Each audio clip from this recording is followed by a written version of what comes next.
It's free real estate.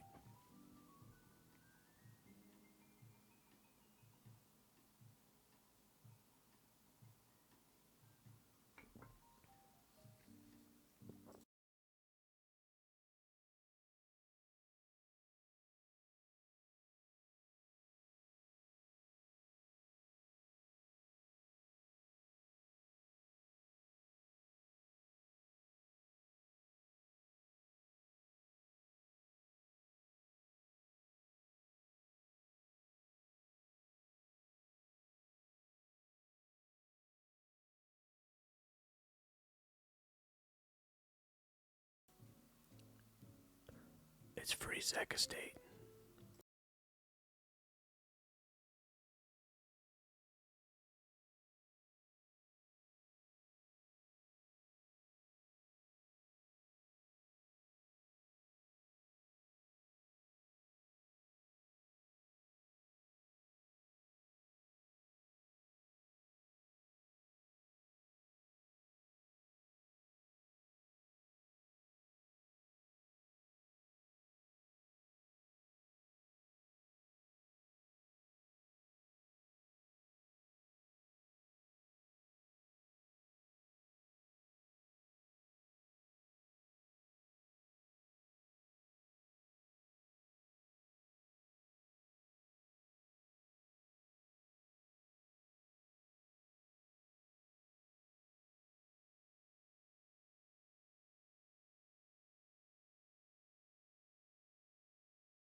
What's up, everybody? How's it going? Surprise stream tonight. What's up? I didn't even have time to shave, so you know, you're just gonna have to get past that. What up, day and night? How's it going? Oh, call me a scrub, dude. You want to frickin' tussle? No need to shave. Sexy, right? Yo, dude, I have like the most awkward facial hair ever. I can't do it. Can't do it. I might just have to get laser on my face. All right, who's in chat tonight? We are building a special keyboard, but also for a special someone tonight. Yo, Junior Giaconi. Thank you for the prime. Dude, I recently figured out I cannot grow a full beard. Dude, I really can't either. I mean, this is about as far. I just get super patchy, and it's not good for anyone. But let's see. I also changed some of my settings a little bit, so let's see if we can. Do we like it? I can't tell. I think so. I brightened it up a little bit. It should be a little brighter. Yo, what up, Sakula? How's it going, bud? Maybe too bright? Is it too bright? How's my face? Does it look like the sun's on my face? I've not had a clean shave face for so long. Recently got a look. It wasn't as chubby as I expected. Yo, there we go. All right, who's in chat tonight? Radar Noir, thank you for the 20-month tier 1. Big Chicky Nuggy. Oh God, more giveaways. Is that a bad thing? We won't let you forgort. Thank you, thank you. Finally, my my junior bassy voice is gone. I'm over the hump of whatever I had. So no one's gonna be asking me if I'm sick every 5 seconds in stream anymore. Let's go back over here. You never know what's hiding behind the facial hair. True. I'll be like, damn, my face is in such good shape right now, and then I'll shave and I'll have like a million freaking ingrown hairs and pimples. I'll be like, all right, can I take that back? Can I unshave? Massive spider. Okay, so apparently this is why I love chat and the people that view my stories. Apparently that spider was a wood loose spider, and I guess basically does not attack humans at all. Like if anything, it's like a slight pinch, but they're basically no threat to humans. Had like 4 people message me that. I looked it up. 100% that's what it was. So that guy was not the culprit. That's not who bit me. He must be lurking somewhere else. Yo, Nora, thank you for the Prime for 6 months. Still scary nonetheless, 100%. Sandy saw it and she's like, what in the world is that? It almost looks like a potato bug. But anyways, yo, Never Smile, what's up, bud? Tier 1 for 25 months. Whew. I went on a, not quite a bike ride, but an e-bike ride earlier today to get food. So I'm acting like I got to work out, but I really didn't. Perp's still on the loose, exactly. Dude, I will not stop, don't worry. We got level 2 hype train going. Let's go, bud. I will come eat all the spiders in your house for a kaze. Tempting, very tempting.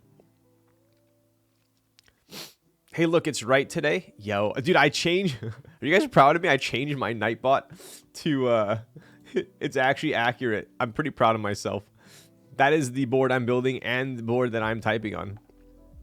How dare you tease that gray corn on your IG when most of us are yo, what's up, Matt? So I don't want to put a little more salt in that one, but that actually wasn't the gray corn. That is the blue HK corn. So I would say it's a little more hypey than the original, than the normal corn, I should say. But the gray and what? The blue? Is it gray and blue? The next round? Those will be pretty hype as well. I will unbox that tonight. I've been kind of sitting on it for a bit. You're killing me, Larry. HK corn's so good, dude. I love the HK corn.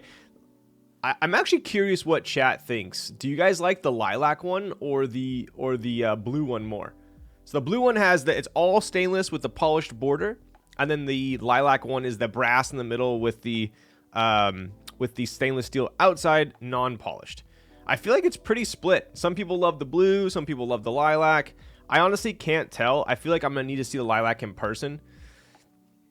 One of these is, so I got the lilac and the blue one, but one of them is going to K Thrizzy, and he said I don't care which one I take. So it's up to me to decide which one I want, and I seriously can't choose.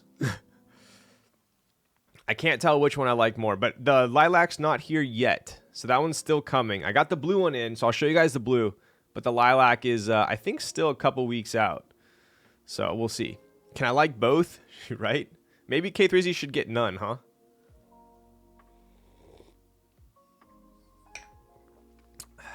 Kaze stream? Tonight we're doing the Ibis for my brother, actually. But I think we'll do a Kaze stream maybe in like, not next week, but the following week. I've been building all my Kazes off stream because I've wanted, they finally came in, and then I didn't have room in my backlog to put a bunch of Kazes in. So I'm kind of just building a bunch of them off stream. I'm sorry, but I will do so many Kaze streams that you guys might get sick of me building Kazes. How about that? Was there a raffle or something for the HK corn? So the HK corn's kind of part of Elaine's commission series. So there was, I won't name them all, but there was like, you know, the Vietnam corn, there was the rat corn, there was the SG corn, the Australian corn. So this is the Hong Kong corn. Exactly. Did the marbles happen already? Nope, not yet. I'm not gonna do. How about this? Make it easy. I won't do marbles until after we announce the in stock, because I'm only gonna do marbles once I know how many spots I can give away. I don't want to give away too many spots and then Popcorn be like, I don't have any to sell. You guys know me. I would love to treat everyone in chat, but we do need to make some available from the public. Otherwise, people, you gave them away to your followers only, and it's not public, and blah blah blah.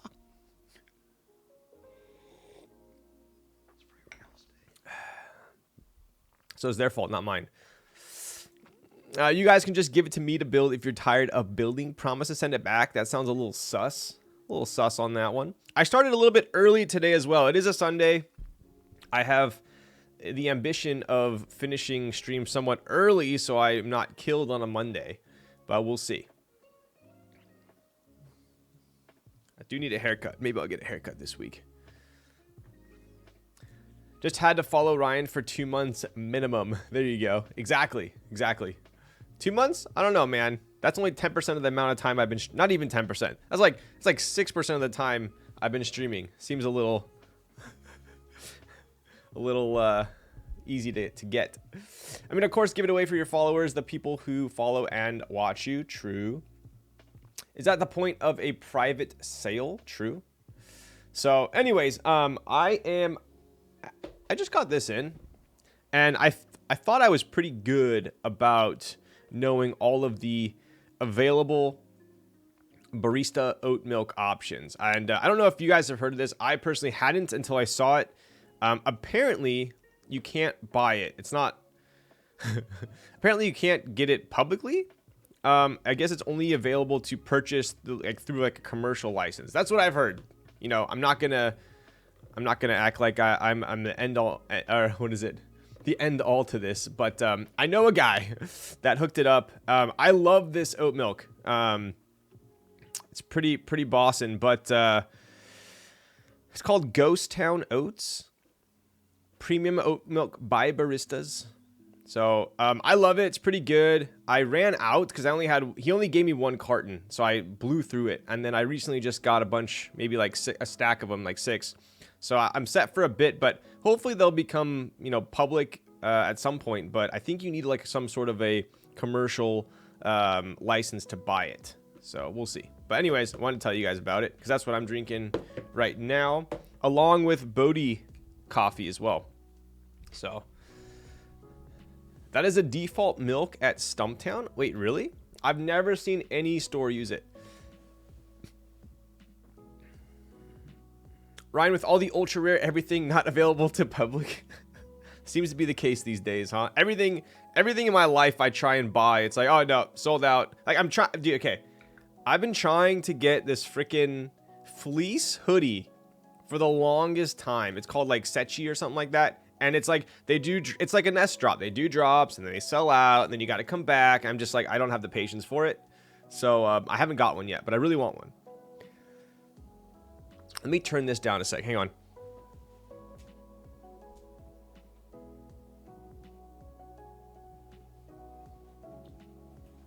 There we go. Not as bright on my face. Much better. I can actually read chat now.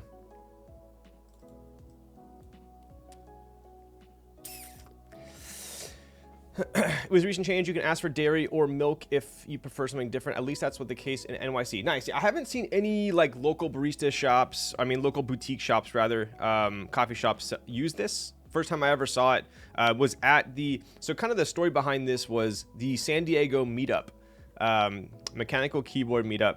There was a guy that drove up from Mexico with his La Marzocca Linnea Mini, as well as this kind of like stand that he puts together, like a rolling coffee stand, and he was using this milk, and I asked him about it. He said he gave me one, and then later on I loved it so much that one of my buddies hooked me up with a couple more, but that's where I found out about it. So anyway,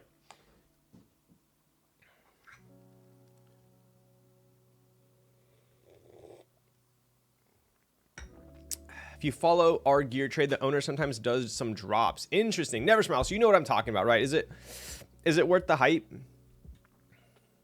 4th link on Google will let you buy the oat milk Dayglow. Wait, really? I think I have a Dayglow somewhat near me. Ghost Town milk. Last I checked, couldn't find it anywhere. Yo. Okay, so Dayglow sells it. Interesting. $6 a carton. It's a little spendy. Nice. Thank you, dude. There we go. Check it out. I love it. I like it.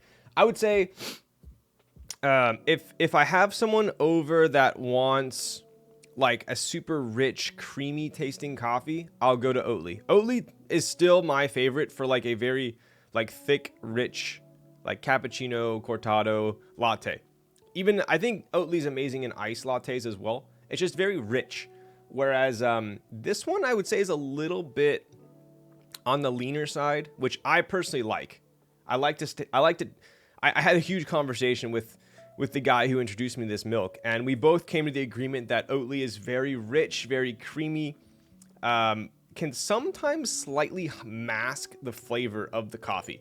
Whereas I feel like this Ghost Town one is not as creamy, so some people might not like it as much, but we both felt like the coffee was a little bit more forward with it, so you could kind of taste the coffee a little better, which I enjoy.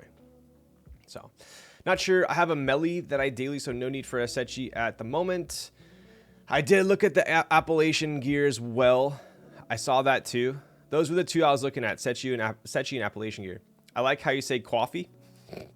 What's up, Kevin? How's it going, bud? And we got Darian in the house tonight. My goodness. All the boys are back in town. Not FDA approved. Oh, is that why it's not like publicly sold? Maybe. Hey, seriously, you must have damn good skin routine. It's always shiny and clear as hell. Sagiri, I greatly appreciate that. It's definitely always been a massive work in progress. I feel like for the first time in my entire life, ever since I got my first pimple in 5th grade. Yes, I had acne in elementary school. Ever since then, I've like just constantly been looking for a better routine, how to, I just never knew what my face needed. And I feel like right now is like one of the first times in my whole life that I've actually kind of found out what kind of moisturizer, what kind of cleanser, what kind of treatment my face needs. And so I feel like it's really, at least I've been happy with it. So I'm glad you can tell as well. Soy, almond, or oat. I never go soy. Never go soy. I go oat like 80, 90%. I would say 90% of the time I go oat. 10% I go almond. I feel like almond also kind of masks slightly the coffee flavor. Whenever I get almond milk, I feel like it tastes a little too nutty, a little too almost like roasted. A little, not burnt, but more roast flavor. And I feel like it masks the coffee a little bit. So, yeah. If I'm going for that, I'll order almond. But it's usually only if I've had like 3 oat lattes for the day or cappuccinos. I'm like, all right, I'll switch it up and get oat or almond. So, but I almost never go almond. It's funny how it started out with everyone went like whole milk. Then there was the soy craze. Then there was the almond craze. Then the oat craze. And now slightly the macadamia or what was the other one I got? I forgot. It was some random nut milk. But barley, I don't know, something. But I still think oat's probably my favorite. I've tried hazelnut too. I didn't like the hazelnut one. I didn't like the hazelnut. Are we talking about nutting? It's called milking. It's called milking, all right? Not nutting. Get the frick out of here.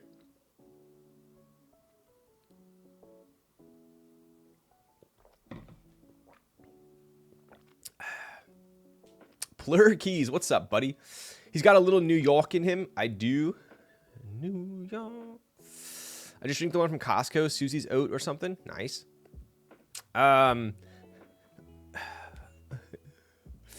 Do you mind if I ask what's your routine? I'm really curious. Bro, I've gone over the routine so many damn times on stream. I bet like 90% of stream is like so freaking annoyed with me by now. Because every time usually what I do is every couple months I'll introduce a new product. I'll remove a product. But I've been set on this routine for like the longest time. I'd go get it for you. But when personal ogre build, I just got my plates in from Zekin. My aluminum plate. I have my switches lubed. My ogre is ready to be built. I've been super tempted to build it off stream. I'm not gonna lie. I almost built it off stream yesterday because that's how badly I want to get my ogre built again. But I am gonna save it till next week. I'll save it till next week. Don't worry. But so to answer your question, I'll grab it real quick. I'm sure there's some newer people in chat tonight. I'll literally briefly go over for 30 seconds. That's it. Hang on.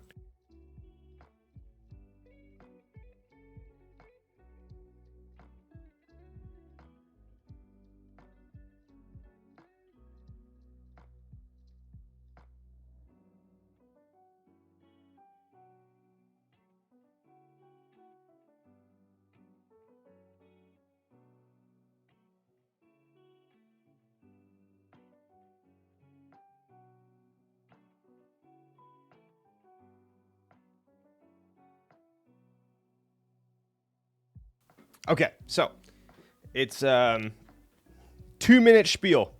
Obviously, I'm not sponsored by any of this, although it would be amazing because I spend way too much money on skincare products. But obviously, in addition to, you know, washing your sheets, washing your pillow, eating shit that's not bad for you, having a healthy diet, if you're lactose, not drinking milk,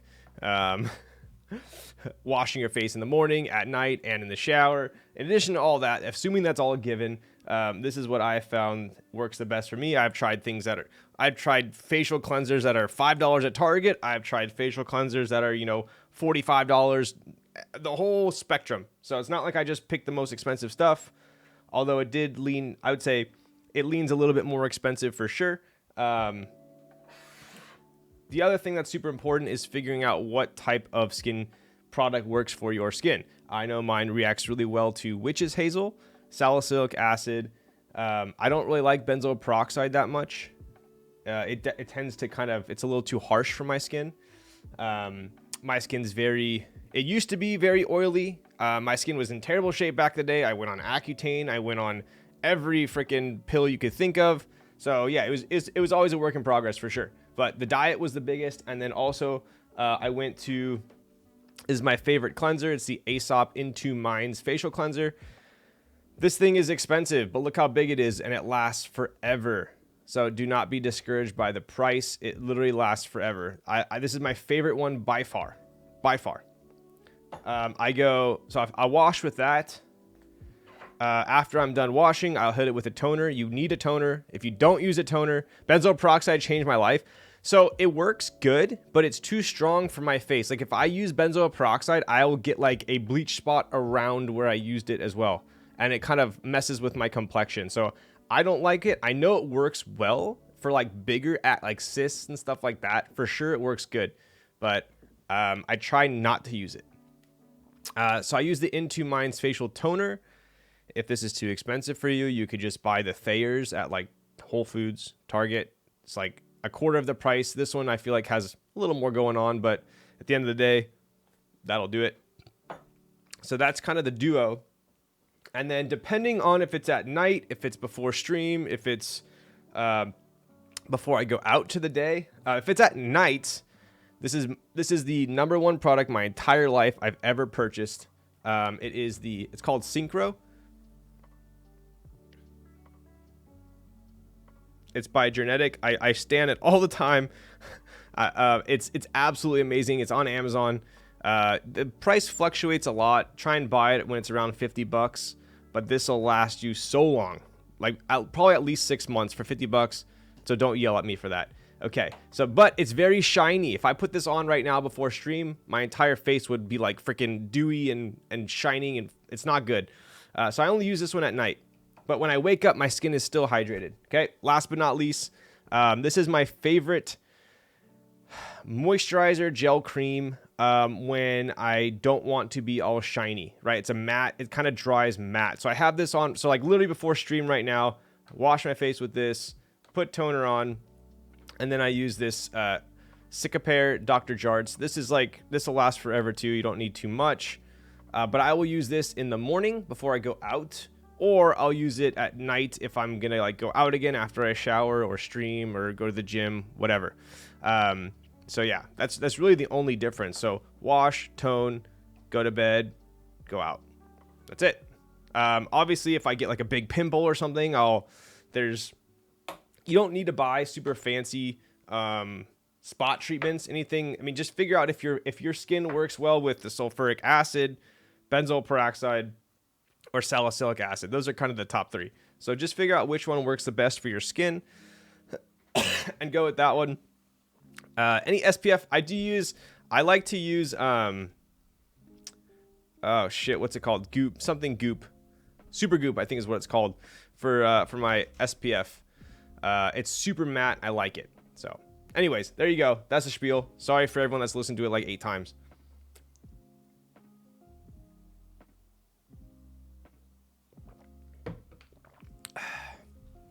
I do not use an exfoliator. I used to. So one of my favorite exfoliators, they actually sell it at Target. It's yellow and white. I think it's called ACU, A cure. I think it's a cure. It's like kind of like green seaweedy colored. I like it. It's a cure. There you go. I like it for sure. My skin is just very sensitive. So most exfoliators, I feel like don't damage my skin, but I feel like oftentimes I don't need it because when I shave, it kind of is a natural exfoliator. So I'm pretty much exfoliating everywhere here already when I shave. So, and if I shave 2-3 times a week, usually it's pretty good. So anyways, I like that exfoliator. If you are going to get one, that's probably my favorite, and it's pretty cheap. See, Alpha can attest to that. Thank you for going through it in a way. I've never had pimples, so I am blessed. Wow, you most certainly are blessed. 100%. Pimples like ruined my I don't want to say ruined my high school days, but definitely lived a little too rent-free in my mind. That's for sure.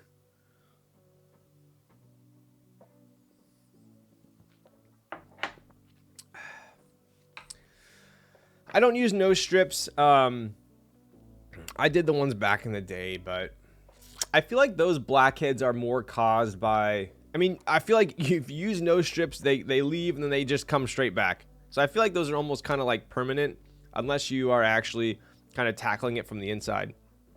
To be clean shaven, I would have to do 2-3 times a day. Just easier to have a beard. See, I'm the opposite. I mean, look at my arms. Right? Like I'm slowly getting more hairy as I get older, but like I don't shave my arms. I'm naturally not a very hairy person. So like I haven't shaved since I think like Wednesday. So this is what, like 4 days worth, maybe 5 days. So yeah, I don't grow hair very quickly. I'm a living chia pet. Nice. I don't know if I'm crazy since I stopped eating soda addiction and drank water. Probably my skin. Dude, that's not crazy at all. That's actually the number one thing I forgot to say. Water, and more water. If you're not drinking water enough, you need to track your water that you drink during the day. That is one of the number one influences on your skin, 100%. If you're dehydrated, your skin's gonna look dehydrated, sunken. I mean, and just like dry. You need to drink water. Very, very highly underrated. So, bro, I live for carbonated water. I went through a carbonated water phase. I did, for sure. Yeah, I mean, dude, nowadays it's like everyone's drinking soda, everyone's drinking boba. I mean, there's so much sugar in alcoholic drinks as well. I'm not gonna go on a lecture with you all, but I would venture to say most people, if they just substituted their sugar drinks for water, it'd be a game changer. 100%. 100%. I can't tell you the last time I drank a soda. I'll drink like,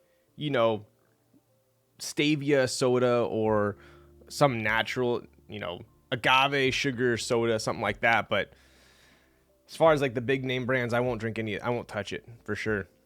What's poppin'? Yo, what up, Jacobian? All right. Any advice when it comes to water? Soda is so hard to come out of. I'm struggling with water. Okay, so I'm super weird with not only am I very picky with the water that I drink.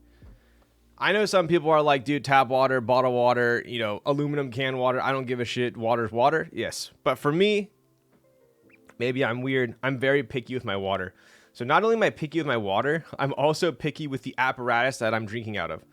I've found that if I have a bottle, whether it's, ideally not plastic, but if it's metal or glass, depending on the bottle, I actually drink more. So I don't know. It's like if it's more fun to drink out of, or I like how some of them feel, or if I carry it around more. I've just found if I get a bottle that I really like, I tend to drink more water. Also, it's not amazing to drink cold water. Best is at room temp. So it's also easier to drink water quicker and faster and more efficiently when it's at room temp. So I would say if you're trying to drink more water, as simple as it sounds, try getting legit water.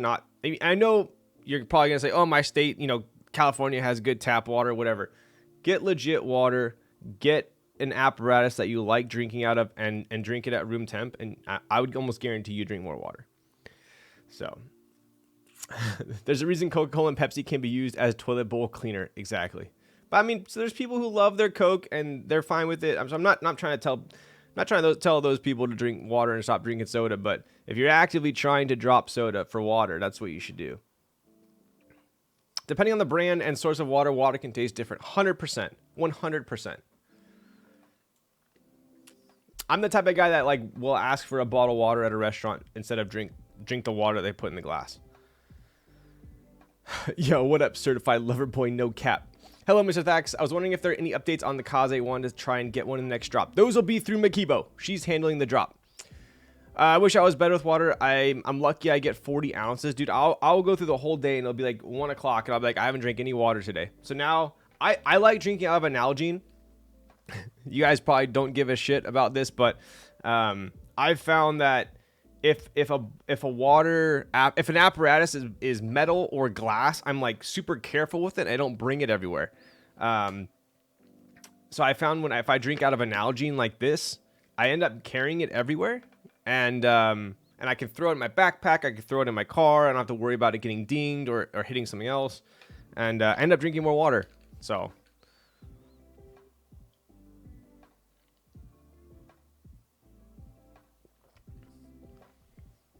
Yeah, the one thing that's annoying is the lid for sure, because I have to kind of like hold it like this unless it slaps me in the face. I'll have to check out the Human Gear lid. I haven't heard of that. There's water in White Claws, right? True. I'm a big Dasani fan. Interesting. I'm mostly addicted to soda because it makes things so much more enjoyable when I have a soda with it. This is true, but also think of this. If I don't want to, maybe this will be easier for you to digest, pun intended. Oh, that was a busy Timmy pun right there. So think of like this, right? So you're eating a big meal, right? Your stomach has acid you have acid in your stomach, right? That's going to digest all the food. What happens when you pour liquid or water or soda or anything in there with the acid? What's going to happen? It's going to dilute it. It's to make it less acidic. It's going to be harder for you to digest whatever's in your stomach. So that's why they always say, do not drink water when you're eating. Drink before.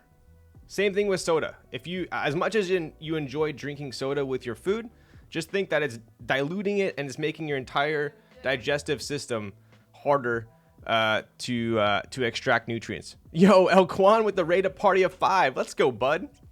What were you doing tonight? Were you streaming? Dasani is the worst. Is this proven? Yes, 100%. 100%. It doesn't, I mean, you even just think about it logically. If you have acid, you're watering down the acid. I was playing Apex. Nice, dude. Nestle's the worst. True. I will agree with you on that. Sub for sparkling helps give the feel of soda. True. True. I mean, I'll be honest with you. I don't like Dasani. I don't like Nestle. I don't like Aquafina. I don't like Arrowhead. I never thought of that. Today I learned. Thanks, Ryan. You got it, dude. So if that stops you from drinking soda, like X Little Man has said, then hopefully that's one more step. Arrowhead is the regional name for Nestle. There you go. So if you don't like Nestle, then you shouldn't be drinking Arrowhead.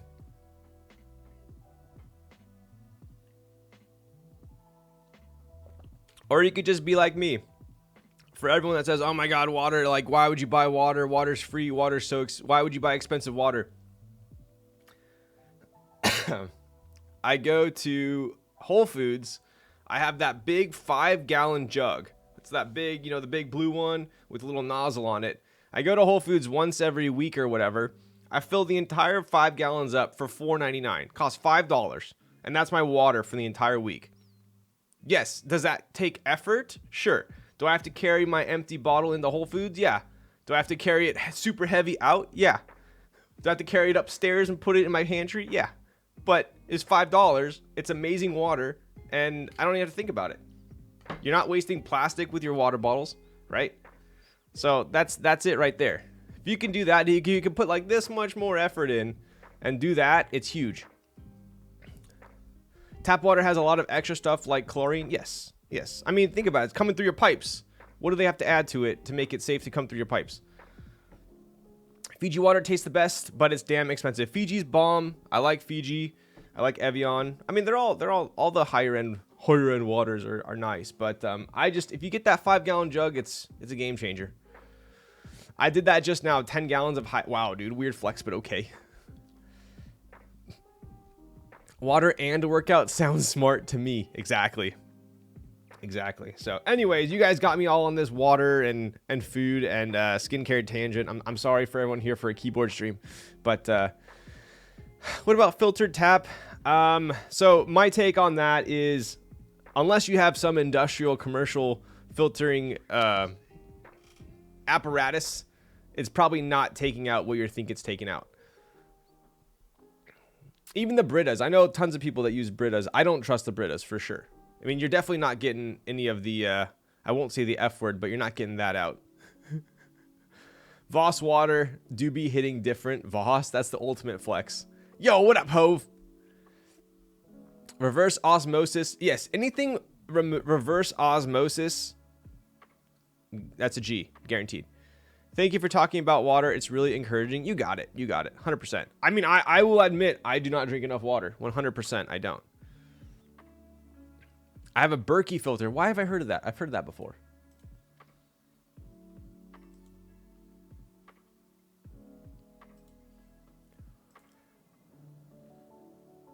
Have you tried from the Korean Koei machines? I haven't, but I was looking at the Koei machines for the for air purifiers. Same company, right?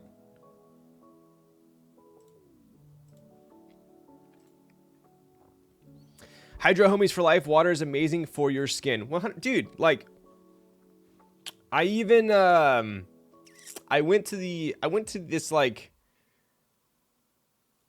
doctors recently for a what's it called? Not a checkup, but like, yeah, essentially a checkup. And my bottom lip was like chapped. And then he looks at me. He's a legit doctor. He's not like some bullshit doctor, right? He looks at me and he goes, "Your bottom lip is chapped. You're not drinking enough water." I was like, frick. So if you get chapped lips often, you're probably dehydrated. Shit is a beast. I will turn mud into Fiji. Damn. Okay, I'll check that out. So, anyways, moral of the story, please stop drinking soda and drink water.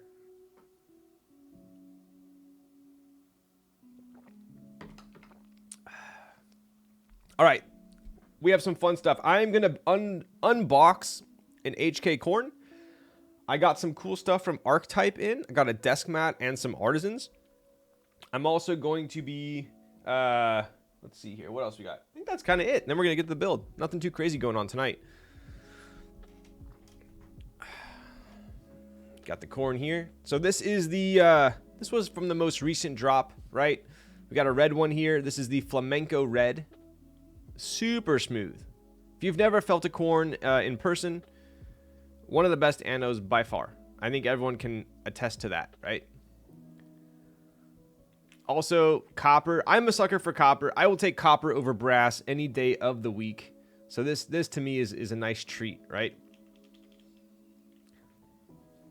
So I'll pop this up here. That is Beta JS. Coke stocks. Dude, Coke is in every gas station and restaurant and supermarket in the entire freaking world at this point. So I don't think they're gonna be affected. Now, if only I can drag my fat ass to the gym. Dude, I just started going to the gym again 3 weeks ago. I'm telling you, it literally only takes like 3 weeks to see results, in my opinion. At least, I'm not saying like go from fat to jacked, but to start seeing results, I feel like, at least for me, I start seeing results after about 3 weeks.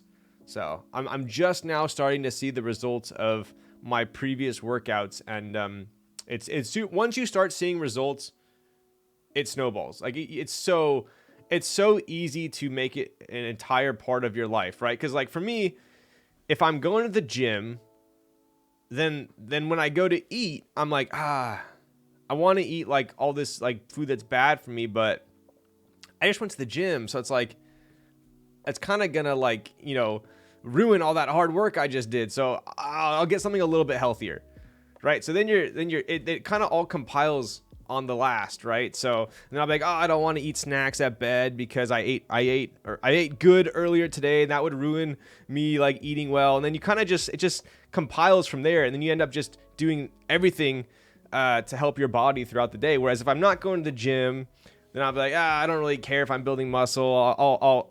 I'll eat this cake or this cookie or whatever. And so it's a lot easier to step out of line.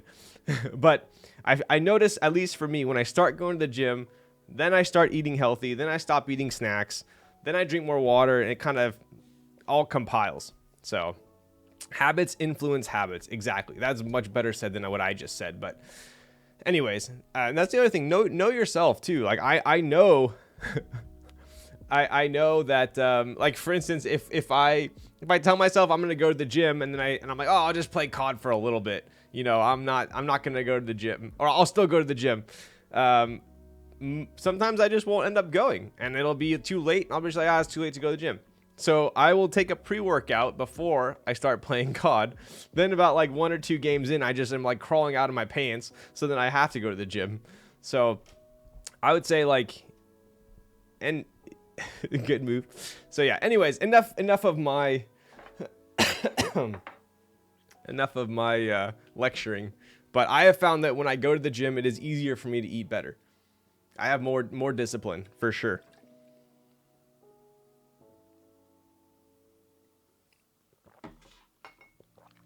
All right.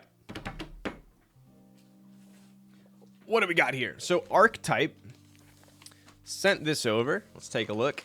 We have a desk mat here. Got a little sticky. I'm wondering why it feels weird streaming, but it's because I normally I don't start for another half hour. So maybe that's it. Have you guys seen this mat already?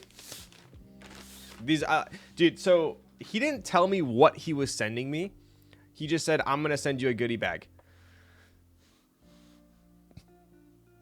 All this encouragement is starting to feel like an Alex Soto stream. Yo, nice. Dude, Matt, your freaking setup is looking insane. Insane these days. Like, it makes me want to do a full desk renovation already, and I just did this one.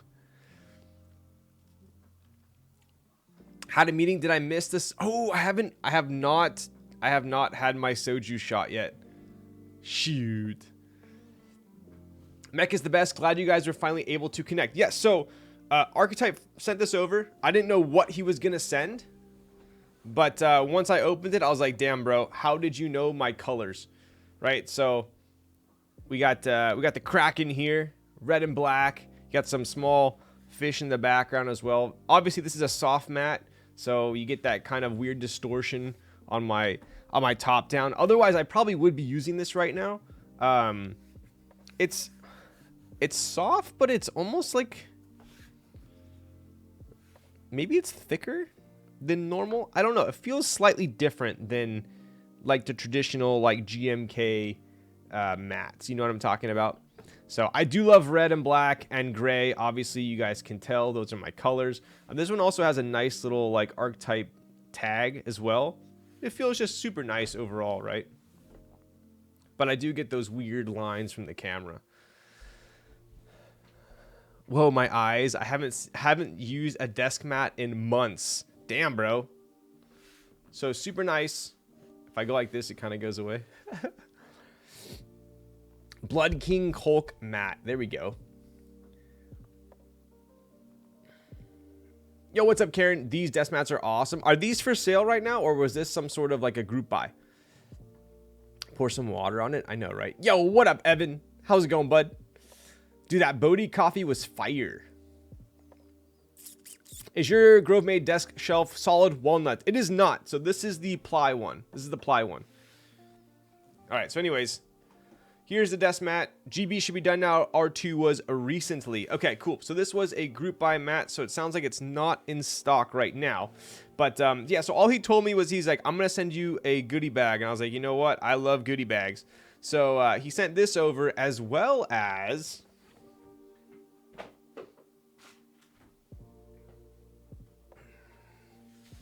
this right here. Mats were in extras. Don't know what's left though. Got it. Ply gang. K Thrizzy has the solid walnut desk shelf. It is quite a bit more expensive. But I don't know. They're both nice. I personally, for me, I don't think the solid one's worth the premium. It's quite a bit more. I like the ply one. I would love a keyboard where half is red and the other half is black. This would make a damn sexy keyboard. You know, I did I was messing around with the Kazes earlier, and I had the red top with the smoked PC bottom, and it looked pretty sweet. No, really pour some water on it? Wait, seriously? Oh, what's up, Archetype? Is it water? Oh, you know what? I thought so. I was like, this feels slightly different than a smooth matte. But this is like the waterproof, spill-proof one, isn't it? I don't know how I'm gonna do this without it getting everywhere. Yeah, look at that.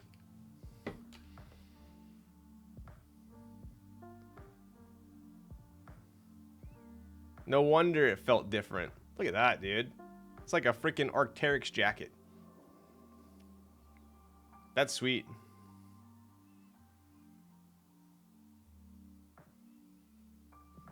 Okay, now what do I do?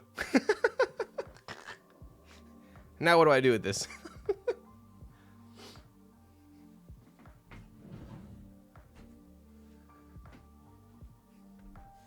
Boom. Nice. I'll have to game with this one because generally, I mean, obviously I go for the rough ones when I'm streaming because I don't get that weird, you know, this going on.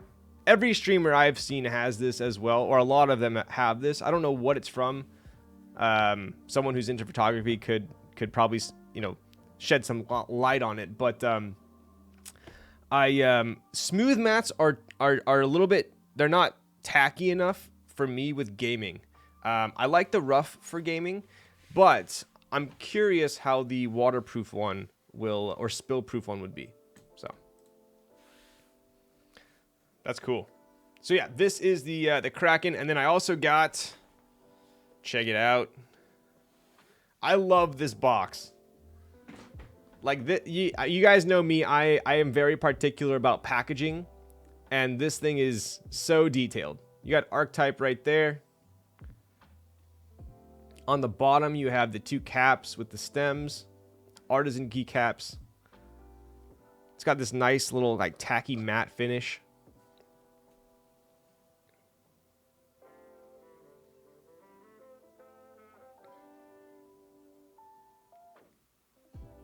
I've seen a lot of packaging from artisan makers, and this is top notch for sure. Have you tried artisan brand mouse mat? I have had tons of artisan mats. I love them. I do. My only issue is I've stopped using them because I use a desk mat, right? So I don't really play any game super competitively now, but in my competitive days, I would use an artisan mat.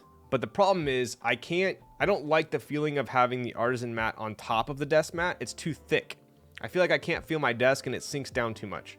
So what I'd have to do is I'd have to move my entire mat to the left, put the keyboard on it, and then have my artisan mat on the right. And it's just, for competitive games, I will do it. But if the artisan mat is on top, I send it back. Exactly. So, hopefully no one copies my idea by the time I'm able to implement it, but I do want to come out with a sort of desk mat that has almost like a cutout for a mouse pad. So you can use the desk mat and then also have your mouse pad on the level playing field. Something that enables you to use both. Or maybe I'm just weird. Anyway, fine textures and camera lenses. There we go. An artisan desk pad cutout. Exactly. Ryan, I would buy. Nice. Nice. Okay, I already have a plan for this. So I'm not gonna spill anymore, but I have a plan for a dual texture desk mat because I feel like nowadays all the desk mats are pretty similar. So at one point I will. But could you just design a shorter desk pad? That's another thing. There's a lot of desk pads that everyone makes the same size for the most part. I want one that's like smaller, like the Rama size one. I want one that's taller. So we'll see. Nest alignment on shelf is triggering my OCD. My goodness, thank you. This is the best excuse to just have a second full setup. I know, right? That's when like I don't really play any sweaty games anymore. But if I did, it's a problem for sure. For me, desk mats aren't the right size, so I always move it out of the way for the artisan mat. Exactly. I move the whole thing to the left, and I put the mouse pad here, and then it's just annoying. It's annoying. It's already annoying enough streaming, because, like, yeah, I won't get into it, but you guys know what I'm talking about. I'd be adjusting my nest all the time. Well, when you get one of these, where did I put it? Hang on.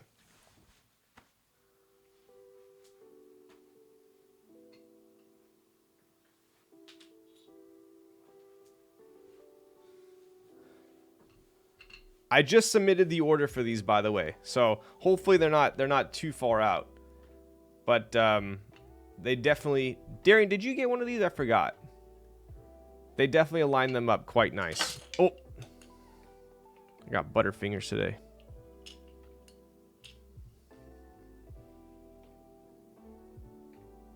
I was gonna make one as well.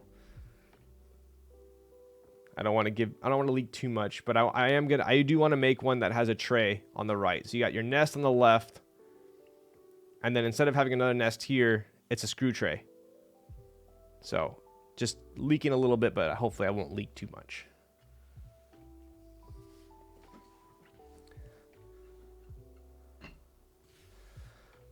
Agreed, need coaster. Yo. Mr. Streamer, please do tofu shot. Please do soju shot and show the Ibis. Do you know whose stream you're watching? I need this so bad. I'm ready for this and the coaster. Yo. Dude, I can't wait for the coasters to come out. Okay, let me go get the soju. Sandy apparently tanked the rest of my Hoyo, so now I got to go back to Blue Bottle. So I will open this up, give you guys a little look-see, and I will go get that real quick. BRB.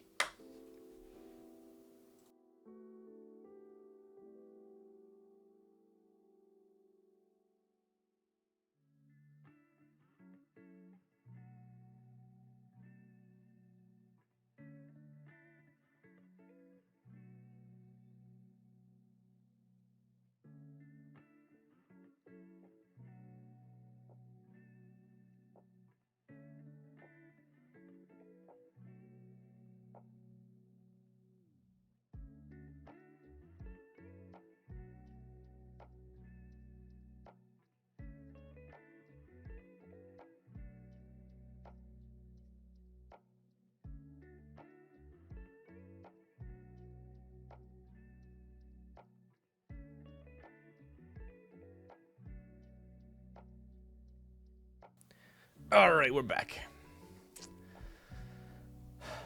I have 3 nests though, so I either need a 4th or you need to make a 1x3.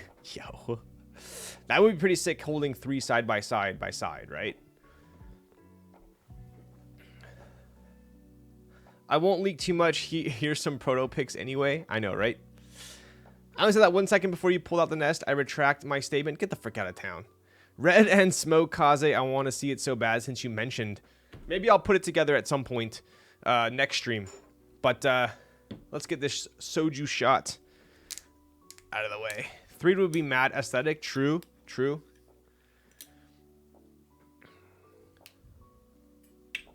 Cheers, bud.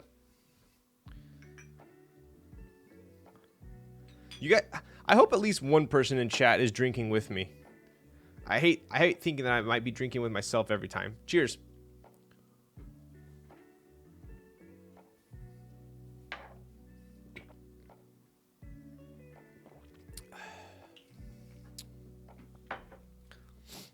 I'm sipping. Nice. There we go.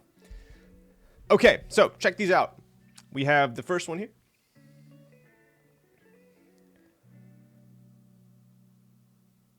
Dude, like, could these be any more my colors?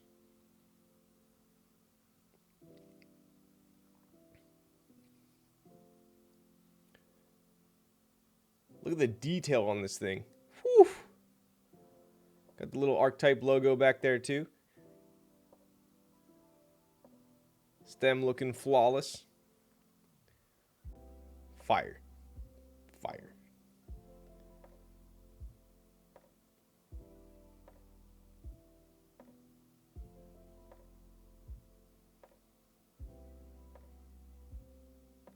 And we got this one here.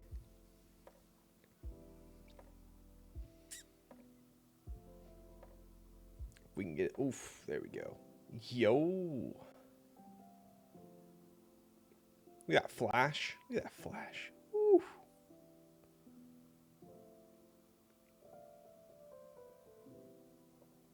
So solid. Oh, dude, I did freaking incline the other day, and it hurts just holding my arms up. Can't guarantee your protection from emotional damage. You could make the cutout yourself for the artisan pad. This is true. That is true. Look at that. Sick. I guess we got to add one, huh? We have ran out of room.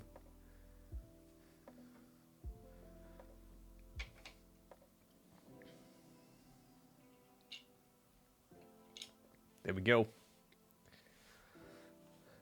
Colks are so freaking nice. I know. This is the first time I've seen a Colk in person. And I will tell you this. The detail is actually insane. So shout out to Archetype. Huge, huge, huge for sending me these. Look at that hello cap up there. Yo.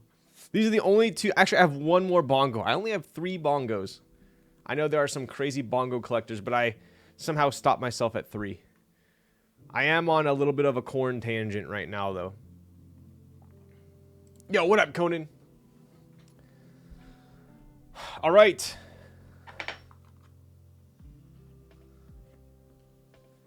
What else we got? Oof. Thank you, buddy. I appreciate that. Corns on corns.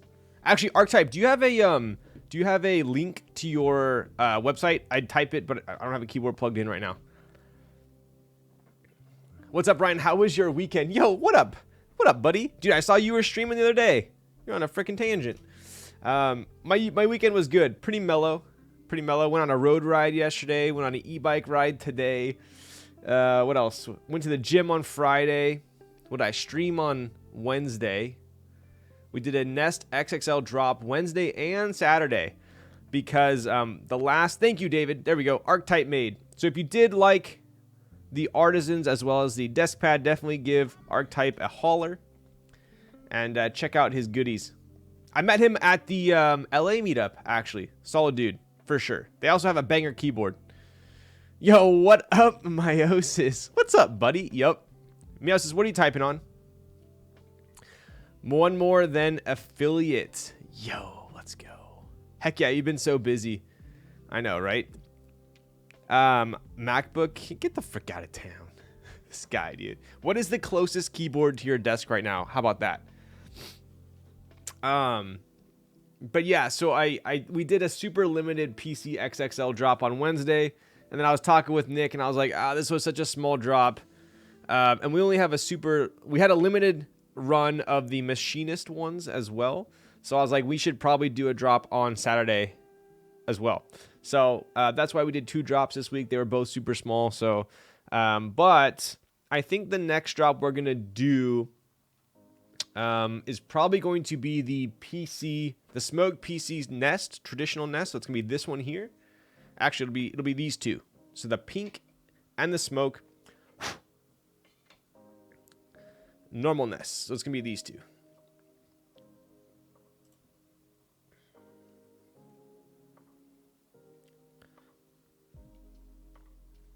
So these will be the next drop. Same as the XXLs, but obviously in the normal Nest variant.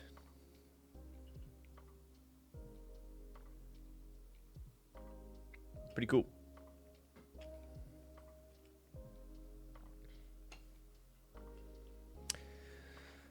When with a steel drop? Dude, that one's tough because I think we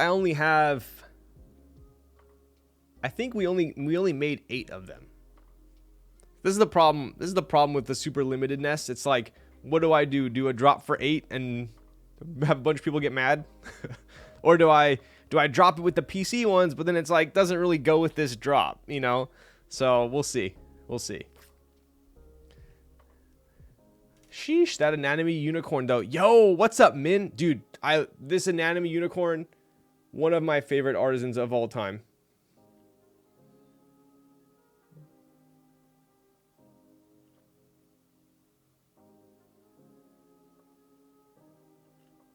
For sure. I need that steel nest. Dude, it is so obnoxiously heavy. It's hilarious. It's like heavier than a lot of keyboards. All silver nest? We dropped a silver nest. We dropped a silver nest like late last year. I still do have some silver ones. I still have some silver. Unicorn don't miss GSK or Singa. True. Yo, what up, Peach Boy?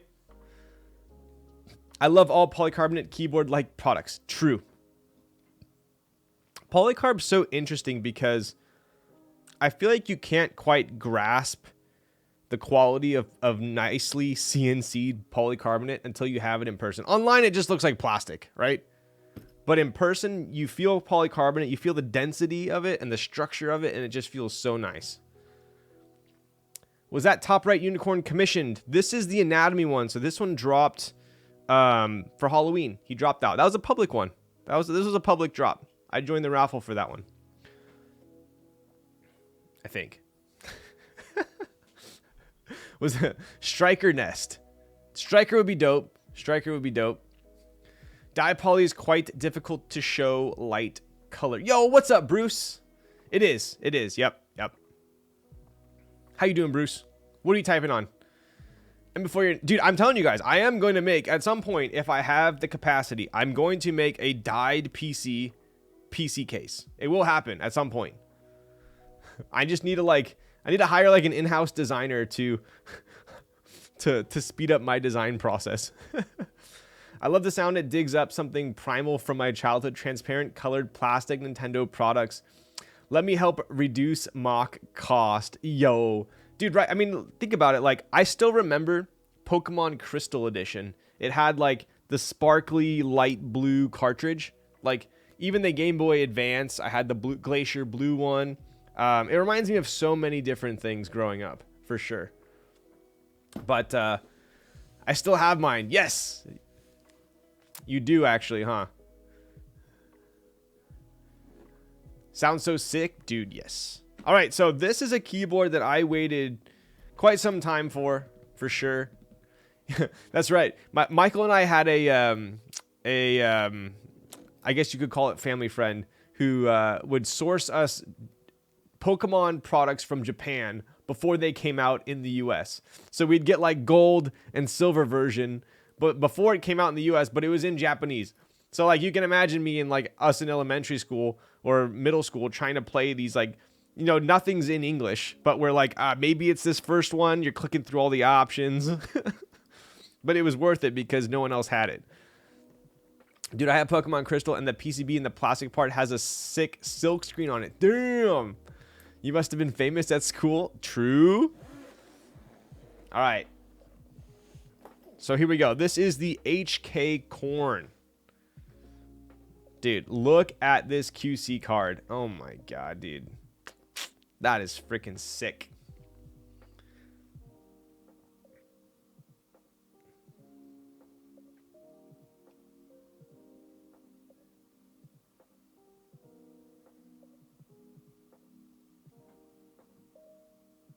That's super nice. I dig it. Got lucky number 13. At least a PSA 10. One kid showed up with Pokemon Yellow one day and I lost my mind. Wasn't Yellow like the same as Red and Blue, but they added what? Like one more thing to it? Or no, it had Red and Blue combined. What was that it? Wow, Ibis not even in sight. How you doing? Yo, what's up, Mochin Grape? Dude, it's only an hour in. Come on, dude. You start with Pikachu? Was that it?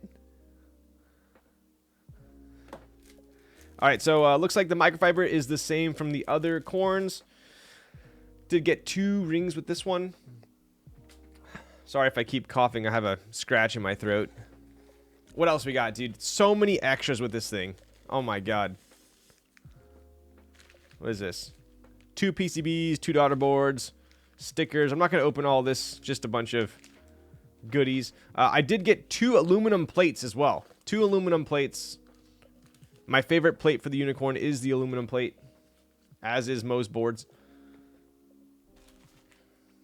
All right, let's take a look at this thing.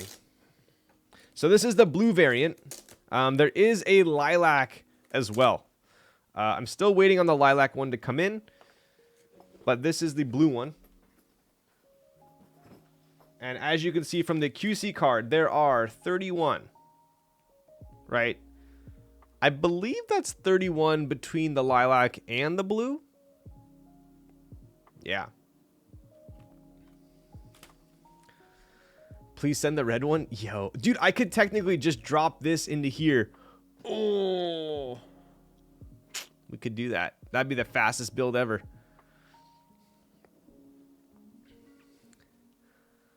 One day I'll be invited to a corn commission. Yo.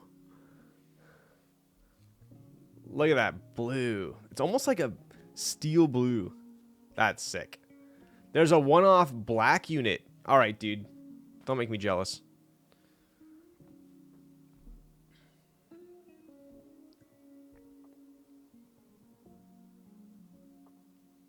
What's up, Gawk? I went with the lilac with the SS weight. With the brass weight?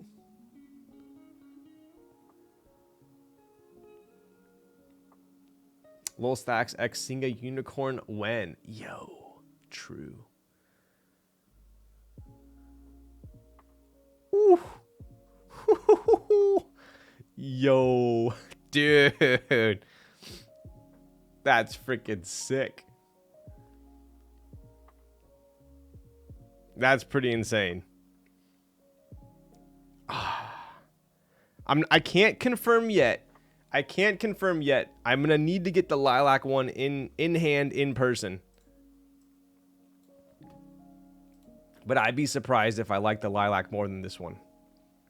So we have stainless steel blasted, and then we have stainless steel polished border. That's pretty sick.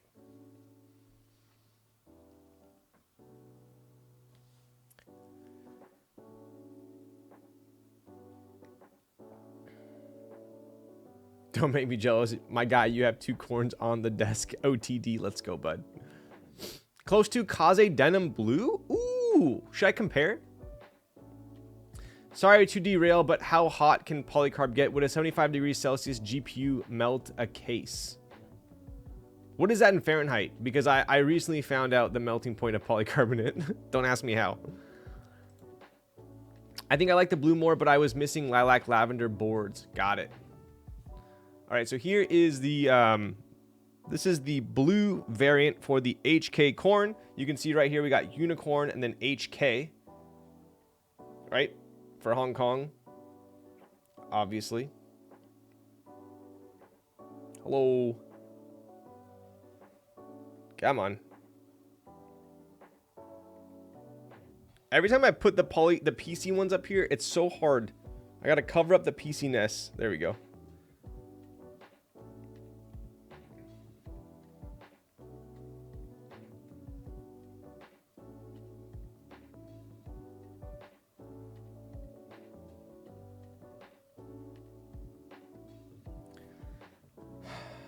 This was a commission one. Yep, this was commissioned for the HK group. This blue is a lot more saturated on your stream than I remember it looking. Dude, it's pretty saturated. I'll show you compared to the Kaze.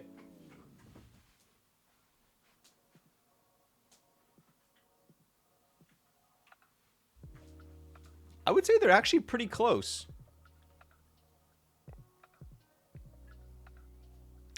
They're pretty close. The HK corn is a little bit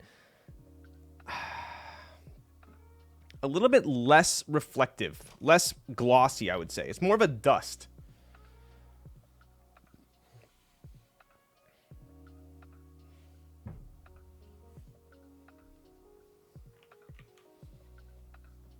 They're pretty close, though. This is a little more metallic. This is a little dustier. Slightly more gray, yes. But is it still a unicorn when it has 3 horns? Now you're asking the real questions.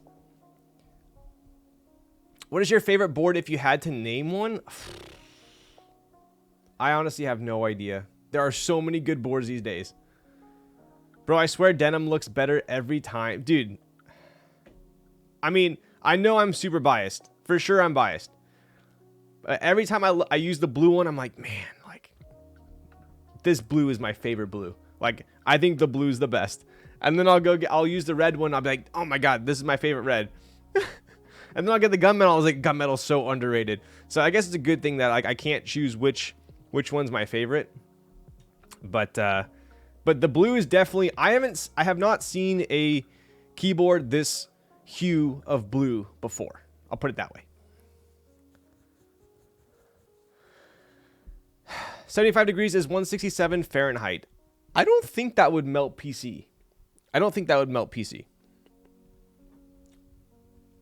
Plus, it's not like, I mean, I wonder how hot the surrounding area, like I'm looking at my graphics card right now, and it's at least 6 inches from anywhere touching the case, other than, I guess, the metal on the back of the fans.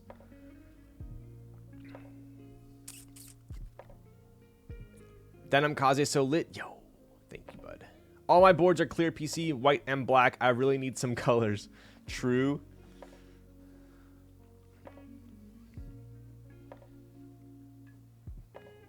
But yeah, it's pretty similar. This is like more of a dusty blue.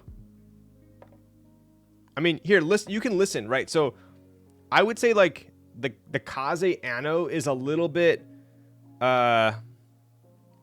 more satin, a little bit like, I don't want to say smoother, but I mean, you can listen. Here, listen.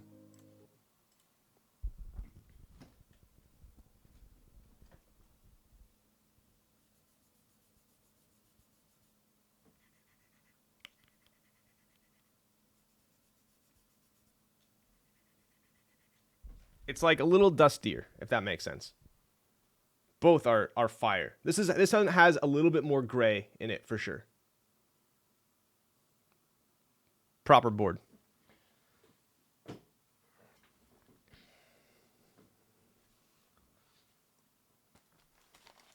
Can't hear shit, Cap. All right, bud. You know, I probably should put this one back in the case before I trip over it.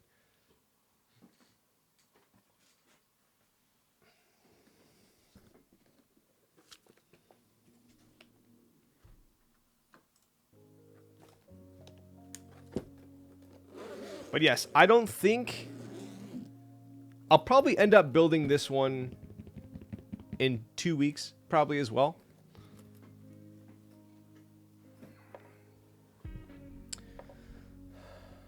So, mini Kaze when? Yo, I did tell you guys 60% is the board that I have coming out next. But it's still a little ways away. How did you find out the melting temperature anyway? I don't want to talk about it. I did some experimenting. it's bad. Yo, what's up, Splade? You know what else would be lit? A 60% Kaze. Yo. I do have a 60% that's like almost done. It's not called the Kaze. Has a different name. But you guys will see it soon, hopefully. But this is still my favorite Kaze build, 100% without a doubt. All right. I think it's time to start the build. What do you guys think?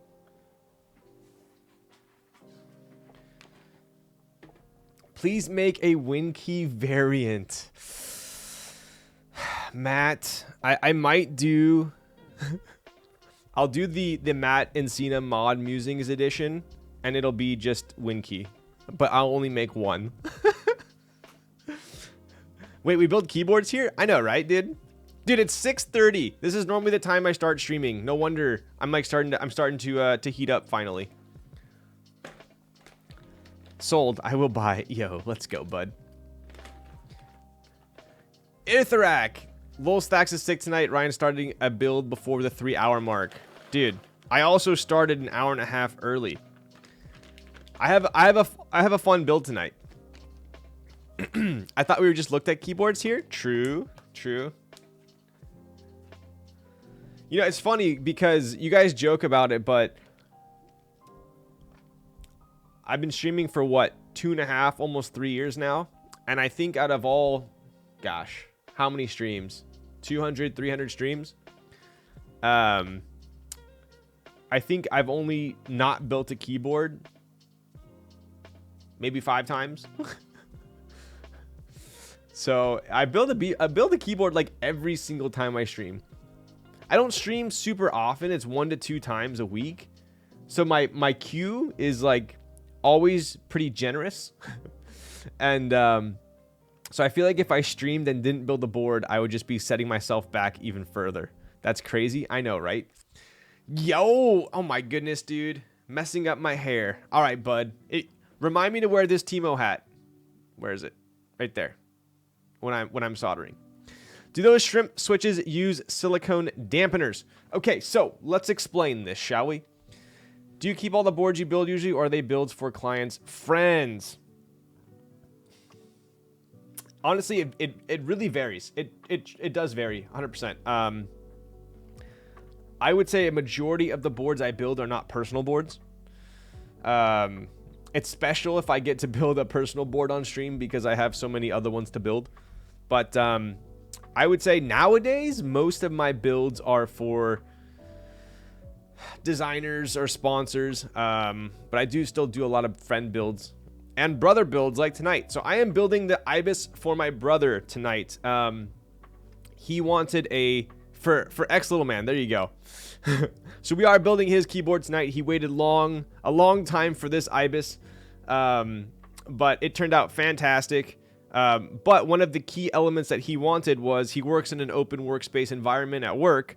So he wanted a silent board. He also likes tactiles for work.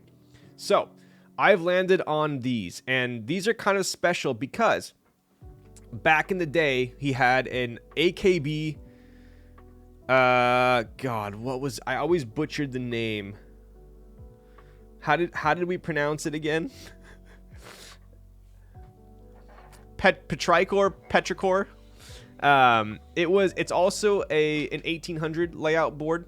But at the time that we purchased it, so he still uses this keyboard every day at work, right?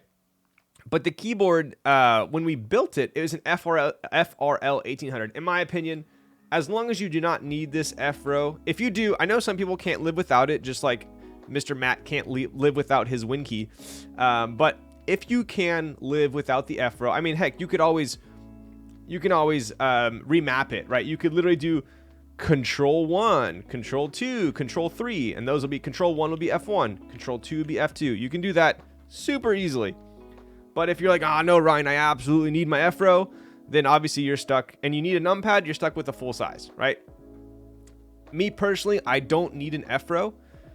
If I ever do need to use the F-row, I can just do Control 1 or Control 2, right?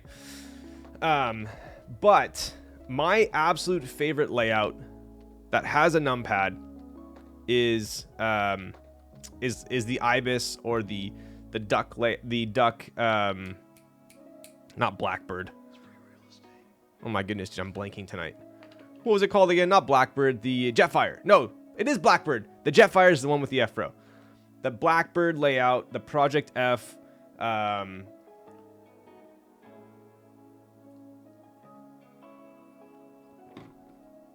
or the Ibis, which is essentially a compact 1800 without the F-row, right?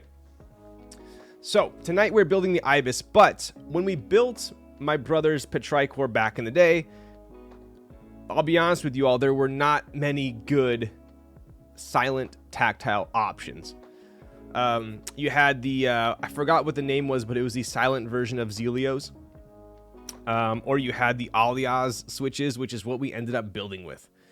So we built his board with the Alias switches. Xylants, there you go. Xylants were super expensive as well. That was really your only option. Yo, what up, Raj? Cypher, dude, I had a Cypher back in the day. I loved my Cypher. The Wind X looks cool too.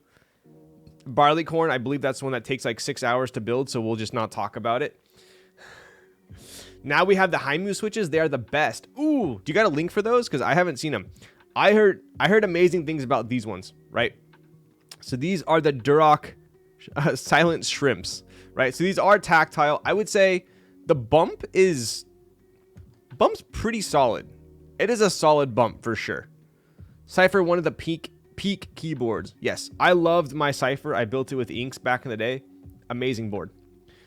But yeah, so we do have, now we have more options these days, right? So, I was telling my brother about these switches. These are the Duroc silent tactiles, the shrimps, right? They are available on Divinity, which I do have a discount code for. If you do end up buying them, you can use my code. I believe it's a discount code. I lube these myself. Yes, I lube them myself. And I think I did a pretty damn good job. I did want to show you guys what makes these silent, right? Oh, I don't have my switch opener, but maybe you guys can see it. Yeah, you could probably see it. Let's see.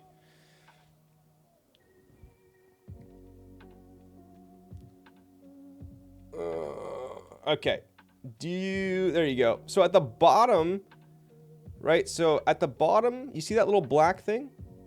So you have a black thing on the top, and then you have a black thing on the bottom. That is some silicone rubber. So when it bottoms out, that black thing hits instead of the plastic stem. And then when it hits the top, instead of the plastic stem hitting the top, you have rubber as well. So it's dampened, right? So that results in, you really only hear a little bit of the spring, right? Pretty solid.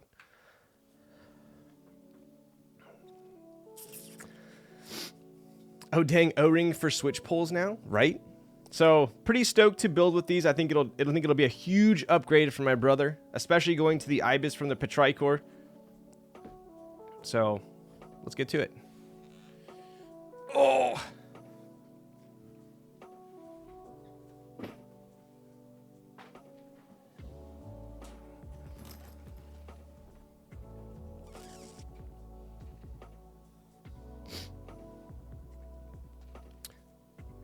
The Haimu switches, instead of silicone dampeners, they have a flex cut on the stem and they drill some holes in the housing to kill the sound.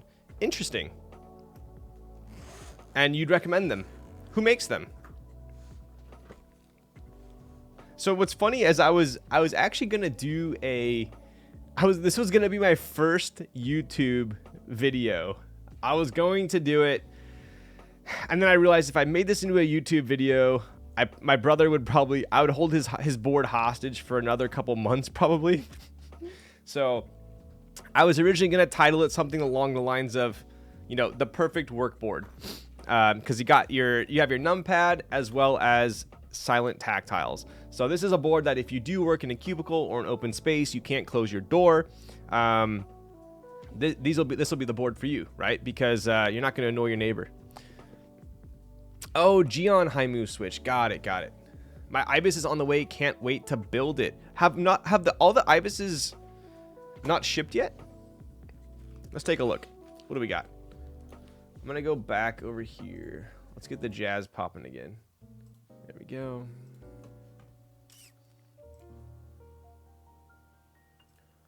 Boom, boom, boom. My IU just shipped. Ooh. I don't have it up here. I do have my IU downstairs. Maybe I was gonna unbox that. Maybe I'll show you guys that next time.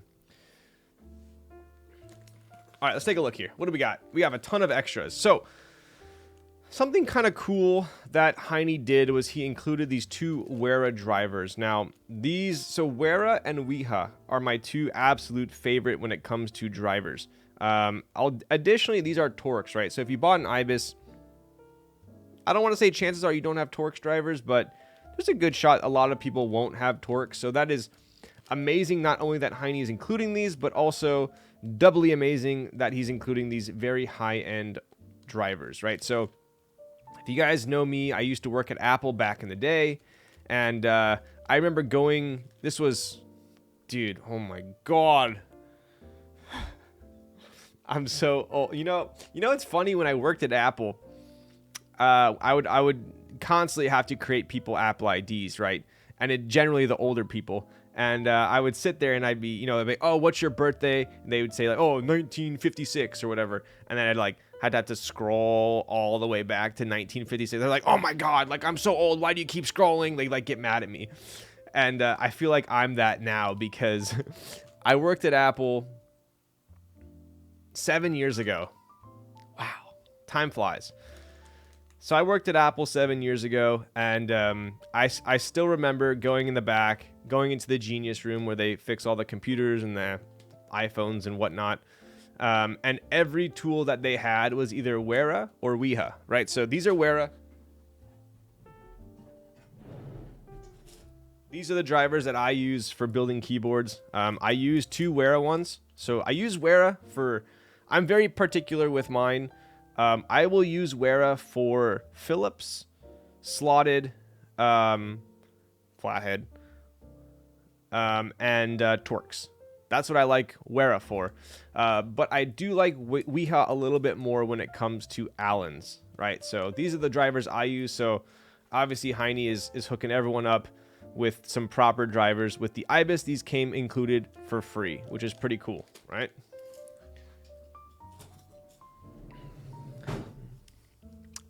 Such a good idea. True, true. So we will be using these tonight. They're just such high quality.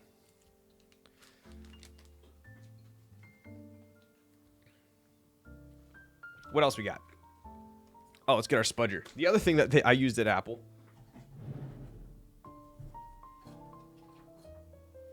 was this spudger. We use this thing for literally everything.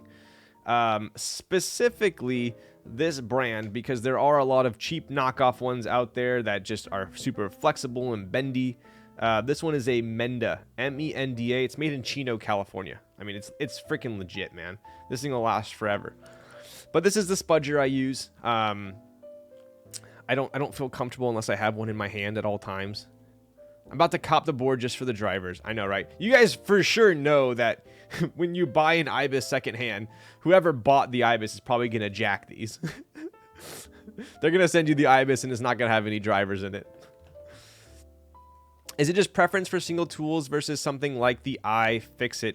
Yes. So the other thing that's great about these drivers... I have a soft spot for nice German tools. Yo, what's up, Gaho? Dude, 100%. 100%. Same. I mean, I use Wera for the big drivers too. My collection is quite extensive, for sure. But to answer your question, oh yes, a lot of boards. For instance, like the Ogre I showed you guys the other day. If you do have a kit like this, which is great. I mean, I do love this kit. It's nice. I just don't like it for keyboards. Couple reasons. One reason is I don't like the handle to be metal. I don't like having a big chunk of metal next to the board. Might ding it if you're not being careful. This is all plastic and high quality rubber.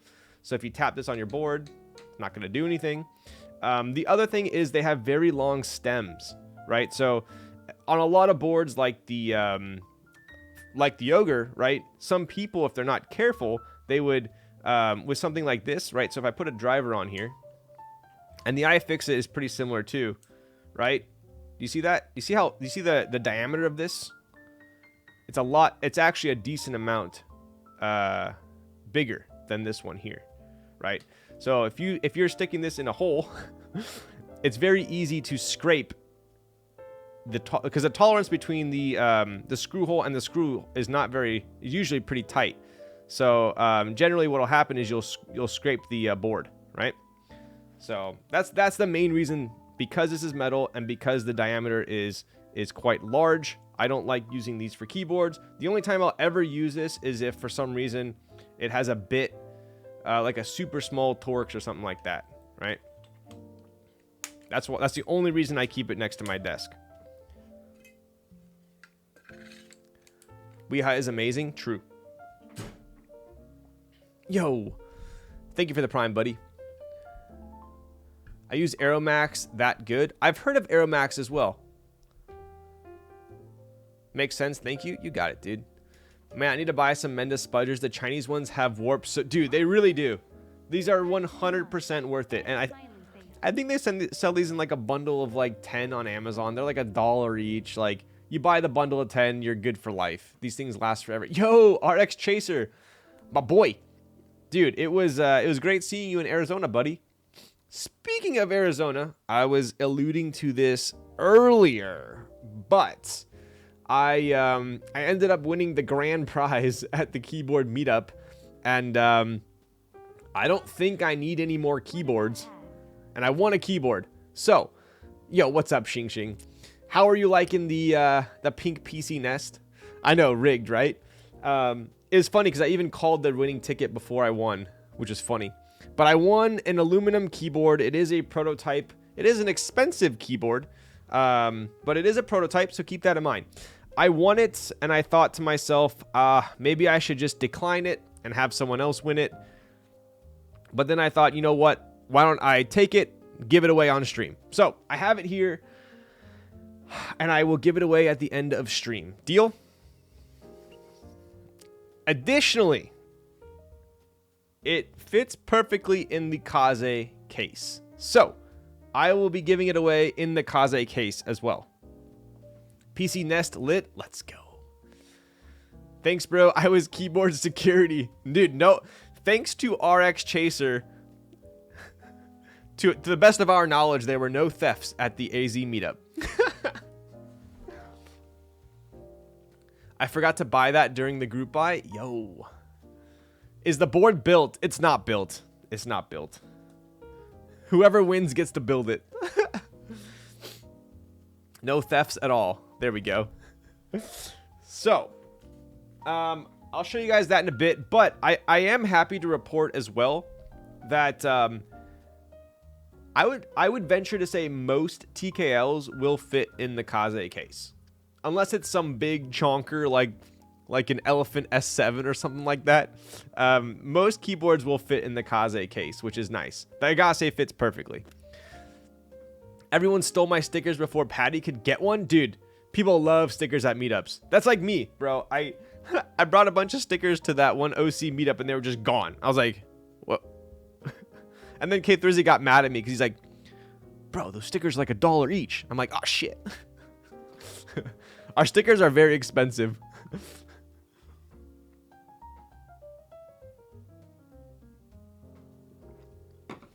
Like, even if we order like 300 stickers, it's still like over $1 each. Yo, I'm more excited for the case. Let's go. Yo, what up, Kevin? Kevin, what are you typing on? Okay, so back to the Ibis. Anyways, I'll give away in light of the holiday today. Happy Lunar New Year to everyone, by the way. I will be giving away the Agase in the Kaze case. And I think I will be giving away one other item. Normally I don't realize what I want to give away until it's time to give it away, but it'll be good. All right. Rama U80, there we go. Except the Chonker Key Colts too. So I found that the number 2, even though it's freaking huge, it still fits in the case. It just doesn't fit flush. But I was gonna ask for your autograph at the meetup, but didn't want you to get shy. I actually don't get shy, but I would have probably like been like, do you really want my ugly ass autograph? I did. Someone did ask me to sign their keyboard, which was pretty funny. Want to trade one NRD sticker for one Zeal Switch? True. Dude, NRD stickers are like Sages. Did you guys ever play Diablo 2, the Stone of Jordan, as like a currency? Wait, did you show the NRD Nest tray? This one? You're talking about this one? Oh my god, dude, I didn't do the razor green from the last stream. Maybe I have to do 2 tonight then.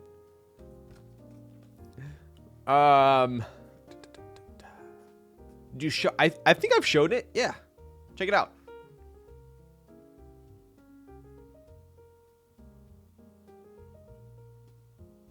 Dude, it holds them in pretty dang good. Like I can hold this thing like that's a pretty steep angle, and they are still on there. They're not going anywhere.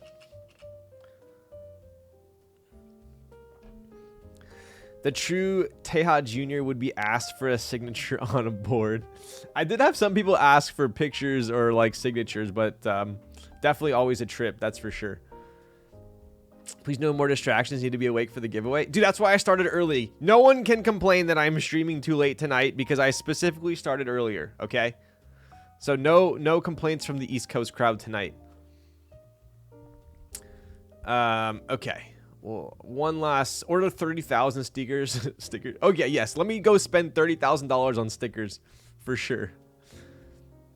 I feel like skateboarders just hoard stickers and never put them on. Maybe that's why I hoard stickers. Does anyone else hoard stickers? Like some stickers are so nice, I just don't want to use them. And then I end up just like overflowing with stickers and then I just sticker bomb something. I'm still awake and the board is nearly out. That happened. That never happens. There we go. See? Mind if answering a screwdriver set question from a lurker. Yo, Stiletto. You're a 4-month sub. How are you a lurker? What's up, buddy? I used to have a big plastic bag of unused stickers and various slabs. Let's go. Dude, I have so many stickers. I'll show you guys my collection at one point. It's kind of ridiculous. All right, let's take a look here. So the Ibis was a pretty unique board in the sense that there were a ton of layout options. Hiney was like a mini matrix at this point, right? So you had win key, single win key lists, dual win key lists. So there were 3 different layout options. Basically no blockers, 1 blocker, 2 blockers. Then we had red, silver, gray. There was also a green one, which I have downstairs. The green one was technically part of the F&F, right? It's pretty similar color to this green right here. It's like a dark green. Yo, Irelia, what's up, buddy? Hello, how's it going? Hey, hi, how you doing? 4-month sub sponsored by Day. Yeah, what if he's like, bro, I actually have never subscribed to you. Day and night, just every time he comes in, he renews my subscription. You know what? Are any of you actually subscribers? Maybe you all just are day and night piggybackers.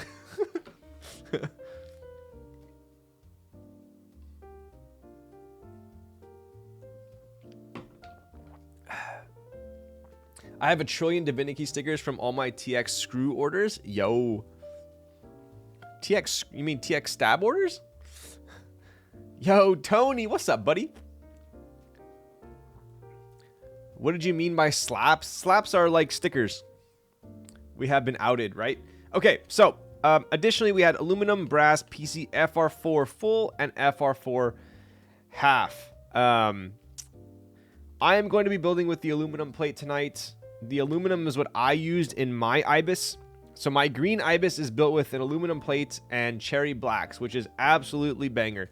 I have told Hiney this personally, and I've also said this before.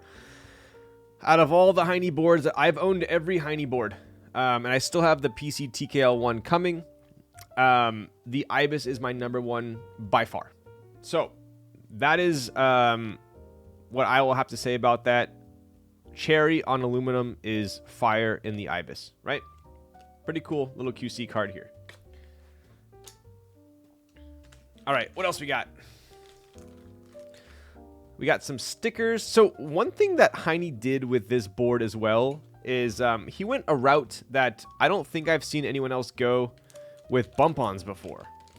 And that is he puts bump-ons in the middle of the board. I think this one has it in the middle. So I think there's 6 bump-ons, but I'll clarify. I originally bought, so kind of the backstory here is, God, dude, how long ago was that? That must have been at least 2 years ago. Heine was like, I have an idea for an F-rowless FRL 1800. It's going to be called the Ibis. Do you want to join the proto round for this? And I said, yeah, I'm down. I love that layout. I love your boards. And so I joined the proto round, which was 5. So it was me, 4 other people that went in and bought an Ibis proto. The one I got, the bump-ons were a little bit different. The plate was also a little bit different. I still have that one downstairs. So I've actually been typing on the Ibis for like 2 years now, or whenever it first came out. And I love it. You guys know me. If I do not like a keyboard, I know when I don't like a keyboard, and I know it with vengeance, and I will sell it. I have no qualms with getting rid of a board I know I'm not going to use. So Ibis is I think currently might be the longest standing board in my collection. So take that for what it is.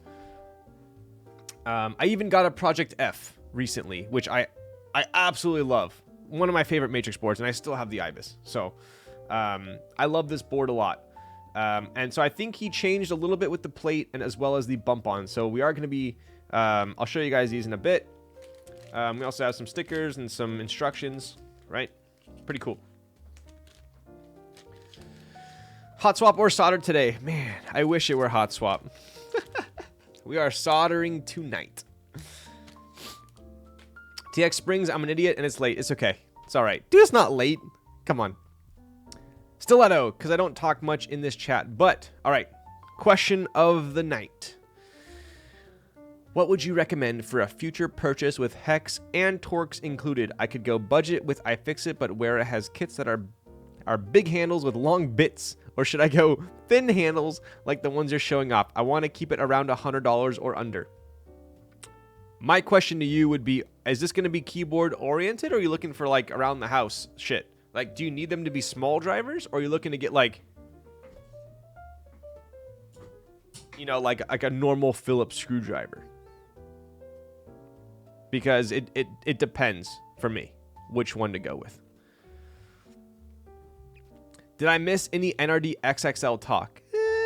Nothing I don't think that you're not up to date on.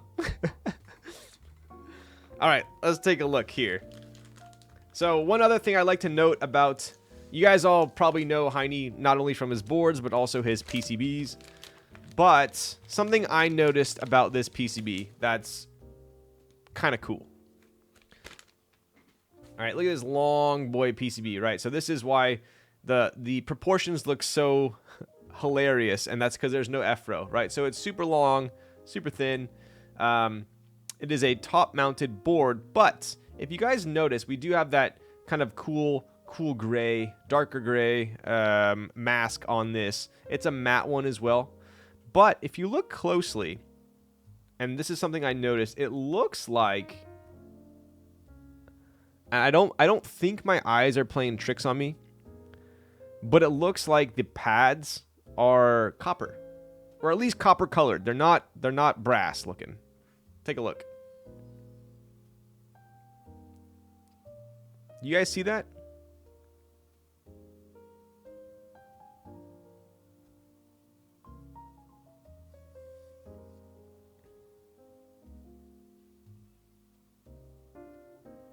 Pretty cool. They look a little bit more orange than normal. Let me see if I have.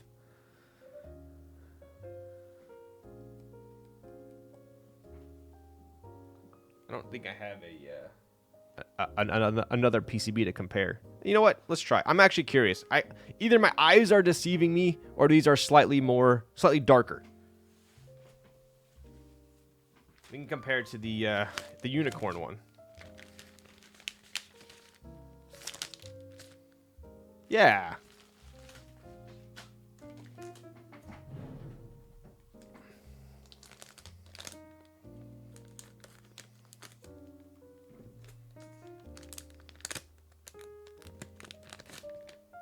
Oh, for sure. So check it out.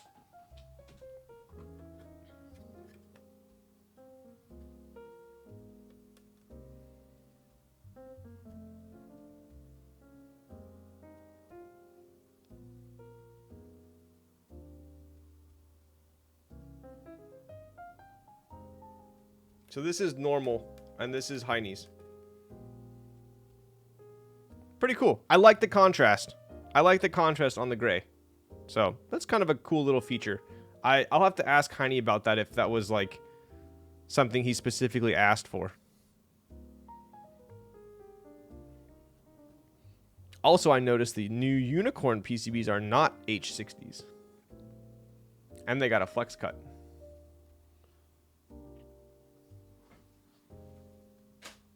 All right.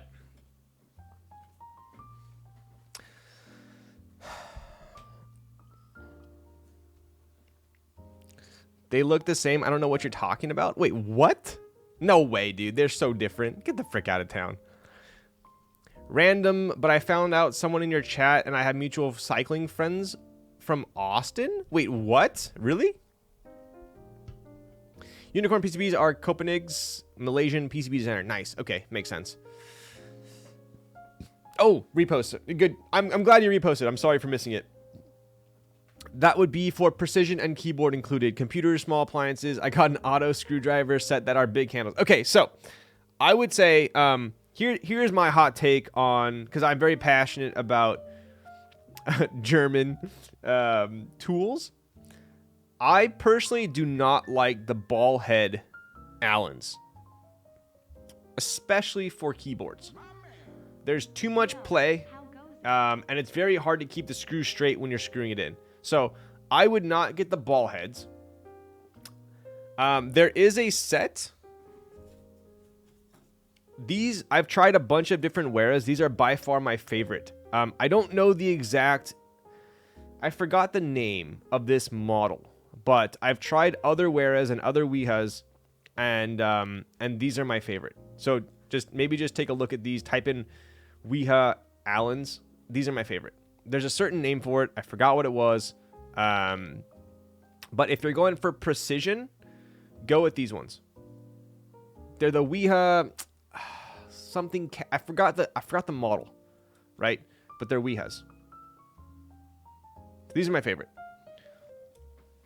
PB Swiss is great too, for sure. PB Swiss is nice. Very expensive.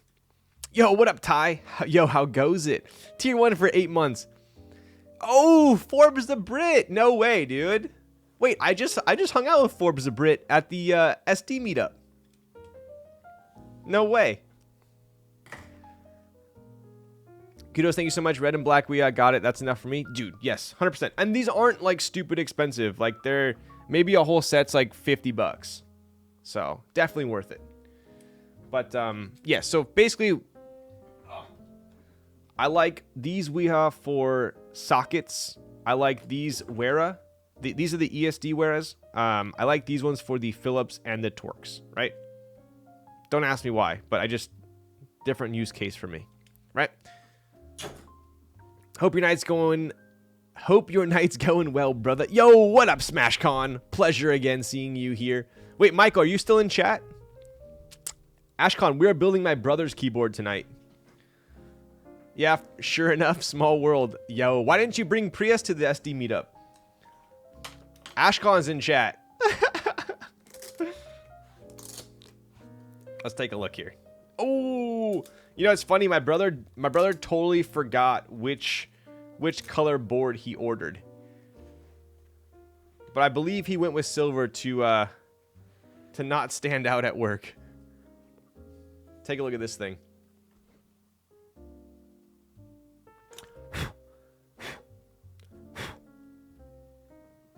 Yo, what up, Frank?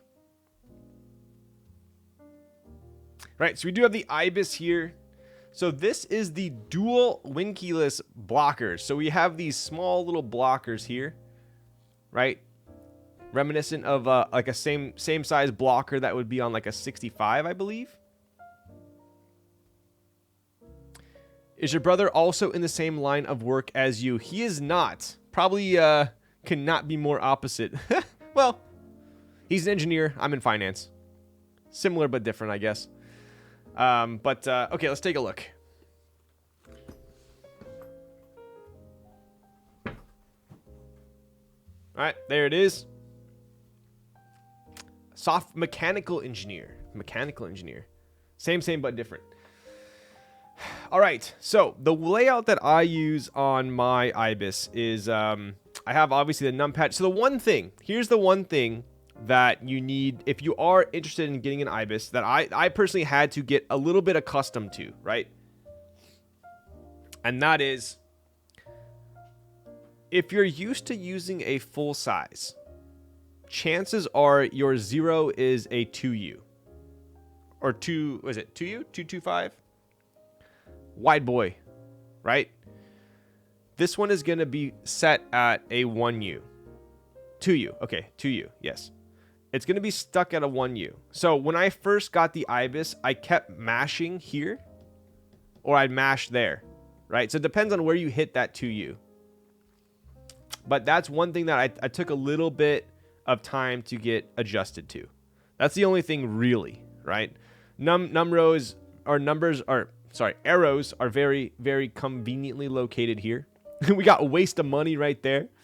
And then you can either do up, page down here. I personally like to have delete right here, right? So, in my opinion, this is like the most efficient per square foot keyboard you can buy, as long as you don't need the F-row. The arrow location was a bit of an adjustment for me. This is true too, right? So basically what happened is this is considered a compact 1800 F-row-less keyboard, right? So they took out the F-row and they shifted everything smaller, right? So you have these tiny blockers here. Arrows are shifted closer. You only have, on this one, we only have a control or an alt, I guess, if you want, on this side, whereas you'll have a control and an alt on, or no, sorry, there'll be blocker. Wait, I think, is this a 6U or 625? This might be a 625, huh? If we do control alt 625. I think that's what this layout is. It's probably easier to get used to an 1800 on a 96% since it's exploded layout. True.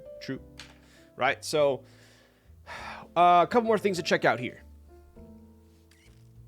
We have a brass internal weight. Side profile, pretty conservative side profile there. Right, super small ledge. Obviously a two-piece board. Seam is very nice. Onto the back. You can see the little screw holes with the teardrops right there. USB port, I wouldn't say it's low. I wouldn't say it's low. I wouldn't say it's high. It's kind of middle of the road. All right. And then we look at the back. So this is kind of one of my favorite parts of the board. And that is, you look at the inside, brass. You look at the outside, stainless steel.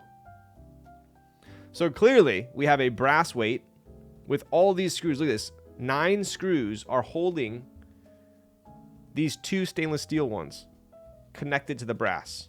Kind of cool layout, right? Cool design there. I do like this stainless steel on silver as well. Very, very subtle contrast there.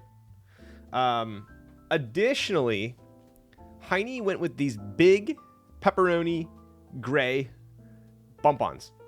I think if these were brass, that would be quite the contrast. But because these are gray, let's see how they look.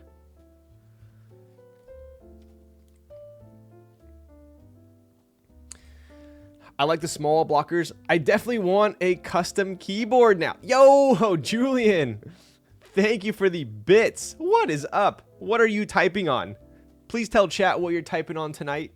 And we 100% can get you a custom keyboard without a doubt. If you guys haven't checked out Julian, definitely head over to her channel. Some bangers.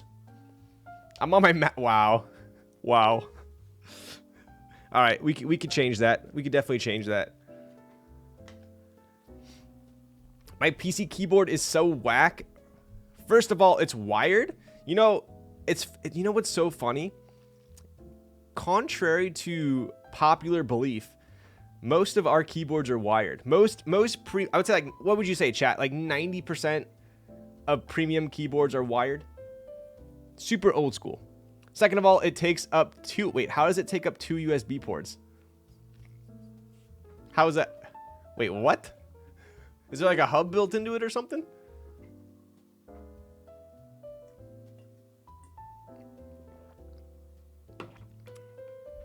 Or do you have that? You have that Corsair one. Oh my god. I had that back in the day. What was it? The Corsair. Does it light up red?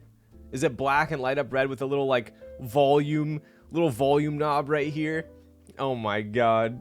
That was like I think that was my first mechanical keyboard. So take it for what it is. You're starting with the keyboard I started with, okay?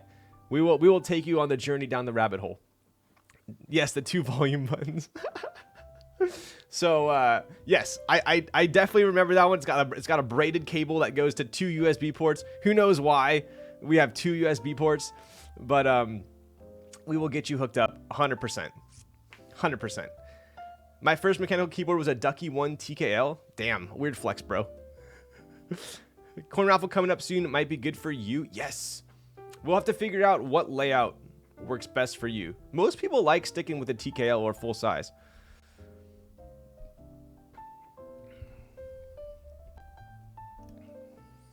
Corn raffle. So the corn is going to be this board right here. So this one, the raffle is coming up for this board. It's, what would you say, chat? Probably one of the most hyped up boards right now. But I have personally found that the biggest thing is you're going down to a 60%, right? So the Corsair you're using, I think it's got a numpad, right? So it's probably like this big. It's probably like this big. So basically we're taking off the numpad, we're taking off the nav and the arrow keys, and we're all the way down to a 60. So it depends. Depends what you need. Do you mainly make music on your Mac, or do you make it on? You probably use your Mac, right? Is your PC, or do you use your PC? It has the print screen and all that. Yep. Yeah, this one doesn't even have arrows. Okay, use your Mac. Okay, I was gonna say that might be the bottleneck, because some people are like, if you were using your PC for music production, you might be like, oh, like I absolutely need my F-row. I absolutely need my arrows. That's really gonna kind of be this deciding factor in what keyboard you choose. But if you're just using it on your PC for you don't have any specific need, then maybe you could go all the way down to a 60%. So, but we'll definitely get you hooked up. Definitely top 10 cloud boards. Yo, true. Mono case standard does Bluetooth. It does. That is true. That is true. Arrows definitely would be helpful. I want to use my PC for video editing. Yes, got you. I got you. 100%. Oh.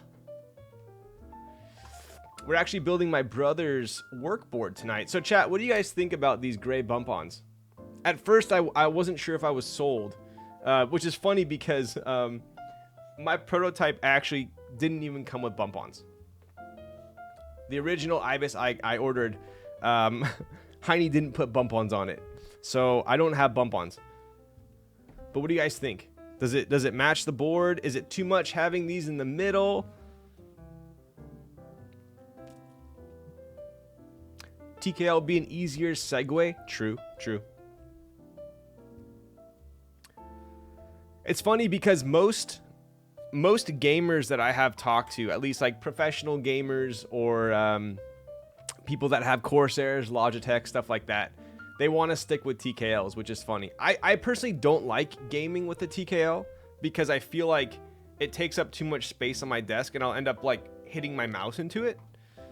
But most gamers I have found like to stick with the TKL. I think clear would be better. I used to do music production with a 40%. Damn, that's crazy. Match is fine, perfect, it's fire, subtle enough. Okay, so overall we're happy with this, right? I think it looks good. I personally think it looks nice. I'm actually very happy he went with gray. I feel like if these were black or even clear, it wouldn't really match the board. But I think the fact that these are gray, it looks nice. It looks planted, right? Symmetrical, solid. Thick, solid, tight. Kaze Designer doesn't like TKLs. You heard it here, folks. I love TKLs. I don't like TKLs for gaming. Let's be clear here. It's almost like you've done a commission board for a music producer before. Oh, I don't know if I ever showed Julian the Slander TKL. That is true. Maybe we should hook her up with a Julian TKL. Have you seen the fossil? I have. I haven't seen it in person or built one, but I did see it. I think most pro gamers use a TKL primarily for spacing on the desk, and because pros can't really use anything else at major tournaments because of sponsors. That is true. That is true. All right. One more swig here, and then we'll get rolling. Keep rolling, rolling, rolling.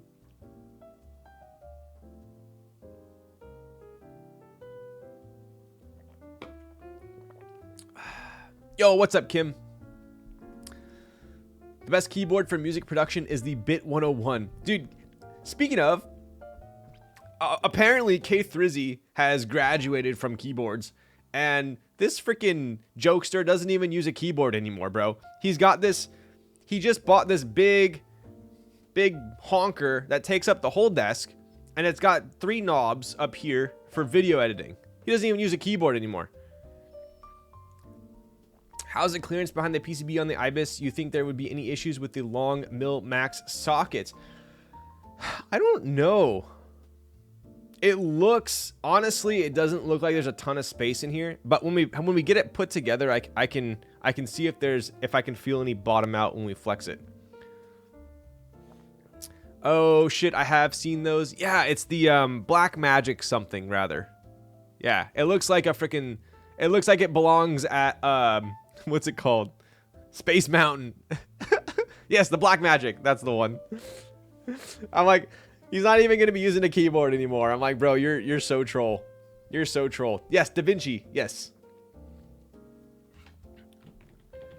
Speaking of, have you guys seen the pictures that K Thrizzy has been pumping out, bro? Fire. Fire. Mil maxing. So we're gonna, I'm not mil maxing, that is for sure. I have successfully never mil maxed a keyboard. I've never been forced to do it, nor will I ever do it. But someone asked if there's room to mil max. I'm not sure. It doesn't look like there's a ton of spacing below the mount for this, but we'll take a look. All right. Well, maxing isn't that hard.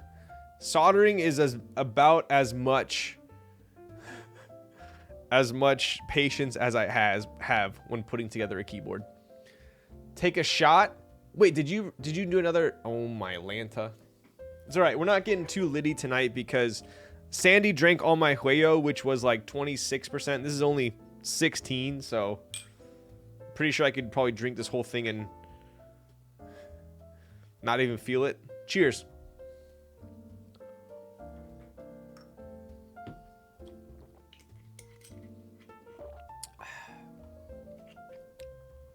I love that bottle. I know, right? Blue bottle Jinro is pretty solid. Pretty solid. I don't like the green flavored ones. Those are like a hangover in a bottle. Why are you talking shit? I was just gonna tell you I brought you Maku. Wow, because you got me drinking freaking blue bottle. Wait, is the Maku here or are you not home? Their legs are the same length or shorter than the switches? Then it should be fine, right? Someone recently built a, God, what keyboard was it? Someone in one of my chats recently mil-maxed a board and then it wouldn't fit. I forgot which board it was though. The Maku's back? Did you bring the food though? Oh my goodness, this is the Galbi Gym. Okay. Maybe we'll do an intermission after I build the board. I'll eat my Galbi Gym when I do the giveaway. Deal? All right. I specifically did not.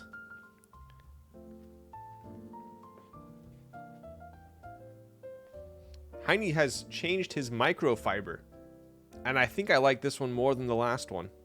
This is nice. Hey, hot take, I do judge a designer quite a bit by their microfibers. And this is nice. I did not like his old one. His old one was like too sheeny, and it was almost like it wouldn't absorb anything. This one's nice. So shout out to Heine. This is nice.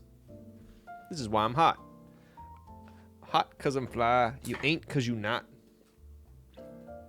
Bruh, dude, mukbang. They are huge. Down. Will it take up my whole desk? If she had forgotten the food, what would you have done?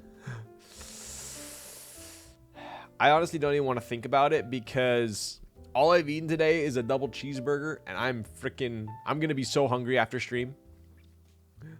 Can't wait to get my microfiber with the Poly TKL1. When are those? Are those got to be wrapping up soon, huh?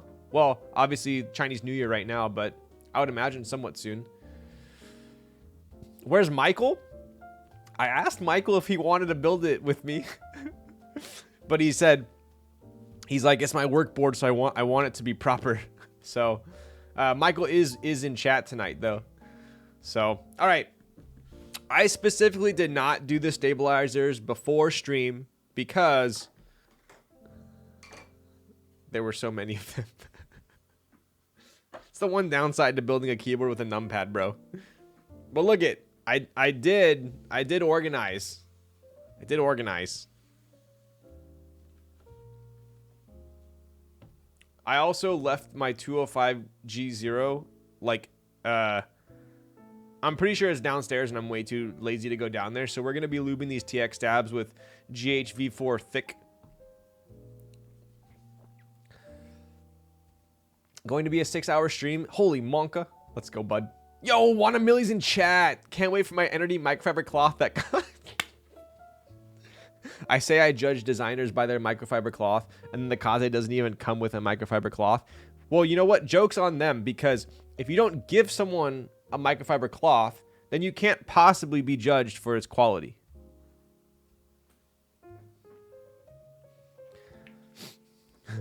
Hey, look on the bright side. There's no 2U numpad, and it is split right shift.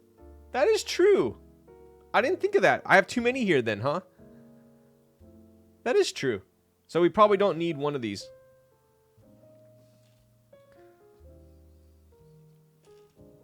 Smart. Thank you. NRD has transcended the need for microfiber cloth with that flap. With the flap. That sounds so bad. I would also like to update chat.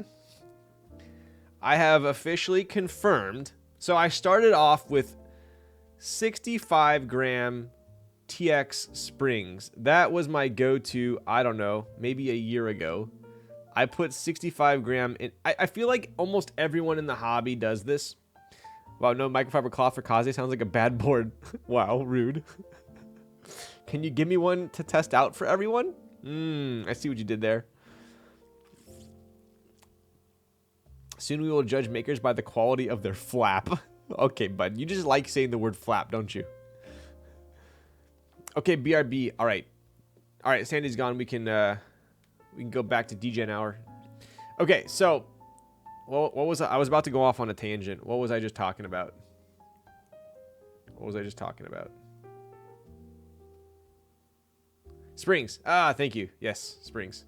See, if I was making YouTube videos, I don't have chat to constantly remind me and keep me on task. You guys are like my directors. When I run out of things to do, I just ask you guys for ideas. If I forget where I am in life, you guys remind me. If I'm making a YouTube by myself, I'm just going to be lost. So maybe I'll just make a YouTube video and act like act like chat's there. So I'm not lonely. Okay, so springs. I feel like most people, I'm not going to make too broad of a generalization, but I do feel like a lot of my friends, at least, have started off with heavy springs to some extent, and then slowly throughout their time in the hobby gone lighter and lighter, right? So I went down this same path, and I started with 65s, then I went to 62s, then 60s, and then more recently 57s. Confirmed? Nice. Dude, GAT yellows are still... I wish they had GAT yellows, but a little bit lighter. But I went to 57s. And I've realized that for me is my breaking point. 57s are too light for me. Same, currently working my way down. Nice. So for me, I bumped back up to 60s. I think 59, 60 would be best for me. 57s were too light. Now, obviously, it depends on the length of the spring as well. I personally like the medium TX springs. I've found that if I go with a longer spring, like the TX long, I can do the 57. But I don't really like the feeling of a long spring. I know some people absolutely love it. K Thrizzy, when he is using a keyboard, his go-to is 55 longs. But for me personally, I've finally settled on 60 gram medium TX springs. That's my go-to. So the reason I found this out, I built this unicorn with 57 gram mediums. And although I like it doesn't bother me enough to where I want to desolder it, but I can't help but wish I used 60s. It just feels a little too light. Shoot, we losing stabs now. I left to watch The Last of Us real quick. Dude, you got some time. You got some time. My rule of thumb is if you can rest your fingers on the home row and not accidentally press keys, the springs are just right. True. I did find, though, that I like heavier springs when I'm gaming. Yeah. I just don't game very often these days. So it's not a priority. Started with beam spring, but for MX, it was 35 gram. And 35? What in the world? You can just breathe on that thing, it'll compress. You know what was a trip typing on? And Krubit has the same board. K Thrizzy had the Hello Kitty Topra, which is a 35 gram dome. That board was actually super fun to type on. Most of the time, I just use 45 gram Topra though. So Zekin went from 78 gram to 68 to 62 to 55. Damn.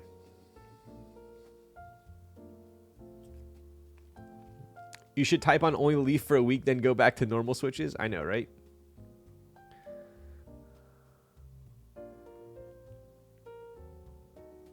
All right, we're almost done with the stabs here.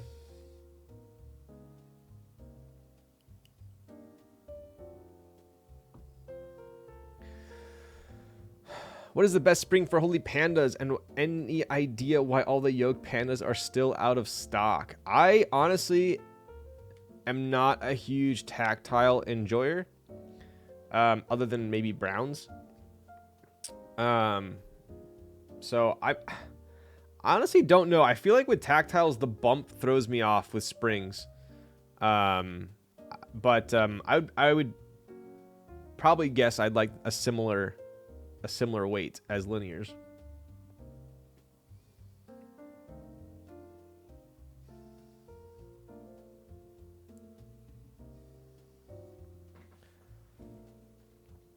I use 60 medium for everything except inks. I like 67 gram long in them. What a weirdo. But yes, you use 60 medium as well. My boy. What lube brushes are those? Dude, these are my absolute favorite lube brushes. They're from Swag Keys, so apologies if you're in the US because their shipping is pretty atrocious. It's like, I think I paid $27 shipping for like a little bit of lube brushes and some OP blacks. But I bought this PC one and I also bought the wooden one. Both are fire and they're cheap. This thing's like $1.50. But it's absolutely perfect for switches and stabs. So I'm actually using GHV4 right now on these stabs. I use 205 grade 0 generally, but TX stabs are not super picky. I know a lot of people use BDC on them, which is fine. I don't think it's necessary to have that level of thickness. And I also don't like how messy BDC is.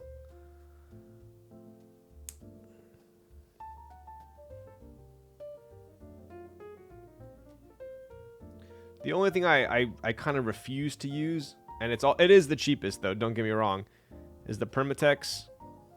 I don't like it. Dielectric grease. I know it's super cheap. I know it does the job. But if you do get that in between your stem and your housing, chances are you might be taking a trip to Sluggish Town. Whereas GHV4 or 205 grade 0, if we get those in between the housing and the stem, it's already there because we lubed it with that, right? That's the other thing I don't like about using BDZ, right? So I'm like, okay, so I lube my switches with 205, and then I gotta either clean my brush or switch brushes to go to my BDZ brush. Then I gotta lube it with BDZ, and it's just like, it's too much of a hassle. And then BDZ like destroys the brush.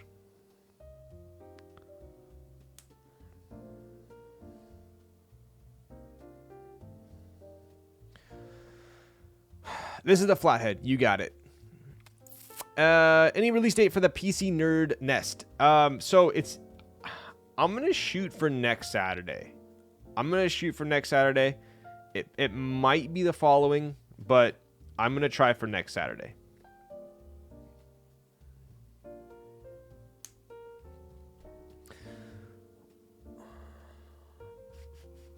Those ones fall apart for me? This brush does?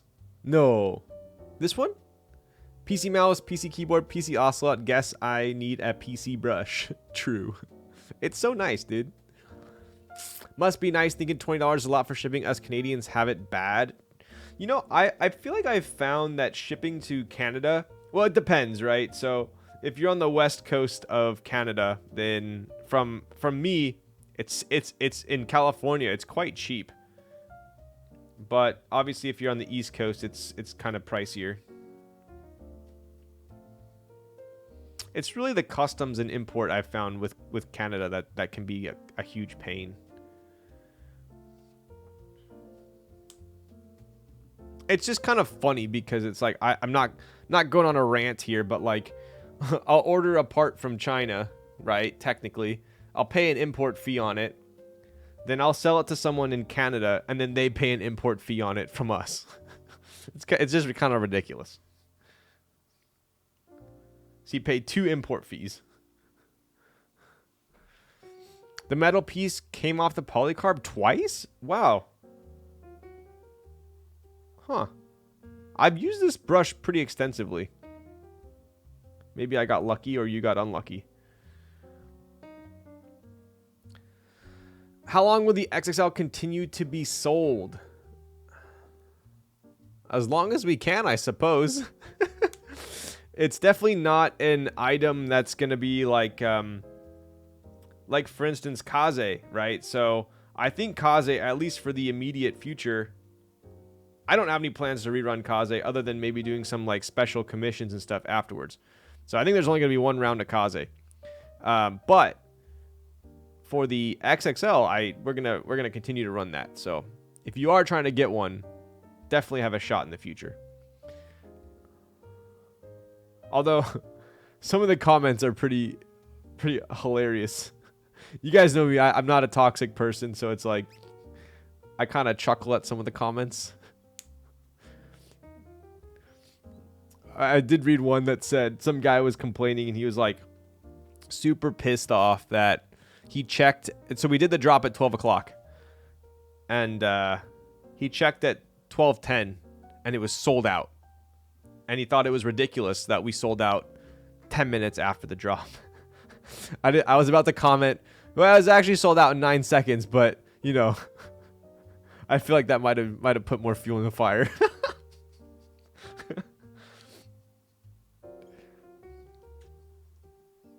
He'd be like, exactly my point. You just made my point even better. That was Cuppo? I knew that was you, Cuppo. You're a troll. You're such a troll.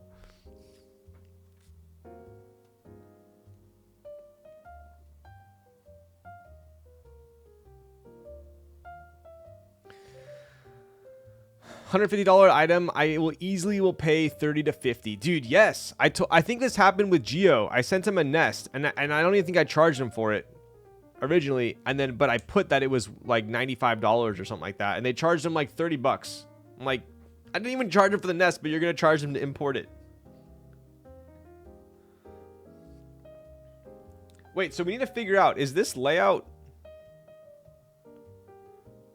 7U or 625? NRD headphones holder when? Yo, dude, I've actually been using the NZXT. It's like a square and it's magnetic. And I put it connected to, I guess, mount it on my filing cabinet, and it's perfect. I love it. I absolutely love it. I tend to only make items that I feel like I can improve on. I'm sure if I think hard enough, I could probably improve on to that. But most of the items that I've made so far and will continue to make are items that I feel like I'm missing. Any coaster updates? No updates until Chinese New Year ends, which is, they still got probably at least another 2 weeks out of the factory. Sold out in 10 minutes, my guy. How about you try and get a unicorn? I know, right? High key, patiently waiting for the NRD coaster and tray. Dude, same. Honestly, same. I'm so excited to get the coasters and trays out there. Yo, got goodies. You got gray? Bro, sick. I think gray, it's funny. Everyone I asked, they have a different favorite for the machinist ones. I think K Thrizzy, his favorite was the gray. I think my favorite is the black one. And then my other friend I asked, his favorite was the polished. So it's like, they're all great. Since it's winkeyless, I'm assuming it's 7U. That's what I thought, but they're small. They're small boys. Do I need to go to Heine's website? Can someone help me out? I don't have a keyboard plugged in. I got maybe over 20 pairs. I need something proper. Something to hold glasses. You know, Smokey, that's actually on. So I have this like brainstorming chart. And on the chart, I basically write down items that I feel like I want or items that I feel like I can improve on. And one of those is a glasses holder. Because every day, so here's the thing. I get to work. I take off my glasses and I have a watch on. I don't like typing with the watch on, right? So what I do, the second I sit down, I take off my watch and I put it on my desk. I take off my glasses, I put on my desk. Both of those do not have a spot. They just are on my desk. So I'll tell you guys right now, 2 items, sunglasses. I wear sunglasses. I don't wear normal glasses. 2 items I am developing are a sunglass holder or a glasses holder and a watch rest. So you guys can definitely be on the lookout for those. I've already designed the watch rest, the sunglass holder. I'm going to be working on that. So any plans on designing another size NRD keyboard considering how long it took the Kaze? Would love to see your own take on other boards. Yes. So Kaze was obviously the first board we ever designed. And then we've done a lot since then, but the 60% is almost complete. We will be dropping another keyboard and most likely fulfilling another keyboard this year. So you can hold the top case over your unicorn and see if the blockers are lining up. That's true. That is true. Thank you, Ryan. Honestly, gonna look so no matter what. Nice. Huge leak. I know. I'm sorry. Hopefully K Thrizzy isn't watching. The watch rest will be similar to the coaster. So it will incorporate PC as well as aluminum.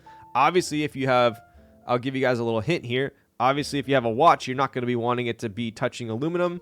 So it will be some sort of a reverse of the coaster, my guess. FRL, TKL, or 1800 would be lit. True, true. I'd be interested in an NRG tray that holds things like a phone, AirPods, wallet, keys. Jacobian, that is very much on the short list right now. And that's going to be a catch-all. So definitely stay tuned for that as well. So we got a lot of items that are going to be released this year. My goal is to basically take over the desk space, as well as the keyboard. In addition to the keyboard, I want everything to be NRD on the desk except for the mouse. I'm not going to tackle the mouse sector, but for me, if I sit down, I want to have a place for my watch. I want to have a place for my glasses. I want to have a place for my artisans. I want to have a place for my coffee cup or my water bottle. I want to have a desk pad. I want to have a place to put down my wallet, my keys. So I want the whole thing. That's my... And hopefully whatever I design, you guys will like. And a place for my... Okay, yes, Smokey, exactly. I'll get one just for you. So, anyways, that's the goal. That is the goal this year. Is this stream going to be the Kaze raffle? No, we're not going to be doing anything Kaze related on stream until we QC and get the original ones up on the site probably. What up, Hoosier? How's it going, bud? I need a nice premium desk pad like Lewis's acoustic ones. Yes. Yes, I have big ideas for the desk mat space. And you guys know me, I am not going to come out with something that is just another rendition of something that's already out. If I come out with something, it's got to be different enough or a new product that no one has created yet, right? So obviously, as of right now, there's only so many things you can do with the desk mat. But I do have an idea in my head on what I want to implement, and my biggest issue will be finding a supplier for it. But I will try my hardest to try and execute my idea. I'll give you guys that. Full brass desk pad is exactly it. Exactly. NRD logo sticker ball mat, yo. So, okay. Have we figured out what spacebar this is? Oh my goodness. You guys are going to make me plug in my keyboard.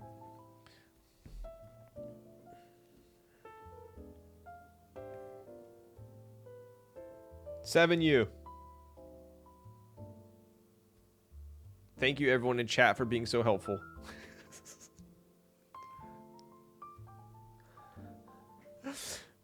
Wait, did you work on an NRD light? Need a nice one on my desk? Get the frick out of here.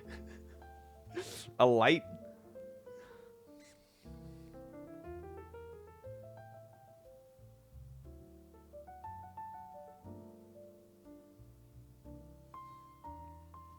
Just take my money.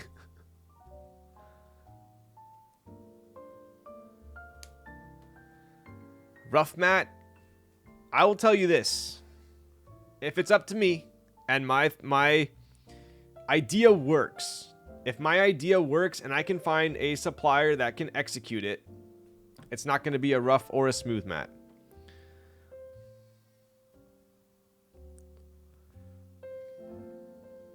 Because those are already out.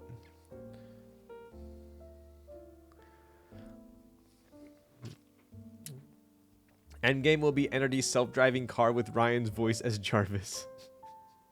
Basically, I'm just trying to become the next Tesla, okay? We're going to start off with keyboards.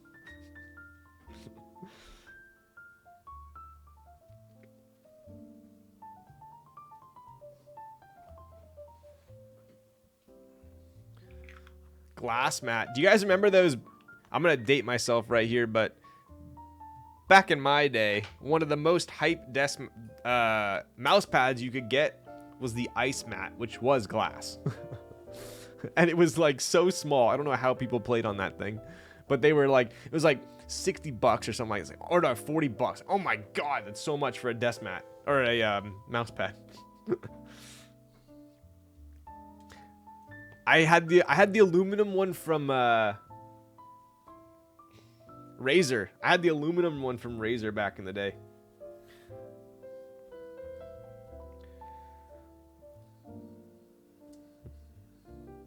I think I had a Cooler Master one that was aluminum as well.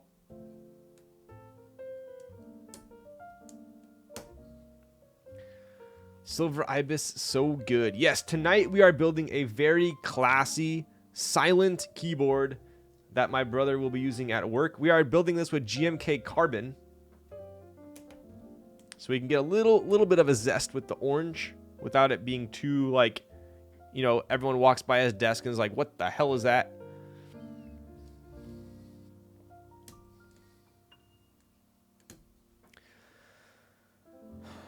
Razer also made that super hard stick-on mouse pad. Dude, a stick-on mouse pad? Sounds interesting. We are... We're not going to do split right shift, I don't think. Michael, are you in chat? If you're in chat, do you want split shift? I don't think you do. But let me know if you want it. Because it's now or never. So by silent, you mean box white. Imagine if I trolled him and built with box whites instead.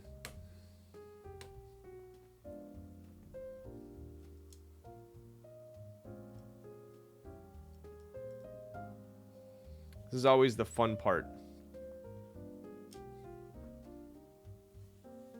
Can you fit full shift? There's a stabilizer for it.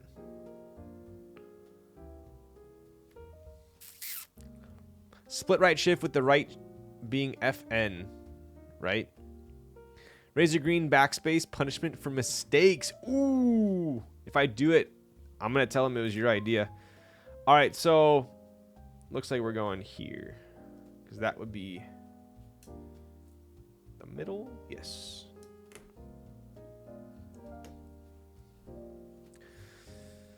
What do you guys think?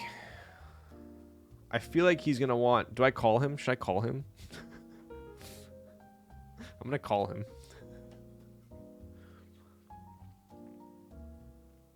Put him on speaker.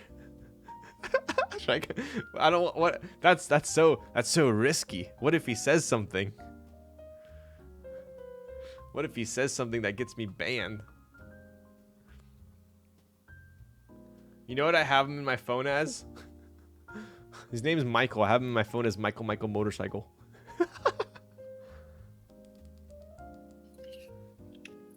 Hey. Hey, do you want split right shift or do you want full shift? Full shift. Oof, good thing I called. Yeah, sorry, I have to go to bed because I have to wake up ridiculously early in the morning. What? It's not even 8 o'clock. I know, I'm in bed right now. All right, good I night. just turned off. All right. All right. Thank you for calling. You're no worries. Okay, good night. Good night. Wow, chat, you made me wake him up.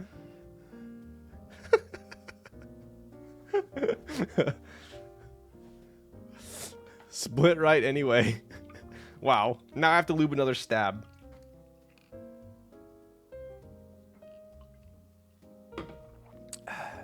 Dude, it's not even 8 o'clock, bro. Yo, LPC Tunnel Rat. Oh, I guess I should show everyone that I subbed to you. What a legend. Thank you for the prime. He knew you were one stab out. I know, right? Just when I thought I didn't have to do it, now I do.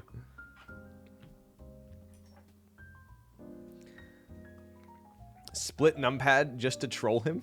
Could you imagine I don't use any stabilizers on the numpad?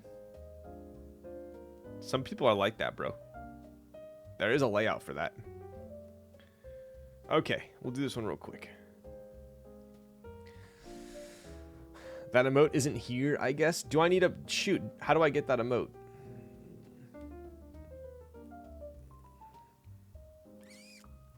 To be frank, 2U is fine without stab. Sounds pretty lazy to me.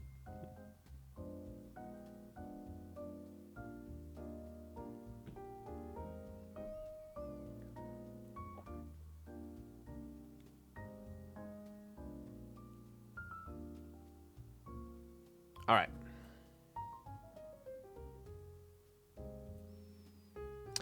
Oh, I need 7 TV emotes. How do I do that? Do I need to make like a subscription or something? If I do it right now, will it do it?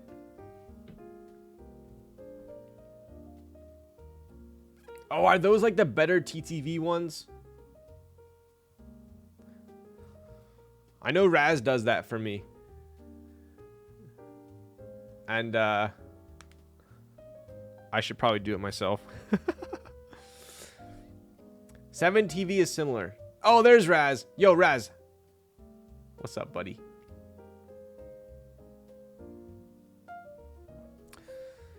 You can add editors and mods that can add sus emotes for you? Wait, so should I get 7 TV? How much is it cost money?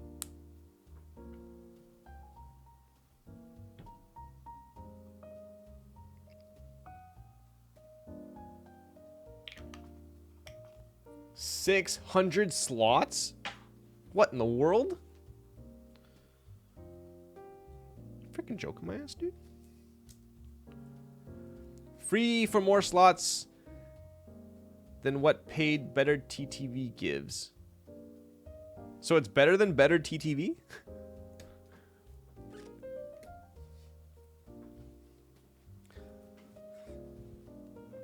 Oh, how do we get it?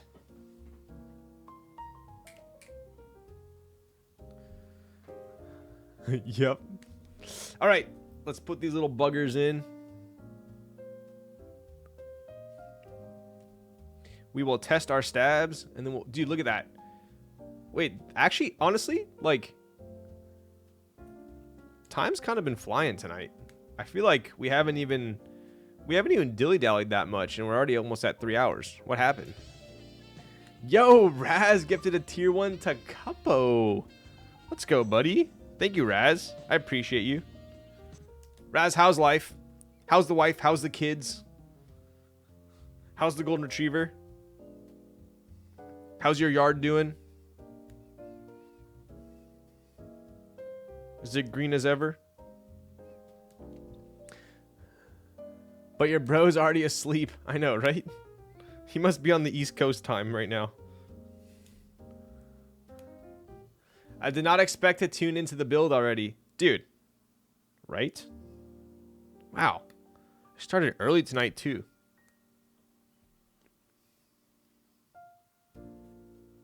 Ooh. Okay, so let me show you guys something here.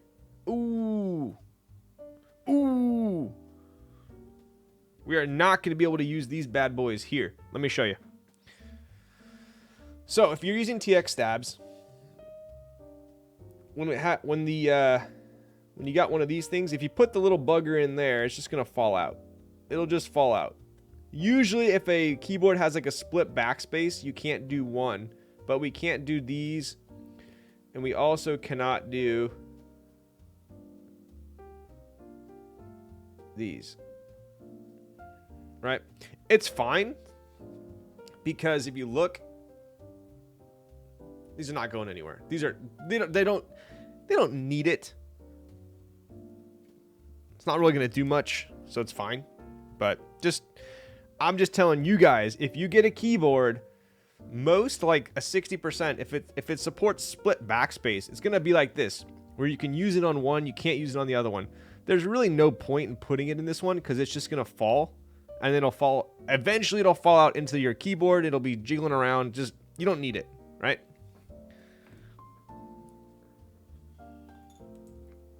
Literally hate that.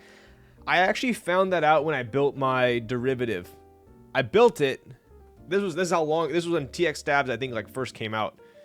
I built it, and then after a while, it was like, I heard this, every time I like move it, I hear like a, I'm like, what in the world? And I shook it, and I'm like, what could that possibly be? I took it apart and I realized it was just that little tiny wedge. And then I put it back in, and then I realized it kept falling out. And then aliens. So then I realized, oh shit, I guess we can't use these on any of them with cutouts. Why they make the cutout? It's to support split backspace, right? So let me show you. So, on a 60, or really any board, they have to put a pin here. If you want to do split backspace, right? So, on a normal board, if there's no split backspace, you don't have room for a switch there or here. So, you just have this middle one. So, if this didn't support split backspace, this would be gone, this would be gone. But because this supports split backspace, now you have 1 and 2. So, if we did split, we would not have a stabilizer here, and we'd have a switch and a switch. So because there is support, we need a pin there. Because we have a pin there, what happens is, if this were really any other board, this would be flush. So it would be fine using one for here. But if you put one in here, what happens is you put it there and it just slides down and then comes out. So, just so you guys know, I don't personally put one here.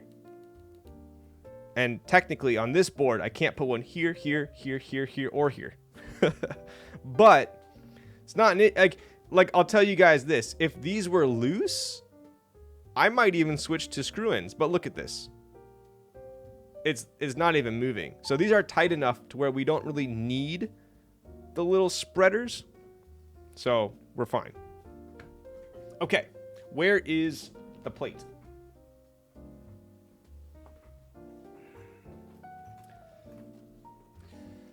Literally hate that. Yeah. Yo, what up, Nico? I'm shocked to see you building at hour 2. Bro, we are 8 minutes away from hour 3. Don't even act like you're shocked. Where's our aluminum plate?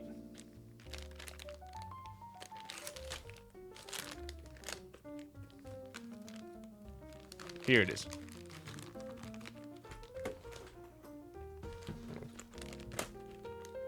Yeah, here it is. All right.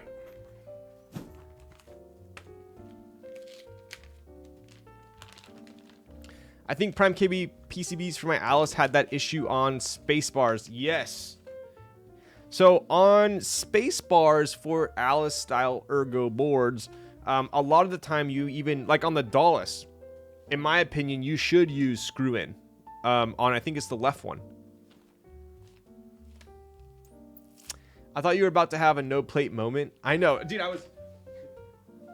I was looking through here, and I was like, wait a second. I have a FR4, but the aluminum was behind, so we're good.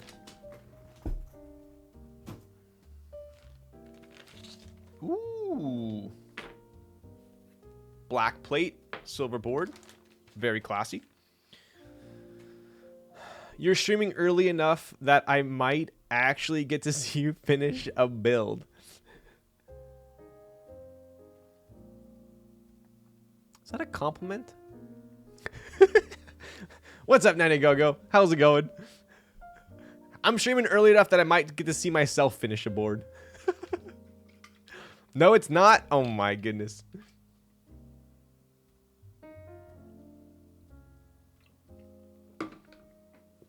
Rude. But if the hole in the PCB was round, it would hold it in place. Yes, yes, yes, yes. All right. Look at this. Aluminum plate here. Obviously, we have a top mount only board. I want to say every keyboard Heine has designed has been top mount only, other than, I think the GB Ladybird might have been top or O-ring. Am I correct? Every other Heine board I've had is just top mount. Lol to that comment. My wife just said, are you going to be awake when he does the giveaway? He's always super long streams. Freaking joke on my ass. Freaking joke on my ass. Let me know. I need to know your wife's name right freaking now.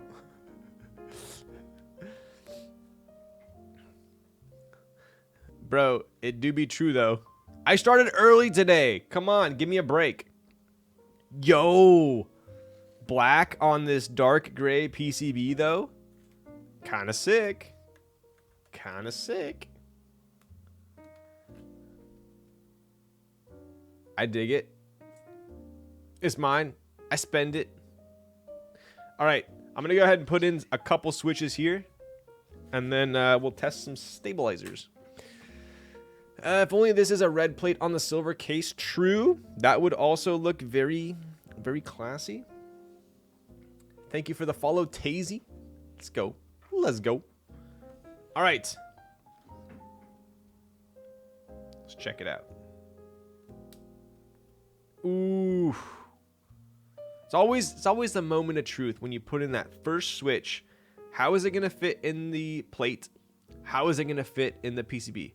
After building over 300 boards, I'm very in tune with that. And if this is the perfect amount, right? For me, if I could, look at this. Those legs are in solid, right? What I'm talking about are these legs here into the PCB. If it's too hard, my thumb hurts. If it's too easy, you could just pick up the plate and it falls out, right? Obviously, if you're building a couple keyboards, it doesn't matter. But for me, I like that.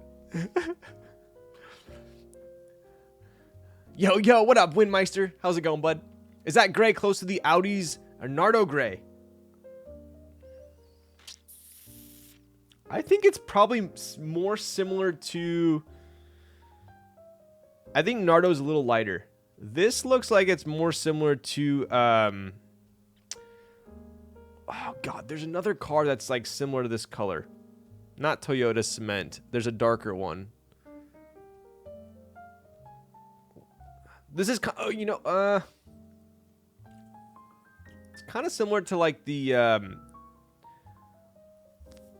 I think there's like a RAV4 this color or something.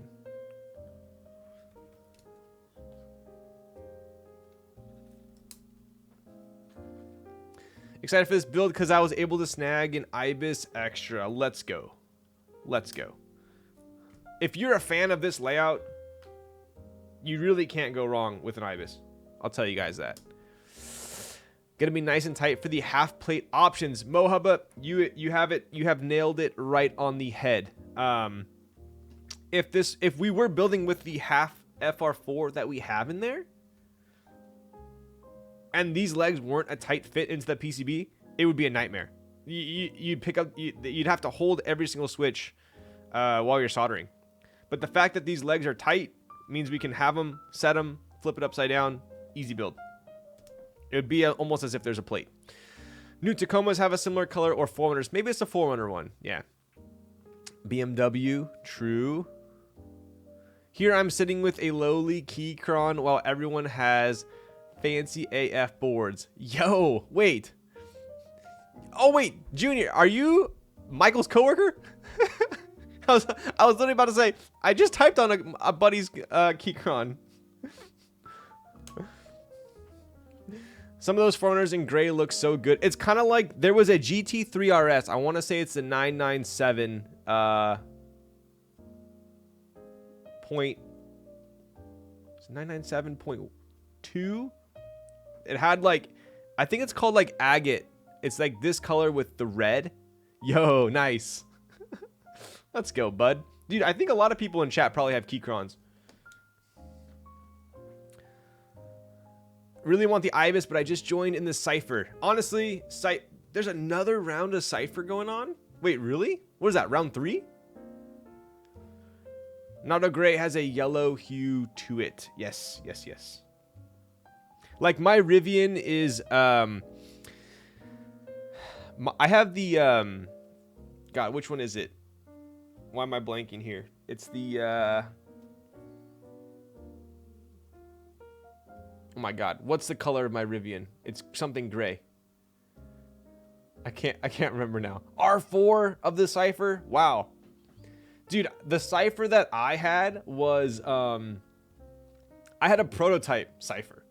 That shows you how much of a boomer I am. I had a prototype Cypher before round 1 came out. Now they're on round 4. My goodness. That was a sick board though. My prototype Cypher was so... It typed amazing. I loved that board. But the prototype was like so effed because it had these like alignment pins. I don't know if anyone else can remember this, but I doubt it. I doubt they still have it. But they had these alignment pins, and the tolerance was so tight on it that you could barely open the board, and then you had to like twist it at the same time. Otherwise, like, it wouldn't pop off the alignment pins. It was the hardest thing to open. So hard. I need a Cypher. I have the Angel and Prophet. Get to add to the collection. Dude, I built a Prophet a while ago. Solid board. But the honestly, I loved my Cypher. I loved it. I built it with inks on aluminum. Mine was pink bottom, silver top.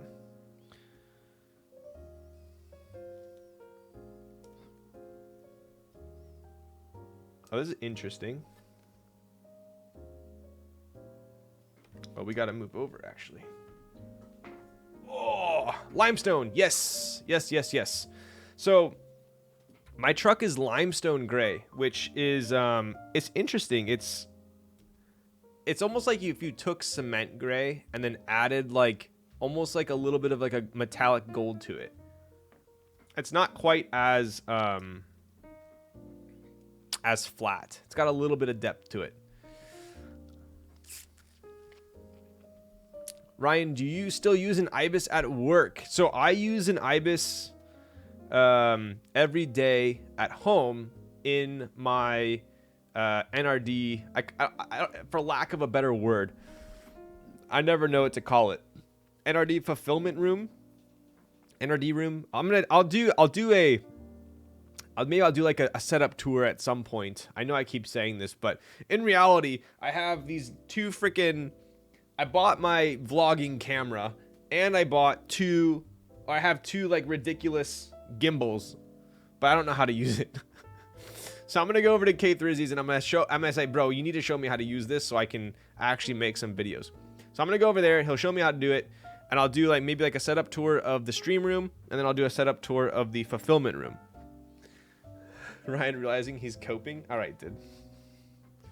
Anyway, I use the Ibis. I use my green Ibis here for fulfilling orders and whatnot, and then I use my Project F at work.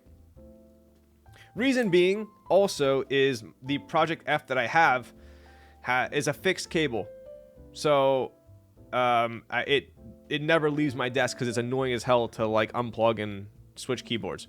I did get the new updated Project F PCB plate and brass USB holder. So basically it converts a Project F from being fixed cable, which was my only gripe with it, to USB-C. Now, that is part of my personal build log that I haven't got to yet. I got that like 3 months ago and I still haven't been able to build it. But at some point I will.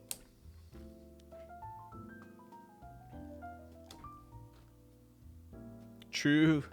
Work wire management is always a pain. Dude, it is. All right, let's go ahead and test some stabs here. Your NRD office? I could just call it NRD office. That would probably save me a lot of time, huh? Ryan, you got to get the head mount for vlogs? Could you imagine? That'd be pretty funny, huh? Or the chest mount? Okay.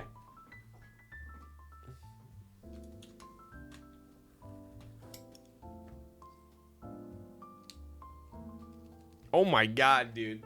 These things are freaking silent. Wow. Listen to this spacebar. Wait. This is gonna be Michael's perfect workboard. Listen to this.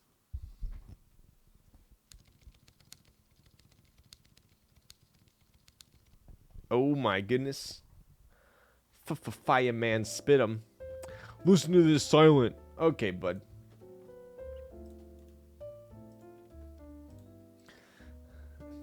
You guys are a bunch of trolls. Yeah, well, how about we do no side? Well, maybe we just won't do a typing test tonight, since there's no point.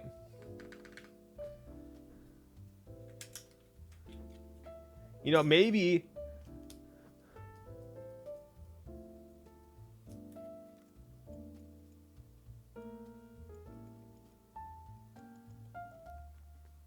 This one has a slight spring ping. Slight.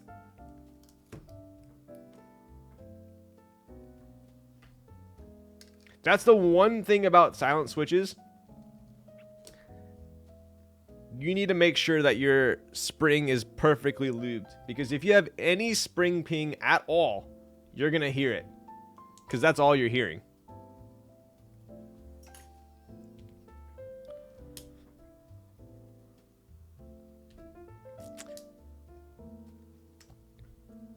To be honest, those Lenovo membrane boards are pretty loud, right?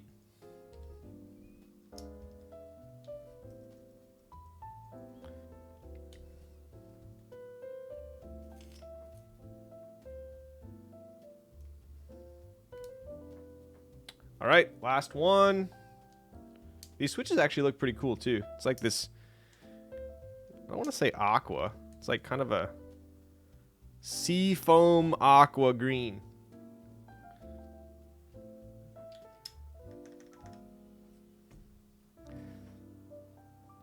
Just mute the stream and it's the same thing. Maybe I will.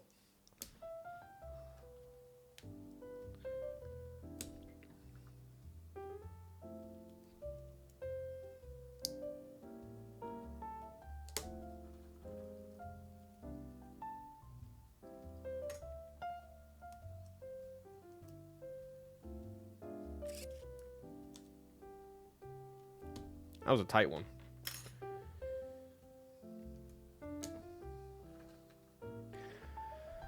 Are you gonna check the switches for ping now?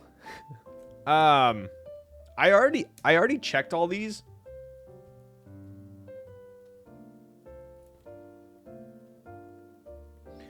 For the most part, when I lube them. Let me just see. Yeah. I was pretty vigilant when I was lubing these. So when I lube tactiles, I still use 205 grade 0. I just make sure I don't get any lube on the legs.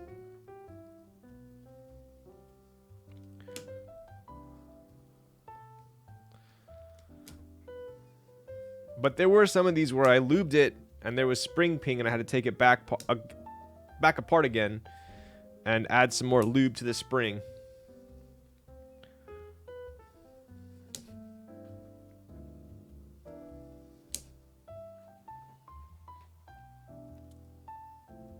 Yo, what up, Voodoo Bear?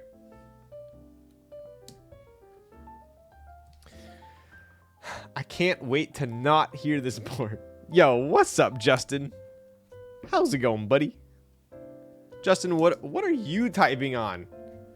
Now that you have, what, 3 keyboards? Which one are you typing on? Look at this guy, dude. Pumping him out. Neapolitans had hella leaf ping. So that's the other thing, too. So when you have a silent switch, it really brings out all of the bad traits of a switch. You get spring ping, you get leaf ping, especially on a tactile silent. So some of these I probably went through at least 10 of these when I lubed them, put it back together, and it had like terrible leaf ping or it had terrible spring ping, and no matter how much I took it apart, put it back together, I could not get rid of it. So I would say, if you're trying to make the ultimate work keyboard and you do get some silent tactiles, definitely order at least 10 to 20 extra switches, just to be certain. I'm using a prototype. I notice a lot of sound test video recording sound switches sound super silent though. Silent linear is the way. I still remember Krelbit built his Jane V2 that was anodized black and gold kintsugi by Caustic. I still remember, I think it's on YouTube still. He built it with MX Xylence. And I swear I thought that he muted the mic during the typing test. And but if you listen super closely, all you hear is like the bass dun, dun, dun, dun, dun, dun, of the actual like metal on the desk. Pretty crazy. I bring my loudest keyboards to work. You guys, you want to know what I type on at work?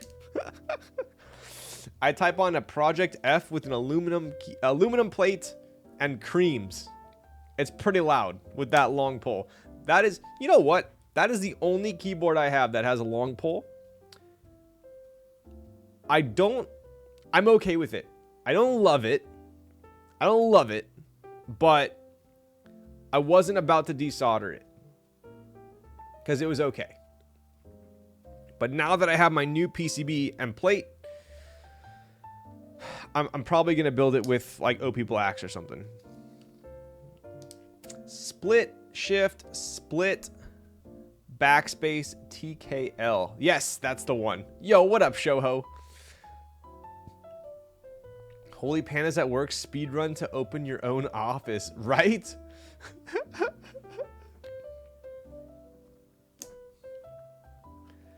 Creams are long pole, but they have 4mm travel. Yes. Yes. I have MX Silence in my work board. So nice. Want to switch from 60 to a TKL though. Ooh, use a 60 at work? Damn. I'm bringing my Tomo with Azure Dragons. What are Azure Dragons? Those just sound loud. Imagine someone comes over to your desk. What are you typing on? That thing is so loud. I'm typing on Azure Dragons. Thanks for asking.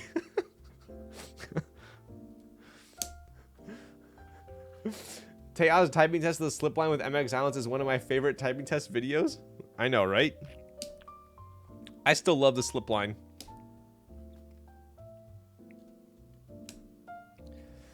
Running MX Silence in my Ibis at work. Yo, nice. MX Silence are pretty OP.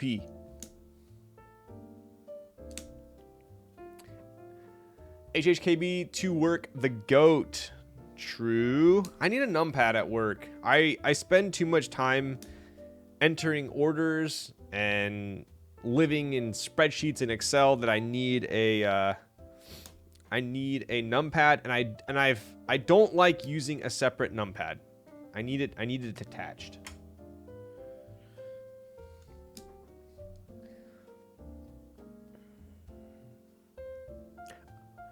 Oh, interesting. I'm worried I'll hate it and that it will be a huge waste of time and money. Dude, MX Islands are a GOAT. For sure. Busy Timmy, are you thinking about doing MX Islands? I bring my boards to the office and I'm never the loudest. It's always the 50-year-old colleague with the loudest. I guess that's a good thing. Dude, here. I will do a quick type test for you. Because I have a board currently built with MX Islands behind me.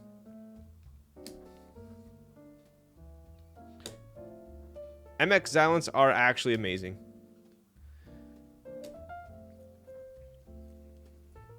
All right, what's going on here?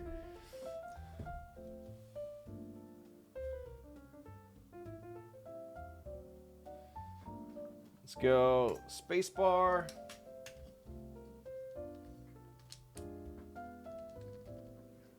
And then what? I'm guessing not probably this one here.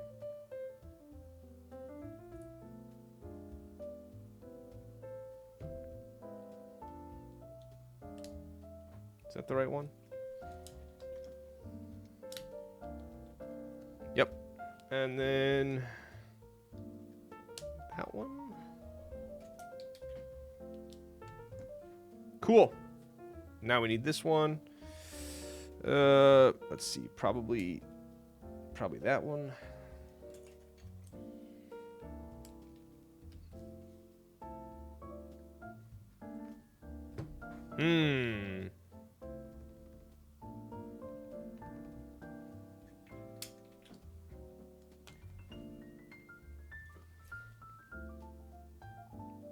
That looks correct, right? Yeah? Yeah? Should we risk it for a biscuit? Looks good. Do I need to test it with the top plate before soldering? What do you think? I'm too lazy to take off the top. I don't want to.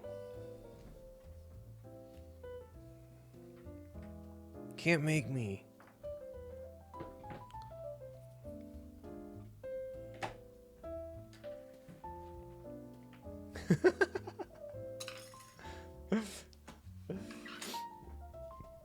I'll show you guys a quick little something here. Oh! Aren't all those screws on the way to overkill? You could argue that. You could. But it is holding these two honking pieces of stainless steel together. So you have these held together to this. So, I mean, arguably you could have put one big countersunk, one big countersunk, one big countersunk. I'm assuming Heidi went with this because he likes the look of it. So, which I think it looks kind of cool. Okay, check this out.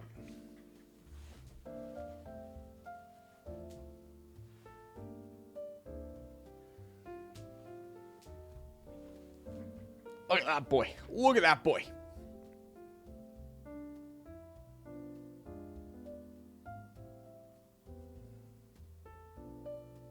These are, I think these are already delivered, right? Have all the RS60s gone out? We do have Bento on here. Looks pretty good. It's like I think this is a sick match.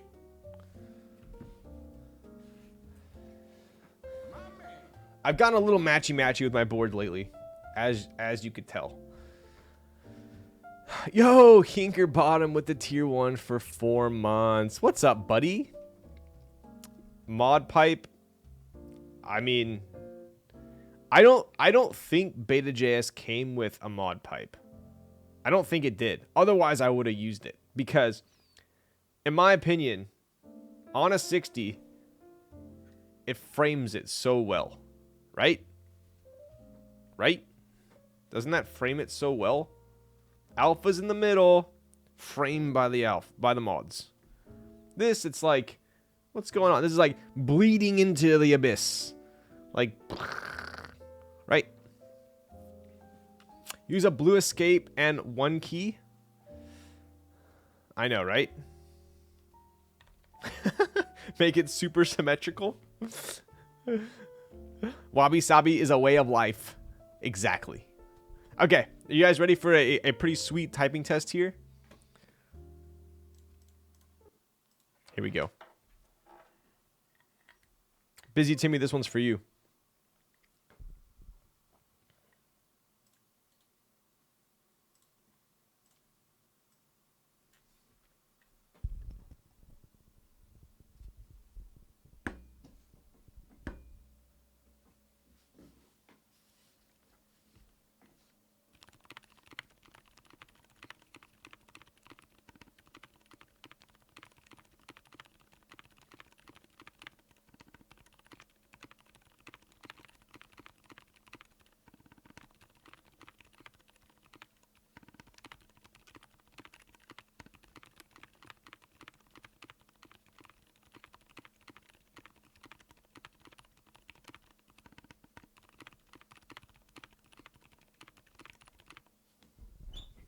There it is. How's it sound? Sounds amazing. Dude, I'm telling you guys, MX Xylants, if you have not typed on MX Xylants, they are special. They are special. They feel so nice when you bottom out with them. It's worth it. It's worth it. It feels nice. I know you could be like, oh, but there's, you know, silent alpacas, there's silent this, silent that. But MX Xylants, they feel nice. They're expensive for sure, but they feel nice. Your noise gate was on? There was no noise. They're worth the cost. I specifically remember I was not enlightened yet. And K Thrizzy built, I want to say he built with his Kiku Ichi Manji by Bisa Romi with MX Xylants. And I typed on it and I was like, what the heck? Is this what I've been missing out on? There's no gross bottom. The bottom out, it's crisp. It is crisp. It's nice. I would say if you've not experienced MX Xylants, 100% you should try it out. In my opinion, it is worth the effort and the money. Yes, you can also get Alias housings as well. I personally, I mean, I have not tried silent MX stems in like any other Duroc housings. I haven't tried it. Maybe it's similar, but I do know that this combo is nutty. So we do have basically what it is a, if you're not familiar with MX Xylants, because it is kind of confusing, MX Xylant, right? So what it is, it's a Zeal housing, a clear Zeal housing, which are very smooth, very expensive, but very smooth. So you're either going to have to buy Telios or Zelios, right? You take them apart, toss the stems, keep the housings. You have the clear Zeal housings. Then you get cherry silent blacks, take the stems. Lube them, film them, combined. Gucci.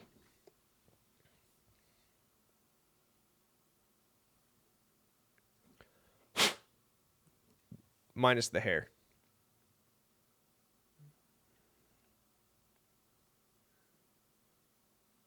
All right. Pretty sweet. I love them. Honestly, I would put them in more boards if it wasn't so much work. I would have more boards built with these if it wasn't so much work.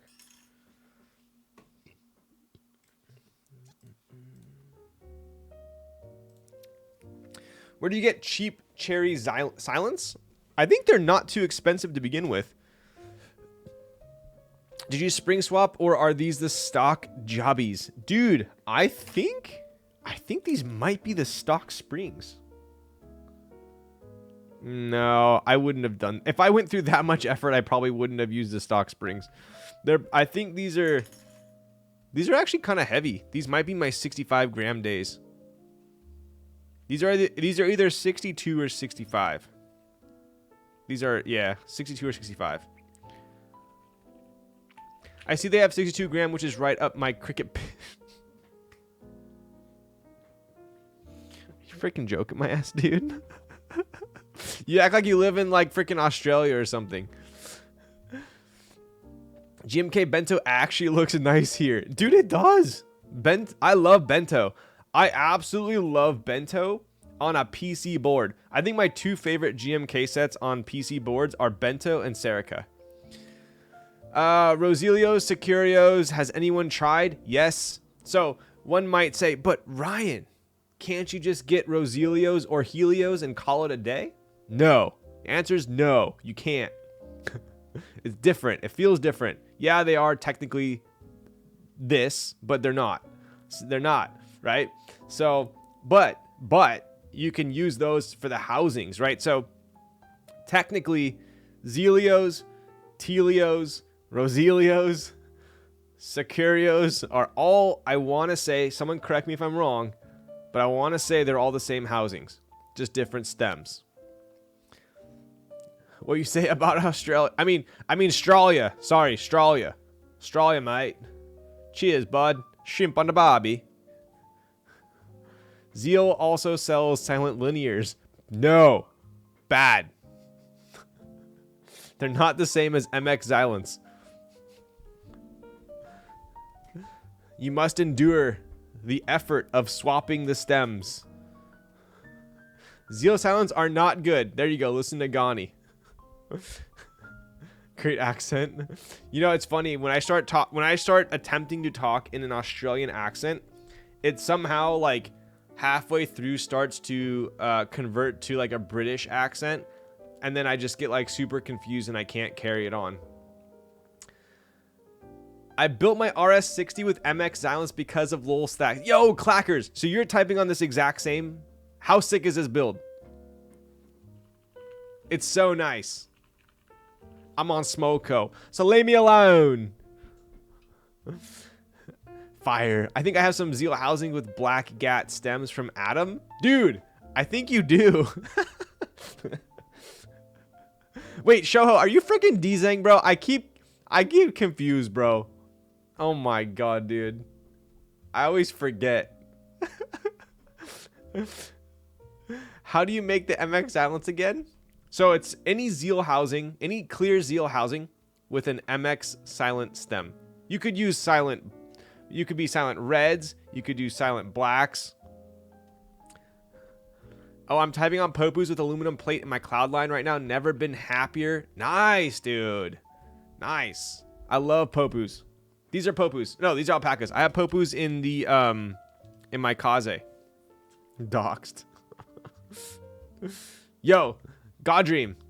I'm pushing my numbers in the gym, bro. Finally. 3 weeks in. We're seeing some progress pics.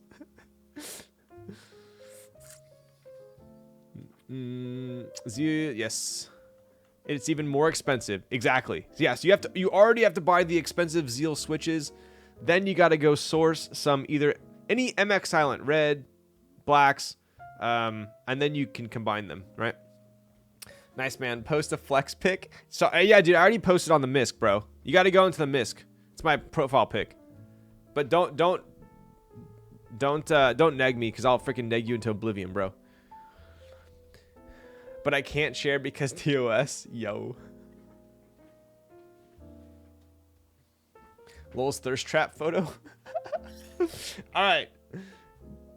I think because I don't want to make an oopsie daisy, we're gonna take this. We gotta take this thing apart anyways. Might as well test it out, huh?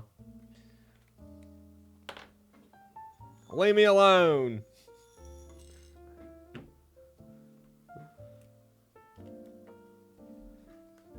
Ryan, you also got to get some springs while you're... Yes, true. This is true. So you get Zeal housings, MX silent stems, TX films, or I guess desk key films, and springs. Dude, you're easily into $2 a switch territory. But come on, who's gonna come? Bro, if you're putting this into a $500 board, are you really gonna complain about a $2 switch?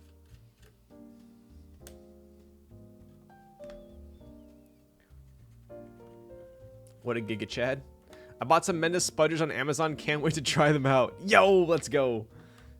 All the China ones I have break after one use. Dude, I 100% guarantee you that those Menda ones are worth the money over the China ones.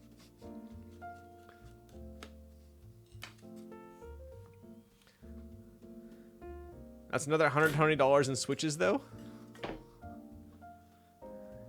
Yeah. But that's why we're in this hobby.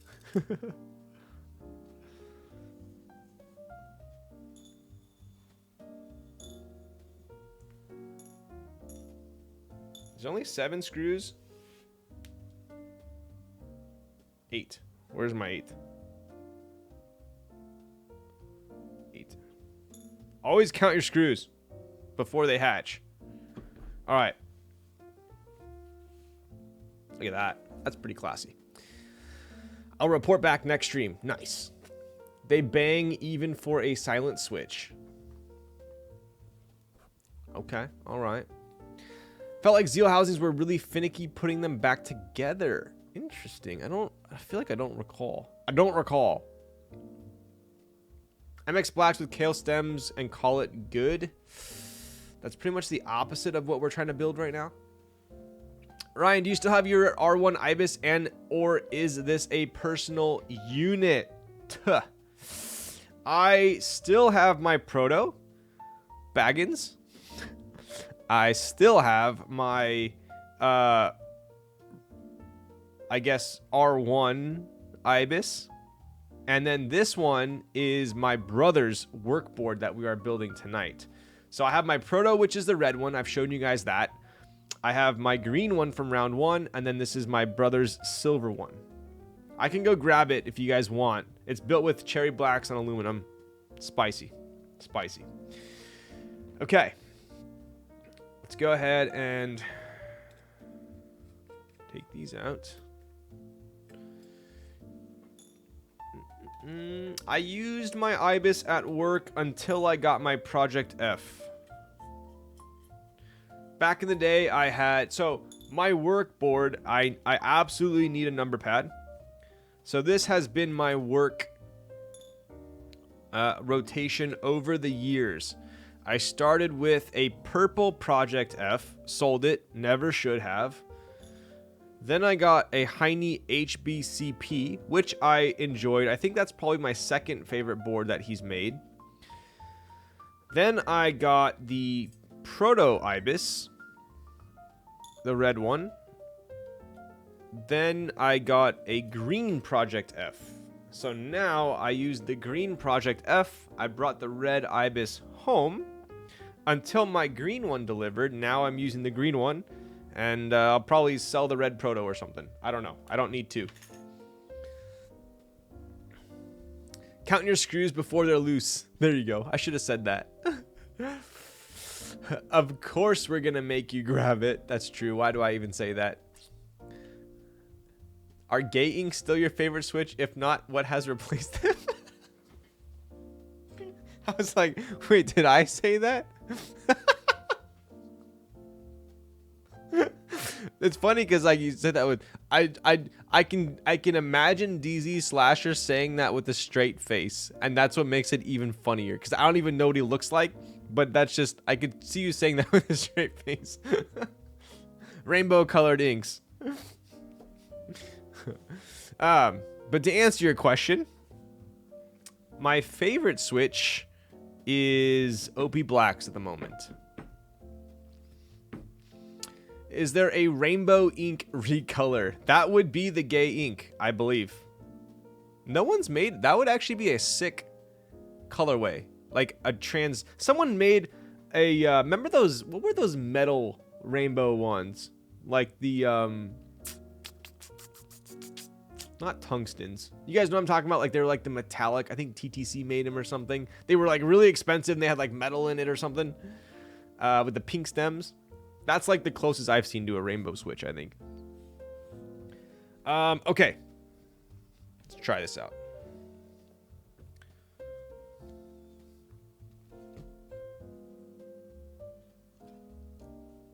We could have risked it for a biscuit.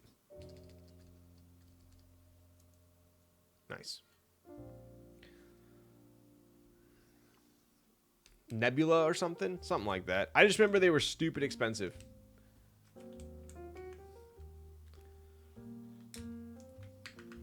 Alright. Solder time. So leave me alone. It's funny, he put waste of money here, and I thought he just put that on the F&F. But it looks like every Ibis has that. It's pretty troll.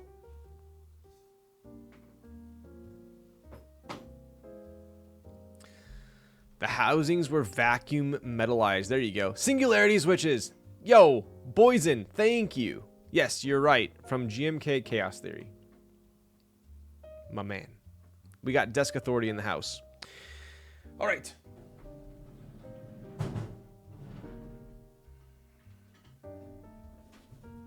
Oof. Boom. All right, I am going to go grab my Ibis from downstairs, and I'm going to go use little boy's room, and I'll be right back.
Whew.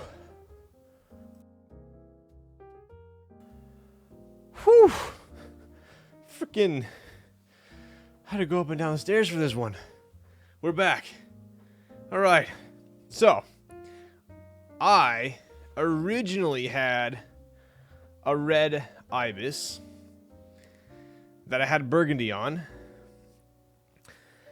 And then I went to swap builds, put it in. I was about to pull out the caps to put some other keycap set on it. And then I realized, I was like, wait, this actually looks pretty sick.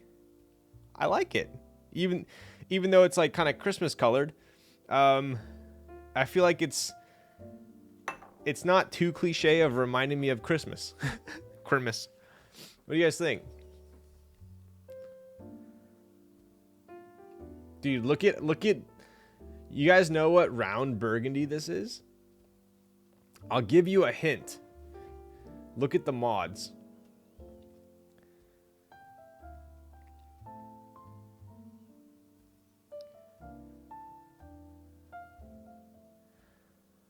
I love the red more. Get the frick out of here, dude.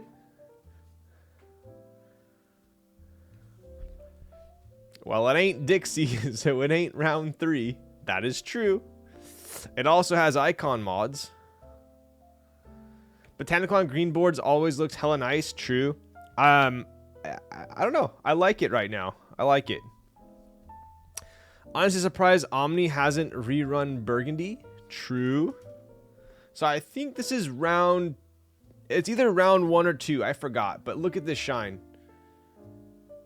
Look at that shine, dude.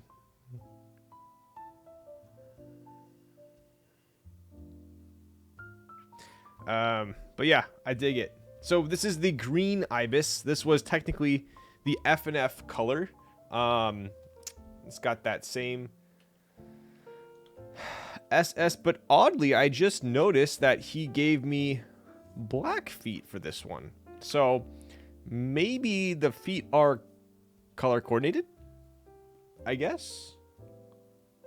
That's interesting. Ron Burgundy? Question mark? Yo, color combo reminds me of the Gucci snake print. That, it kind of does. It kind of does. I dig it.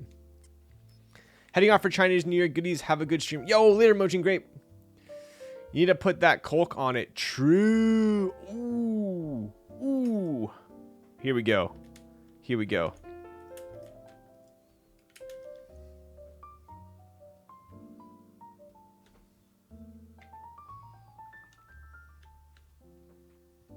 Like this, or do we keep the page down on there still?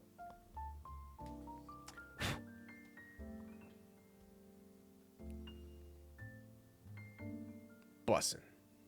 Bussin'. Bussin'. Dude, that's actually a sick match because it's gray on the sides. Ooh!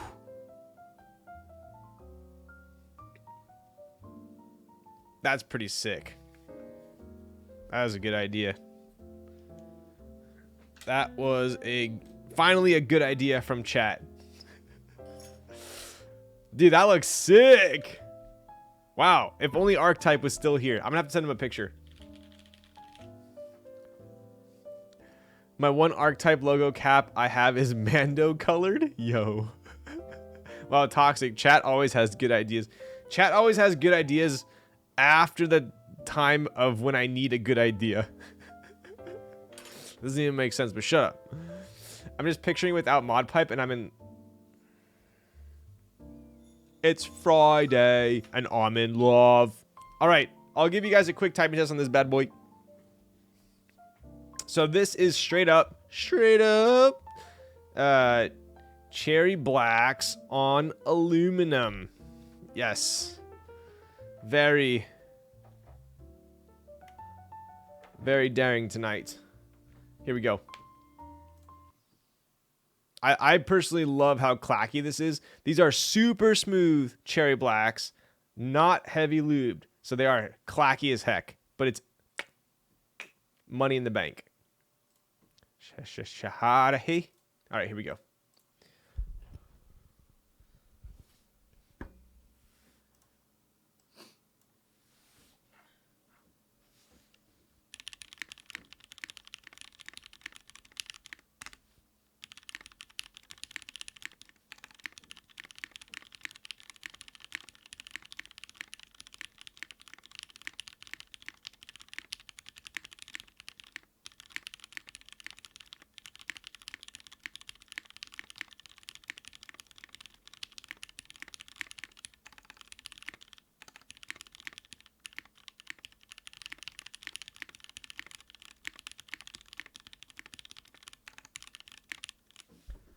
Dude, listen to how bad. Okay, this is how much I murder this board. Listen to how bad these stabilizers are. This is before TX stabilizers came out. All right. Here, listen to this. I think they're bad. I can just tell by typing on it, but it's like my workboard, so I don't even care. But listen.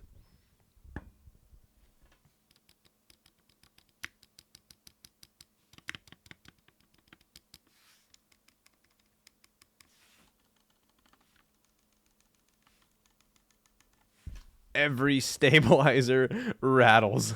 My goodness. Who built this board? Not me. Reported. You're a phony. A great big phony. All right. After that, in Korean fashion, with our brass cup and our maku, I'm going to drink to that. More ticks than an Amazonian rainforest. I swear. I think Busy Timmy uses some sort of like AI generator, and he just types in a keyword and then it spits out a dad joke.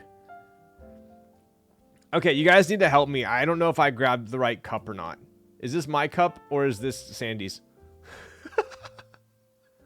Whose cup is this? Wait. Come on. You can do it. There we go. Is this my cup? Or am I going to get in trouble for using... Okay, this is mine? Okay, good. All right. So we do have some maku, which is Korean rice beer. Makuli.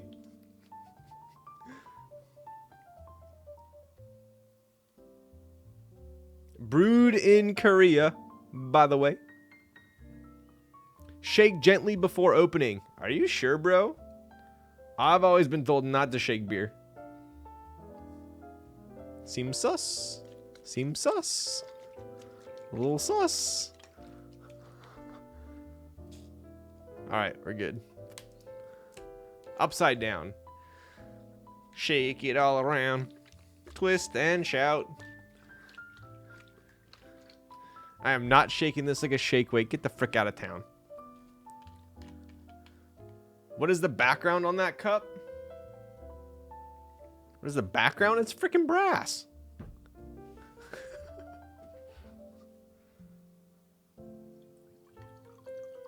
How alcoholic is this, by the way?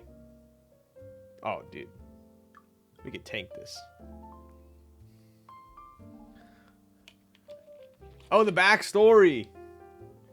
Bro, when we were in Korea, we got, like, literally the freaking, like, every piece of kitchen eating apparatus, utensil, and brass that you can get. We have brass plates, we have brass bowls, we have brass forks, we have brass chopsticks, brass knives, brass rice holders, brass everything. And so, brass cups. So we got all that in Korea. It was like freaking, like, can't tell you how many pounds. And so I wanted mine engraved. So the lady engraved it for me. And then Sandy got hers engraved. So I want to make sure I got my cup. What kind? Some kind of milky beer? This is makgeolli. Cheers.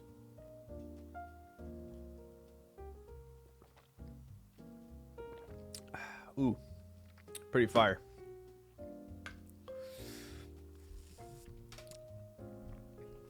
Come on, cook some Korean pancakes. They're called hotdogs. I always call them hot dogs because it sounds like hot dog.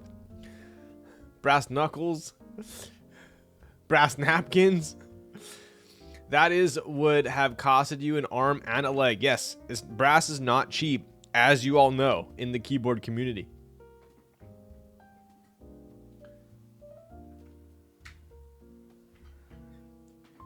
Oh.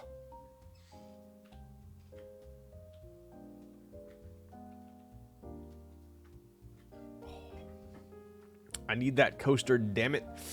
Damn it, Bobby. Soon. Trust me. I'm basically just waiting on them to get back from Chinese New Year to solidify some stuff, but I can't wait to get these out. You know what? I actually freaking brought this. I brought this to the meetup in Arizona. It was in my backpack, and I was so, like, disheveled with everything that was going on that I forgot to take it out and put it on the desk. So I brought this all the way to Arizona and didn't even put it next to my keyboard. Forgot to display it. What is your favorite key? Mine is the win key. All I do is win. You know what? Most of my keyboards don't have a win key. Maybe that's why I always take the fat L's. But I think I like Mod Pipe. Thanks for asking. I haven't been drinking anything because no coaster. Wow, is everyone gonna be like dehydrated because I haven't been selling coasters?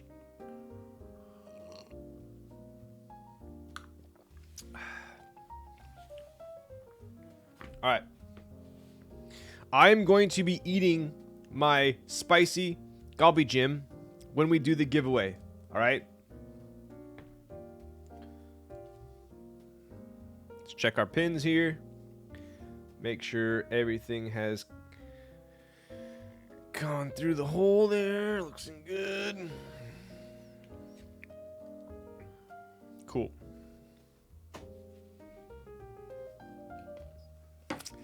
Better be super spicy. Bro, I can handle the heat. The only thing I can't handle, bro, and I don't get it, because I'm good with heat. But if you guys have ever had Yup Duck, that shit puts me in check real quick. I will not drink water until coaster. Wow.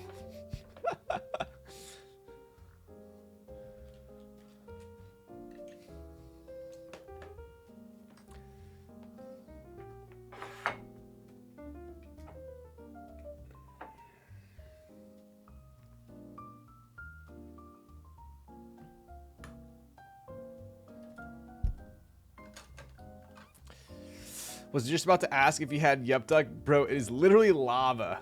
Yes. I like to refer to it as penne pasta with Taco Bell fire sauce with little tiny hot dogs inside and some Parmesan cheese on top.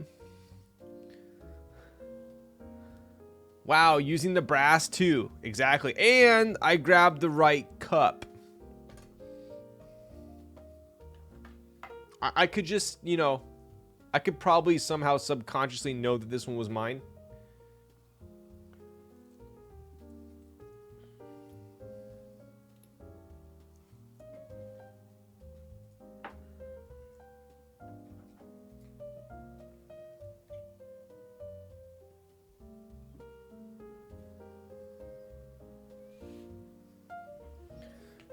I forgot I had to wear the Timo hat.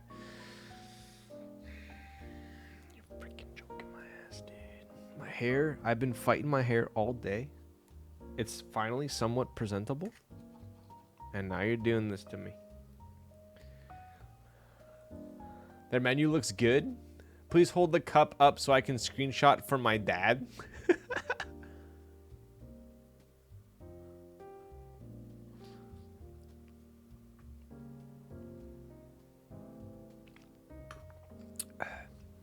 Noctua fume extractor is such a flex. Dude, John!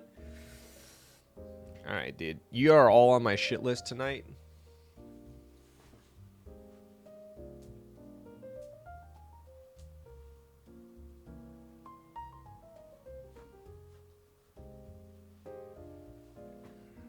Not chill. Not chill. I'm not, though, am I? Surely. Surely. Who's Shirley? I'm not Shirley. Shout out to when I used to play League of Legends. I think the community is a much better place without me.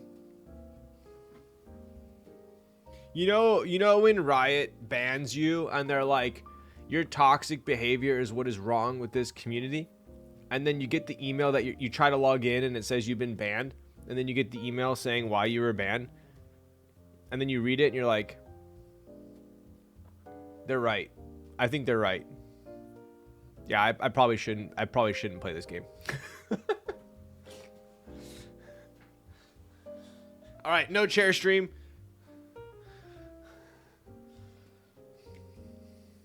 I'm a realist, okay? I own up to my mistakes, even though feeding my teammate feeding is not my mistake.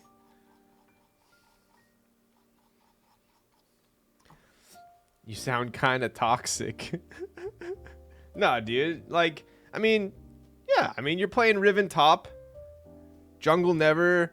Our jungle never helps out. Their jungle literally is just sitting in the bush the entire game. Does not leave the entire game. I don't know how he's leveling up.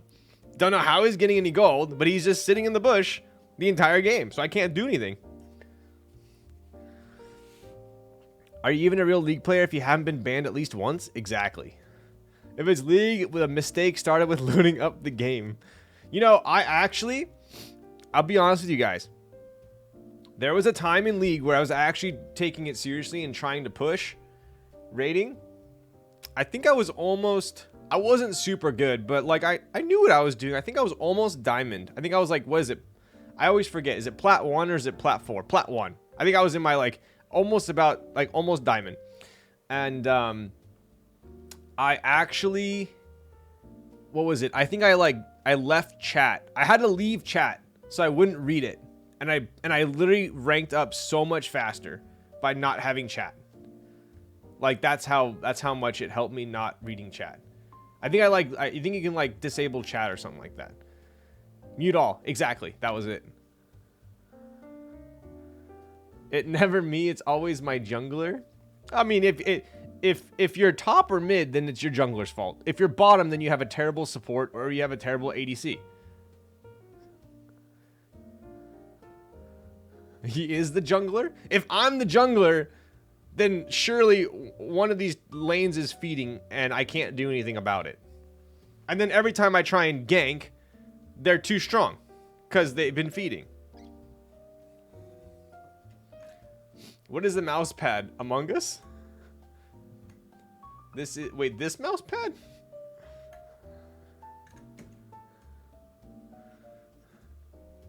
Maybe the dude in the grass is doing a mukbang while playing? Yeah, dude, he probably isn't even trying. Disabling chat in Riot games is a godsend. I ranked so fast in both League and Valorant without chat. Dude, 100%. 100%. My parents said you're drinking makgeolli the right way, like a true Korean? Wait, because it's in brass? My mid laner won't rotate with me. Exactly.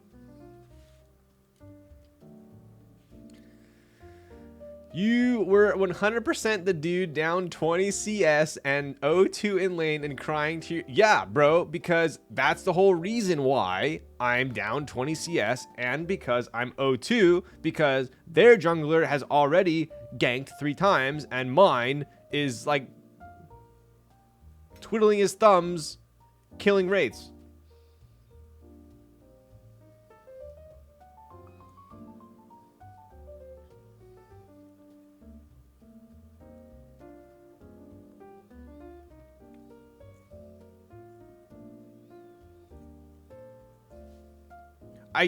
We need to stop talking about League.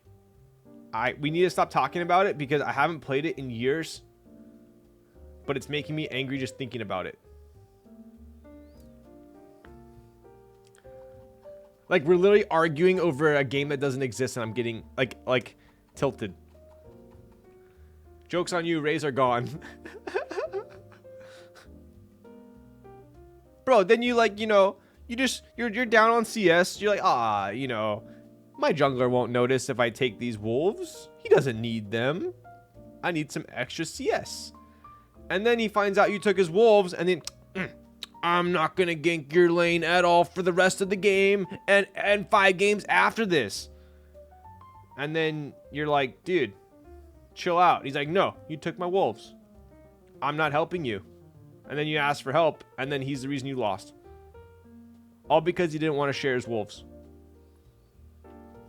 You know, and then you steal a blue buff here and there, and then he gets real tilted.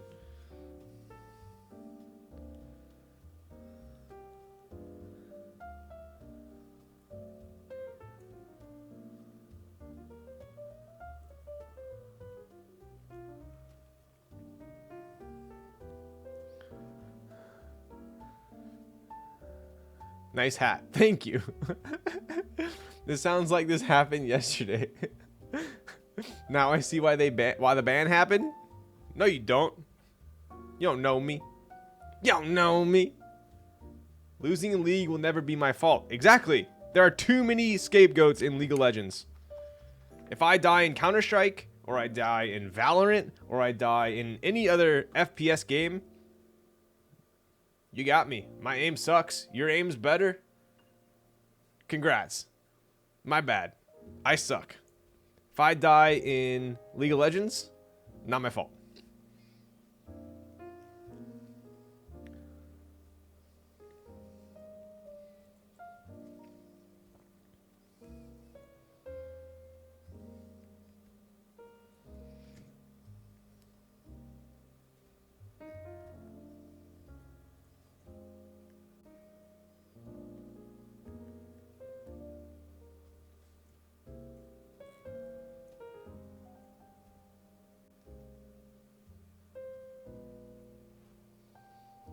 Yo, what up, Technique?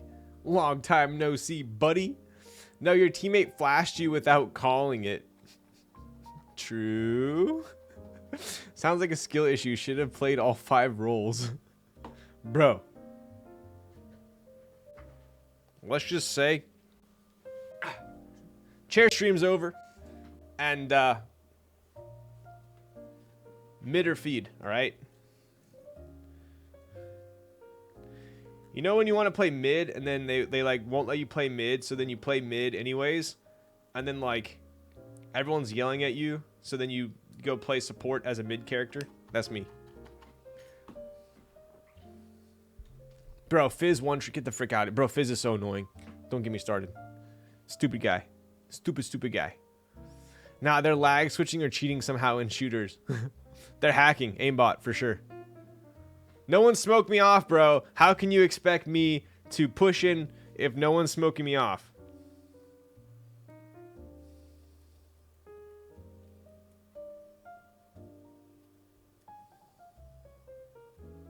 So I'm noticing that these pads actually, they don't really...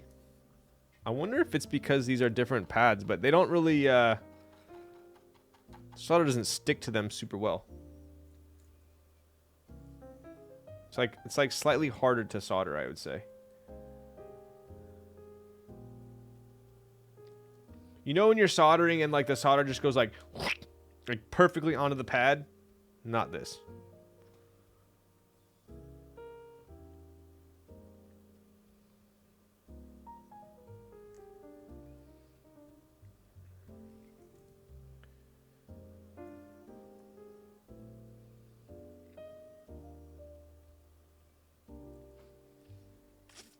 Real big brain play is just not... Dude, that's why. I don't play anymore. Like, I could be convinced to play an ARAM. Maybe. I solder in my sleep, bruh. I never know if your name is Captain. Like, I captained that ship. Or if your name is Captain Ed. I need to know. I've been losing sleep over this.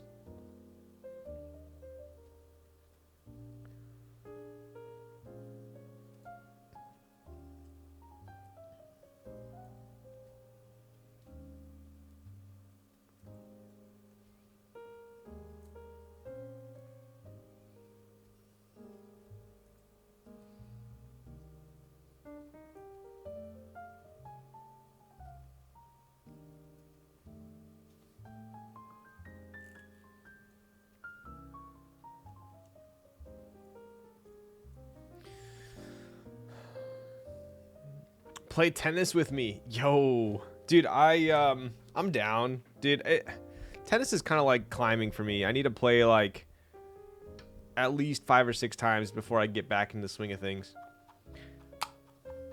Captain Ed originally, then I effed up, so just whatever. Okay. So it is Captain Ed. Got it. Sounds like temp not high enough. Dude, I use the same temp every time though. 300 Celsius. I could bump it up, but I never have this issue really.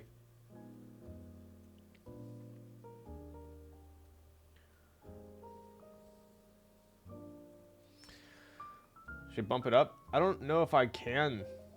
If I know how. Wait, yes I do.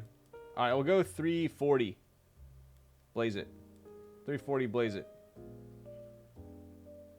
Let's try that. Getting the swing of things. Bro, is that a Noctua fan? Yes, it is. This is a Noctua fan. Straight USB to my hub with a Silverstone fan grill and a little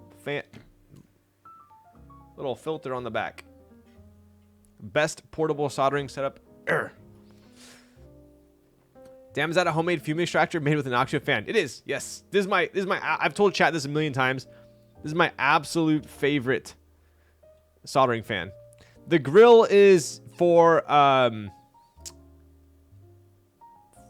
to stop things from going into the fan and causing hurt.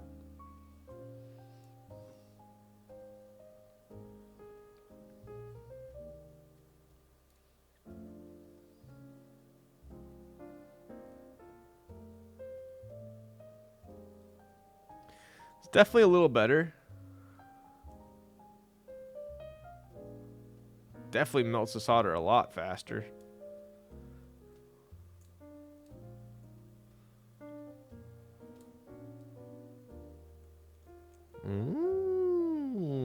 Interesting. I've always ran it on 300. Are you sure this isn't too high?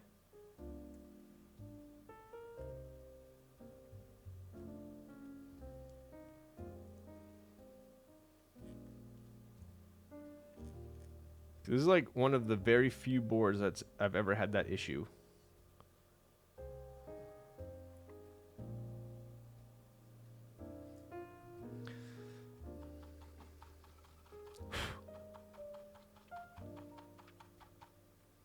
Doesn't the filter go on the intake? It is on the intake. Intake goes this direction. Oh, you mean that filter? Eh. Technically, I don't think it matters. I mean, unless... I guess technically if I had the filter on the outside, then the fumes wouldn't be hitting the blades, but I'm sure it's fine. This fan has a little tiny filter on it as well, if you can see.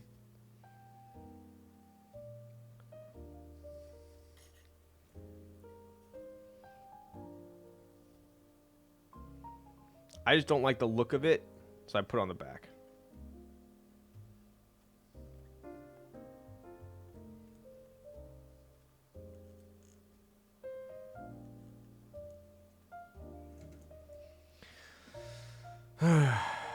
What are your thoughts on Nespresso?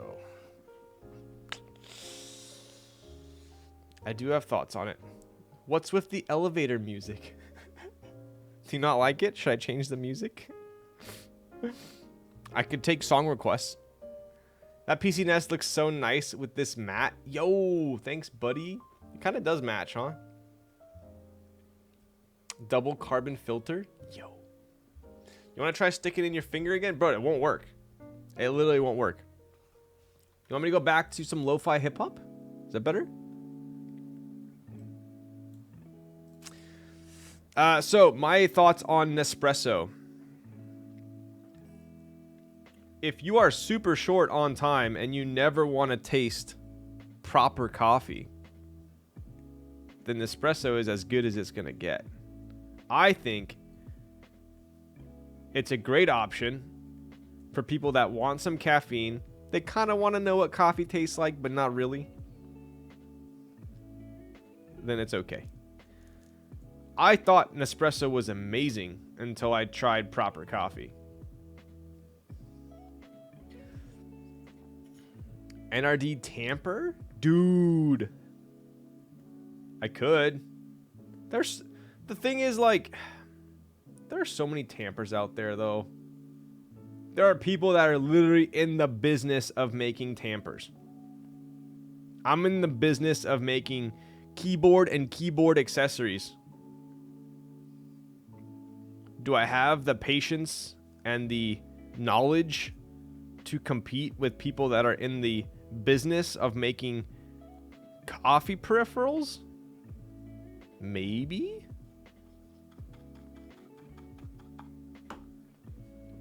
I drink coffee to stay awake, no time for taste. Yeah, if you're like that, Nespresso is great.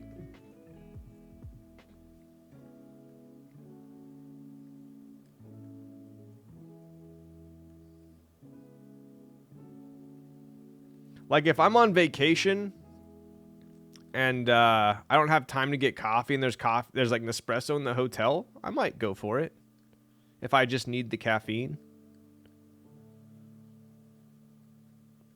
I think at a minimum, it's a good gateway into coffee. You taste that and you're like, huh, I've only tried, drip coffee before. This is stronger in less volume. This is kind of nice. Then that might be a gateway into trying actual espresso.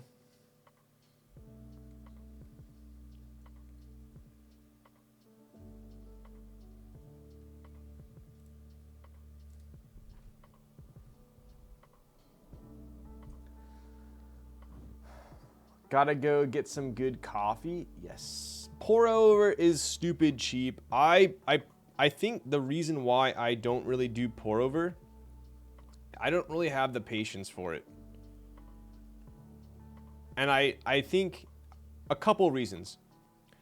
I don't have the patience to sit there and pour the water and wait for it to, and then be like, oh, did I do that properly? I don't know. I don't really have the patience for that. But on top of that, I think I like milk-based drinks too much. I think that is the main reason why. I like milk drinks too much.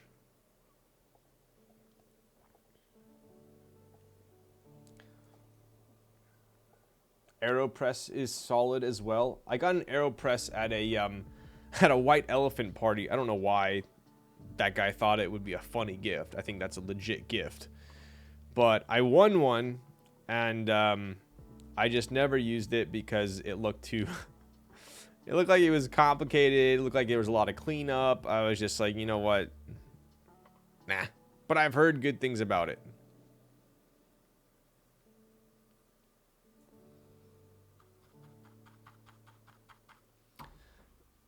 I sell propane and propane accessories. Exactly. Nespresso while getting ready in the morning at a hotel, then leave room and get real coffee. It's like drinking 4 really good beers and switching to a shit beer for further the buzz. Exactly. That was me in Italy, right? So I'd wake up, I would spend a bunch of time getting ready in the morning, kind of eating breakfast, whatnot, and I want coffee with my breakfast, so it's like I'll have the Nespresso, and then I'll have the Nespresso. But then I'm still like fiending for some proper coffee. And then I'll go out and get coffee. So it will tide me over during my breakfast. But I'm never like fully satiated by Nespresso. Like if I have Nespresso, it's literally just temporary. It's a temporary fix.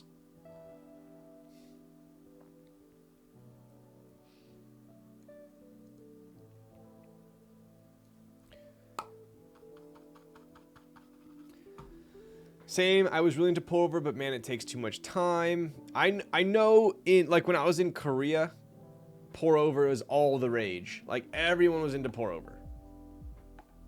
Coffee's like says it can be life-changingly good, but also satisfactory, and I'm here for both. True. I just like the taste of steamed milk too much. Steamed oat milk is fire.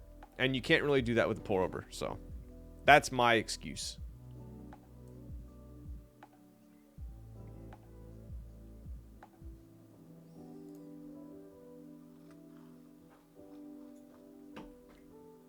Espresso is like making love in a canoe.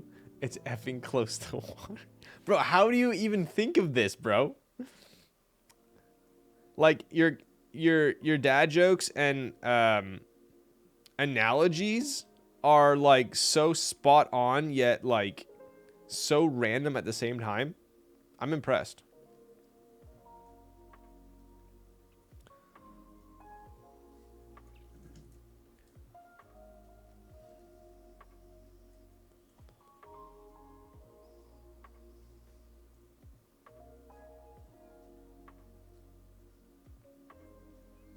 We are almost done soldering. My freaking goodness. Oh. My back. Another soju shot. Does this count as soju, or do I need to dump a soju shot into my makgeolli? Is that what I need to do? I do V60 every morning, helps me wake up. Also, in terms of time, I feel like it takes longer to set up and clean an espresso machine than a V60. Yes, but the thing is, what I do, I wake up, boom, turn on the espresso machine, I start to get ready, come back, it's heated up. I literally grind, put in the portafilter, boom, button, walk away, come back, it's done. Steam milk, done. That's it. Super easy.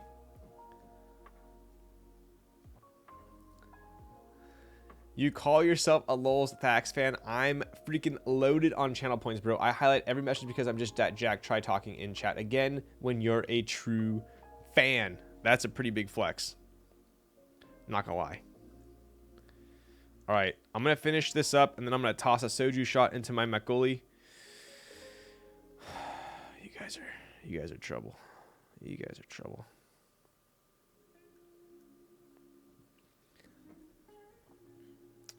V60 goated manual grind as well. That is some effort for sure. Manual grind is something I do not have the time for, nor the effort.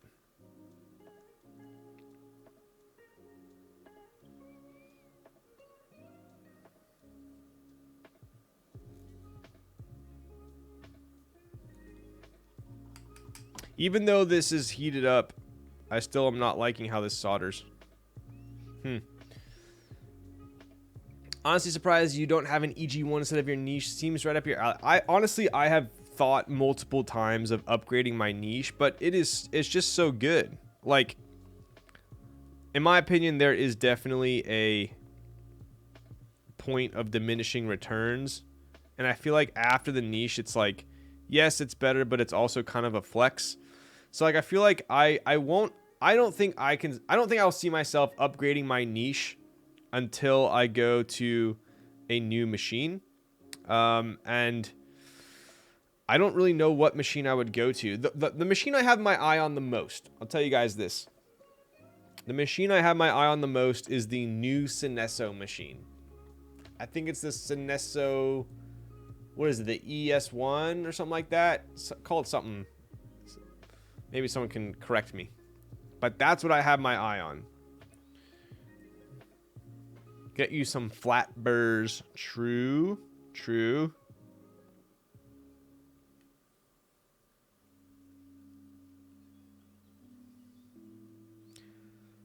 All right. We are freaking done. Put a fork in it.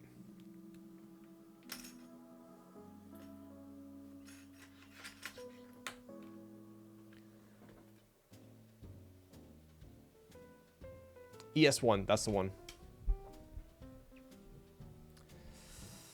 Could the solder not stick well due to what Heine did to alter the color material? Could be, could be. There are a few boards I have soldered in the past that were similar, where it just doesn't adhere perfectly. Like you got to put a little more effort in. This is one of them. It's not a bad thing, really. It's just you got to put a little more effort in when you're soldering. Something that sometimes I don't want to do.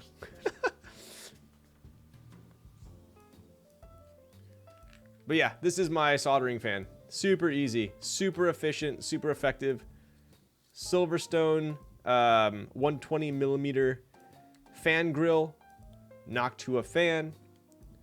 You could buy a pack of these filters for like, I don't know, 10 bucks. I 3M double-sided taped it, and then I connect that to a 5-pin to USB. That's it. Perfect.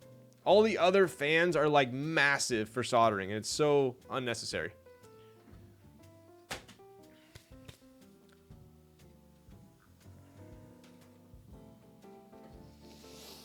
All right. Niche is really, really too good. Have to spend so much money to get that extra little bit. Yes. Yes. What is your idea of goated coffee? Like, as far as taste? Can you make keyboards if you have hand arthritis? I'm sure. I used to have really bad arthritis when I was like heavy into gaming. Or not arthritis, I had carpal tunnel, sorry. I'd buy an Ibis just for PCBs and colors, plate colors alone. I know, look at this, dude. This is pretty sick.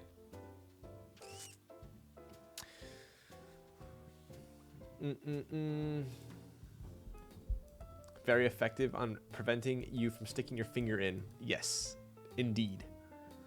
What's your recommended entry level-ish espresso machine for someone looking to move out of pour overs into espresso? I generally always recommend the Gaggia Classic, 100%. That's usually my go-to. If you literally want, like, I want to get into espresso on a budget, but get into it proper, I'd say the Gaggia Classic. It's like $400, but then you're gonna need a decently proper grinder. If you suspect in the future you are going to want to get a nicer espresso machine, and this is just kind of like a stepping stone, then I would get a niche and pair it with the Gaggia. If you're like, I just want some nice espresso, I'm probably going to be fine with a $400 machine. I don't see myself going any deeper down this rabbit hole, which if you are telling yourself that, you're probably kidding yourself. Then get like, there's actually a bunch of good ones out now. I think it's like the DF64, the Barazza set is also good.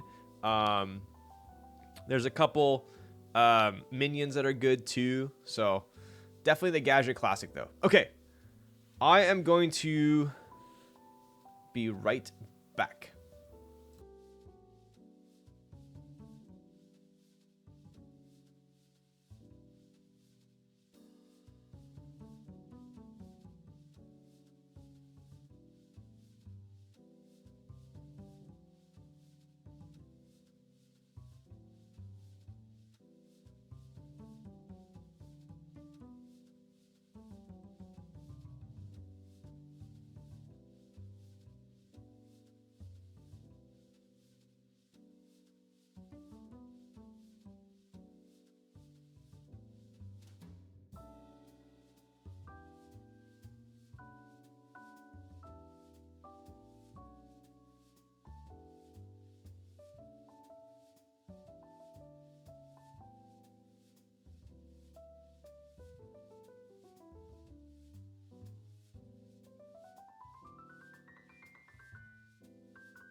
All right, we're back.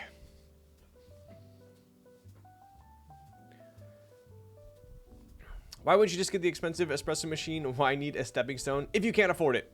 If you can't afford it. I bought my first proper espresso machine was a Rocket Appartamento. I bought it. I used it for, I want to say, 1.5 to 2 years. And I ended up selling it on Craigslist for like 90% what I paid for it. So they hold their value really well, which is a good thing.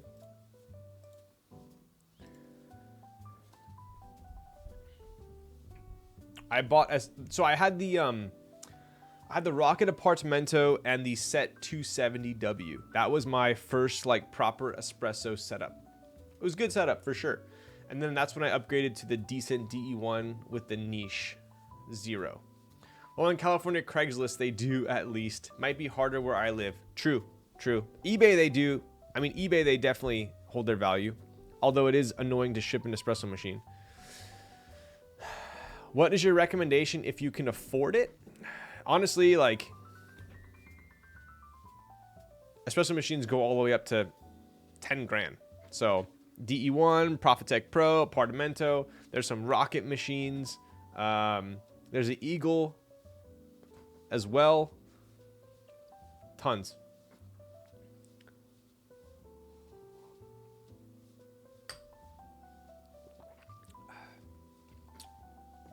I forgot. I need to take my shot. How could I forget?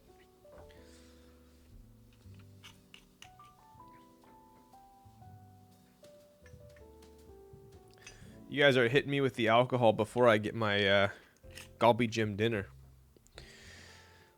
Linnea Mini. Yes. I think if I were to swap my decent DE1 right now for any other machine, I'd probably go for a Linnea Mini. Arguably mine is can produce a better shot, but I think the Linnea Mini is just so damn good looking. And I feel like the Micra is like a little bit too small for me. I don't know. I like the proportions of the Mini. But get an EG1? Should I? Cheers.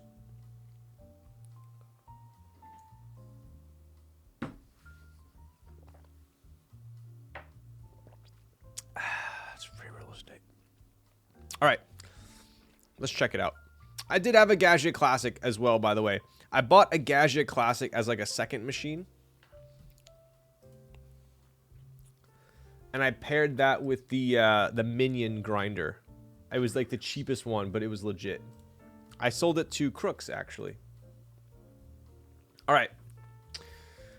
Let's test this puppy out. It's free real estate. Sell me your niche? Oof. Oof. Hey, Jostin, you want to buy my niche and my decent? And then I'll get a mini and an EG1. Yikes! That's expensive.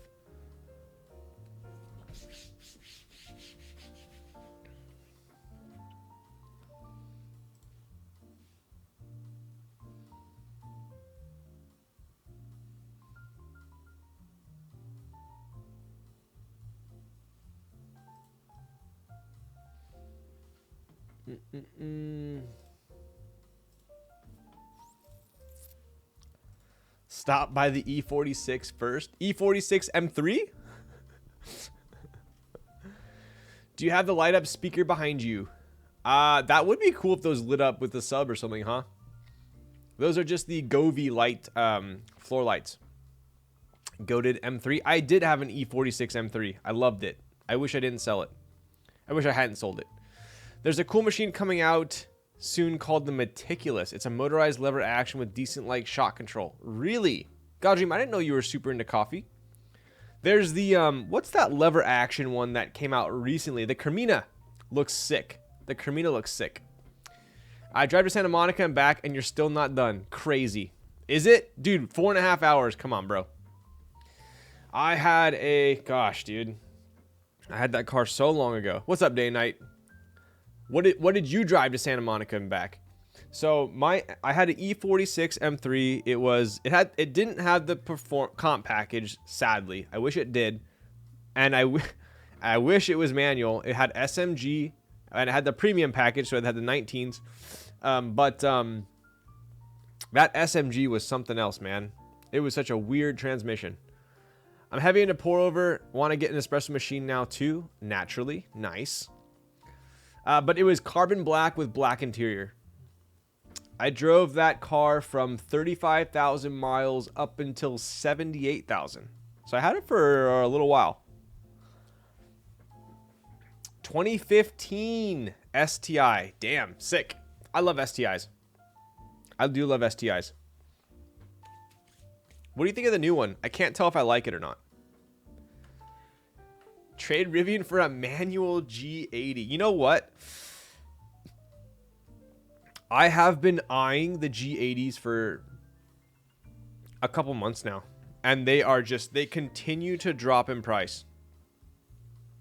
Not only that, they are pushing down the prices of the F80s as well as the E92s and the E46s are still kind of holding their value.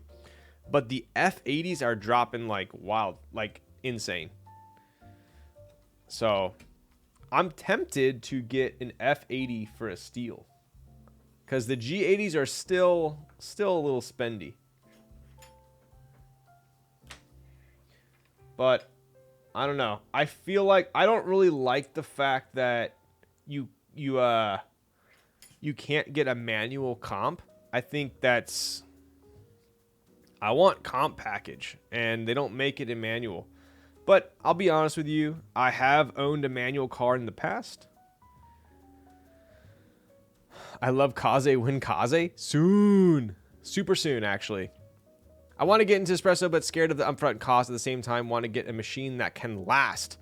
Honestly, though, like, you could trick yourself and tell yourself that you are saving money by making your own coffee if you spend money on coffee. If you don't already spend money on coffee, then it's kind of hard to justify. What's the hype on the meticulous machine? Need deets. I need to look that up too. Shit. New WX is decent. Doesn't look as bad in person as it does in photos. Is that kind of like the new BMW M2? I feel like it looks... It's not my cup of tea online. I need to see it in person though. Everyone hated on the G80 when it first came out. I saw the grill and I was like, I don't know if I hate it, but I don't know. I don't think I love it. That was my take. But then I had friends, oh my God, it's so ugly. The F80 is the last spec of the M3. Like everything from now is like shit. But now I feel like it's grown on me a bit. I think if I got a G80, I'd have to get the Vorsteiner grill because I think it looks a lot better. There's a little bit of wiggle room here. There we go.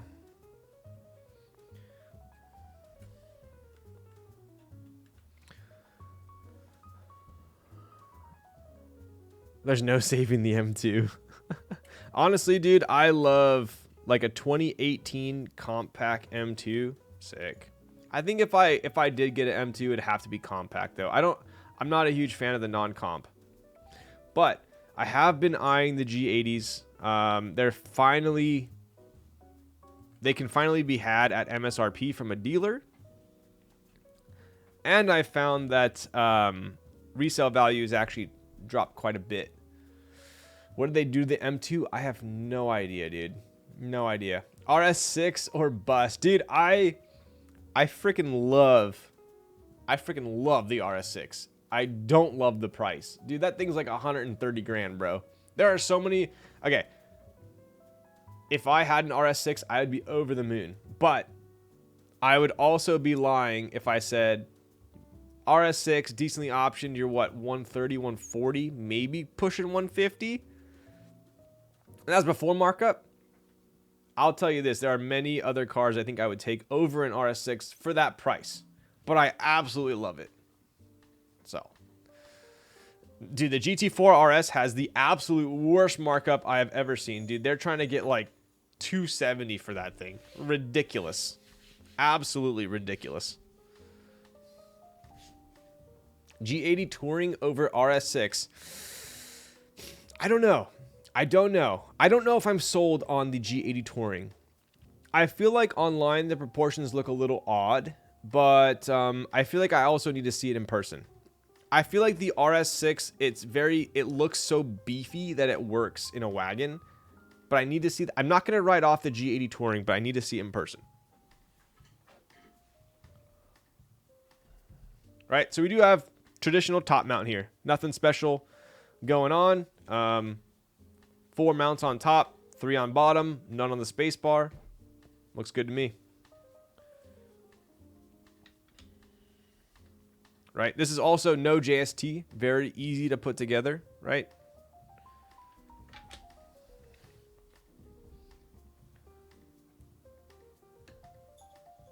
Come to think of it, oh, I was like, why did Heine include this big boy screwdriver? But I guess that's for the weights.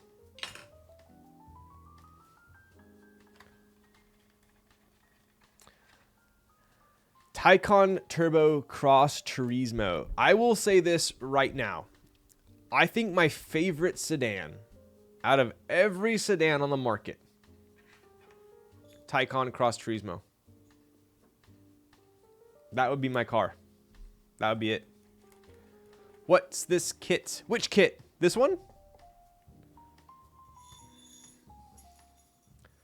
I love a good wagon.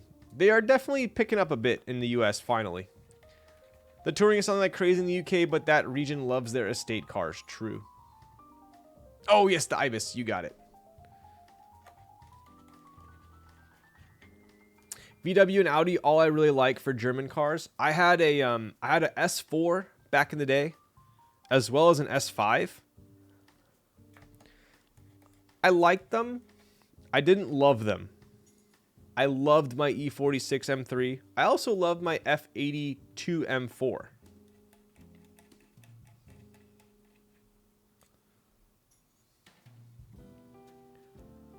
I used to hate on Cayman so bad, but I just checked out this Cayman. Oh yeah, bro, the GT4S, that's like 300 grand, dude. Stupid.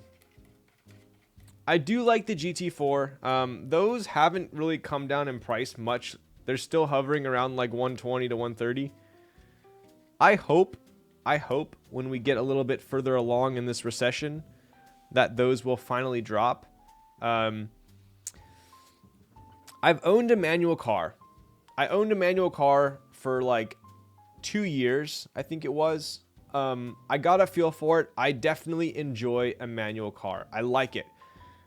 Although, I don't know if I'm getting older or what, but I think I would only buy a manual car if it was a second car at this point in my life. I'm not going to use it as an excuse, but I have 12 screws in my left ankle. It annoys me like 10, like on a scale 1 to 10, like a 2. It's really almost non-existent, but it is kind of annoying. It kind of gets a little like sore, I guess, from the clutch. If it's a hard clutch, if it's a soft clutch, it's fine.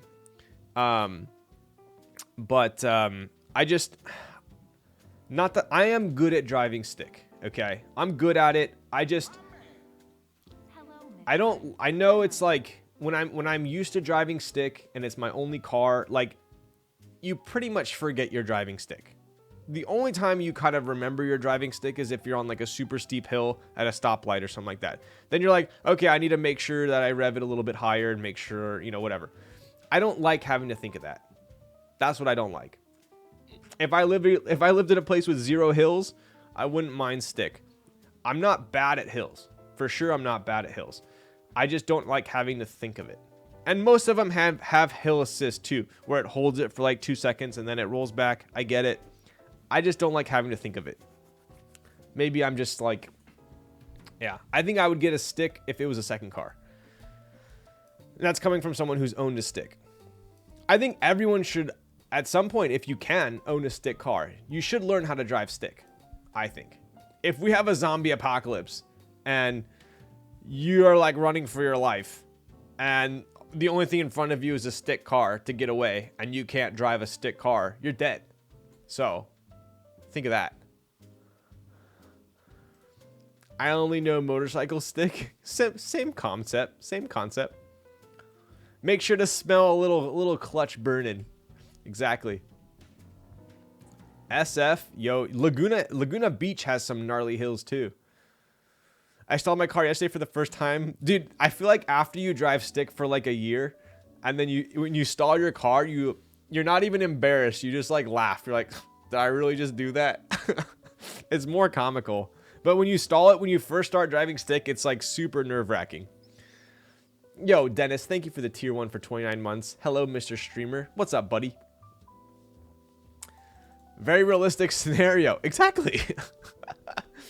I grew up riding dirt bikes, so the concept of driving having a clutch, the concept of a clutch was very already ingrained in my head. I drove manual from 86 until 08. When I F'd my knee up, I still ride motos though. Nice, dude. I like clutch. It's fun. It's fun. Being able to get around on your own 2 feet is underrated as F here in the US. True. All right. How's it look? These actually look kind of cool on the silver board, right?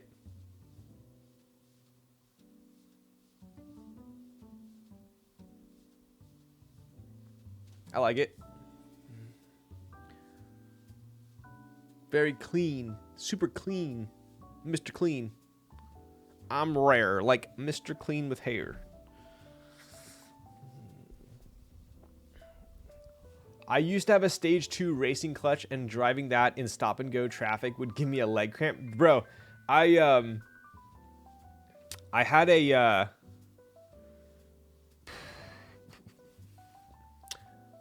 my clutch, you get this thing called like phantom clutch. If you drive clutch for a long time and then you go to driving a car without a clutch or an automatic car, for the longest time every time I get in a car, I go for the clutch to start the car. Every time. It's the weirdest thing. And then you finally get over it, but it's such a trip. Oh, your brother is a hacker? He hacks estimates, if that's what you're talking about.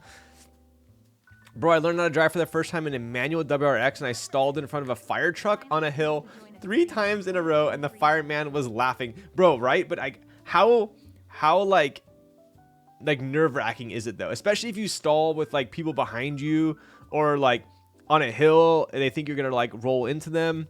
Yo, what up, Croup? Finally able to join a stream in 2023. Let's go, buddy. Thank you for the Prime for 7 months. It is for sure nerve-wracking when you stall. My brother had an Evo 9 MR with a racing clutch.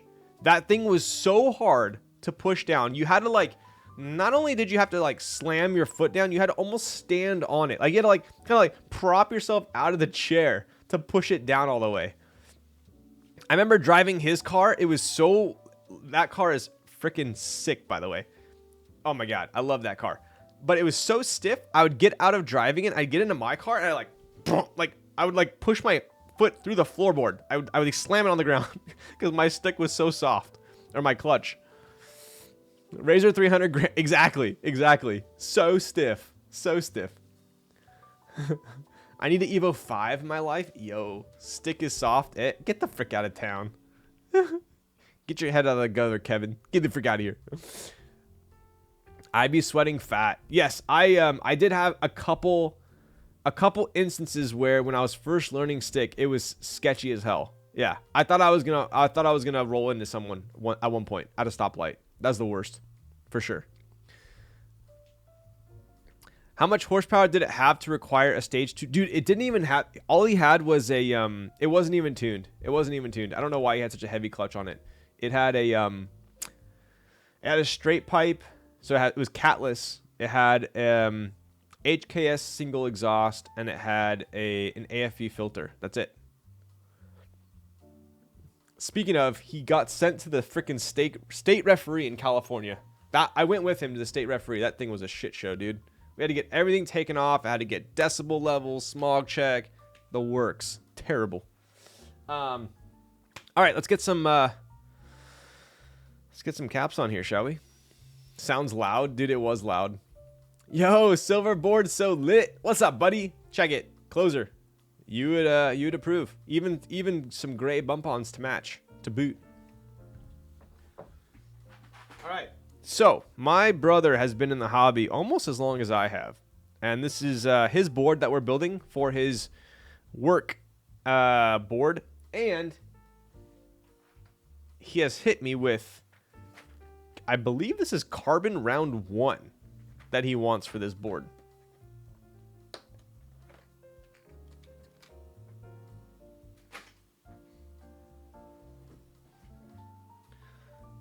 But he has told me that he didn't have a keycap puller.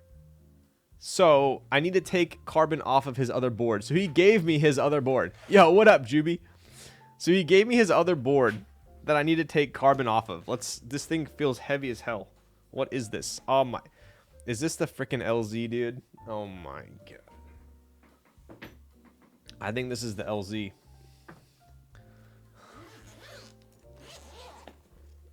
Oh my God, dude.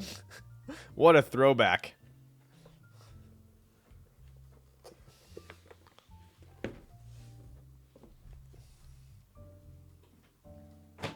All right. This thing has so much dust on it. Oh my, we should clean this for him, huh? I think we should clean this.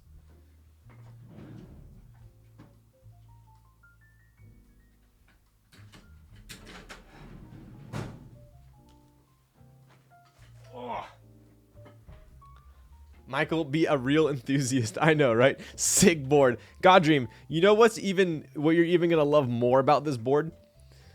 So this is an LZRE, which is a full size with the numpad on the left.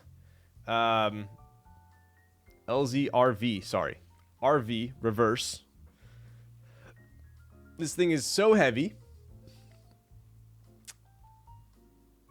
It's built with 78 gram Zelios, R1 Zelios, V1 Zelios, with a stainless steel plate. This thing has absolutely zero flex at all. Zero flex. I'll give you guys a quick timing test before we take the caps off. It's not USB-C. That's not going to stop us.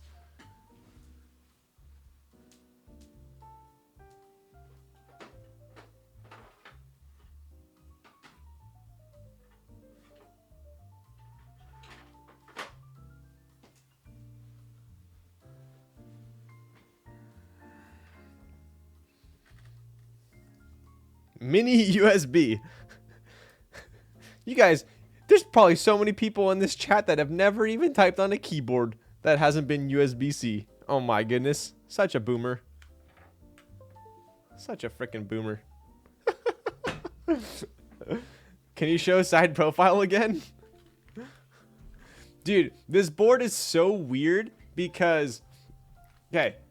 If I took this board apart, you guys would laugh so hard. Because, okay, so this keyboard... When you take it apart, this entire... I'm going to try and explain this. This entire bottom half is just a wedge. It's solid. Like, it doesn't go down. It's just, like, right here, it's solid. Does that make sense? So basically, it's like a top-mounted keyboard. I want to take it apart to show you, but... Can I show you real quick? I'll show you. I think it's worth showing you.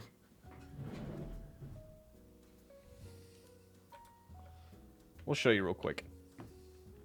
Oh, yes. I'll do a typing test first. Typing test first, then I'll take it apart. Well, I'm gonna put it back together anyway. Let me show you. Okay, well, we're missing a screw here. No way that whole... Oh, yes, this whole bottom case is solid, dude. We have a little dentaroonie going on here.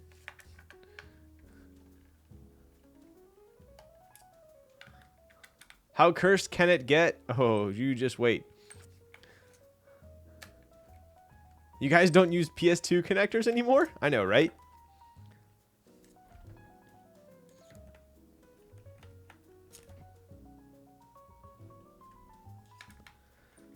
Goddamn, when that board dropped, it definitely damaged the floor. So the story on this board is, I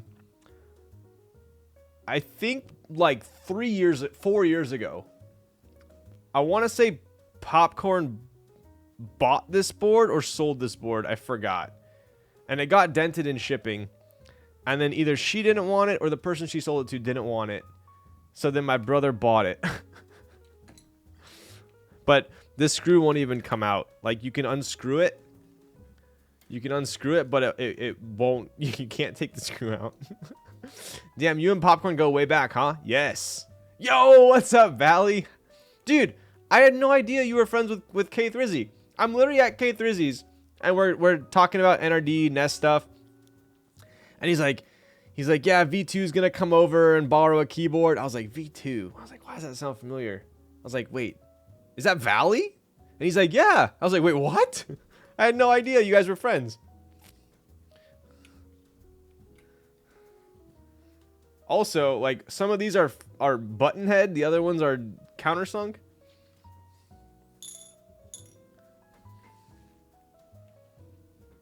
Oh my god, this thing's freaking huge. Hiney Ibis makes me nut, yo.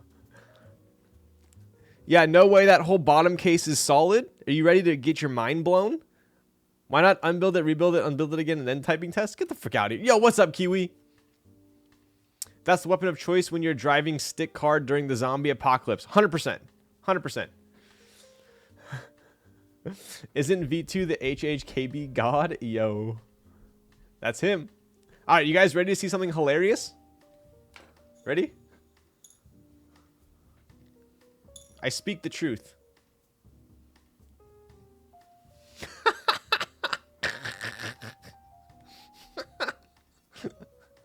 It's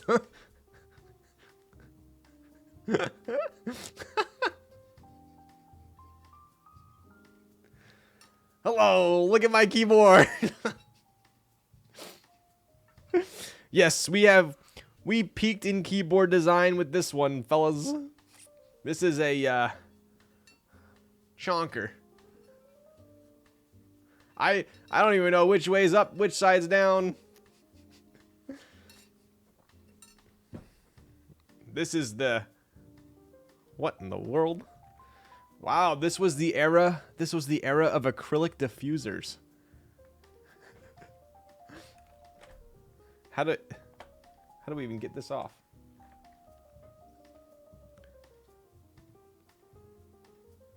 Well, we have some sort of a case foam mod going on here. Very interesting abstract art. Looks like it could be like a totem or maybe a fish or a squid. I don't know. Definitely shelf liner.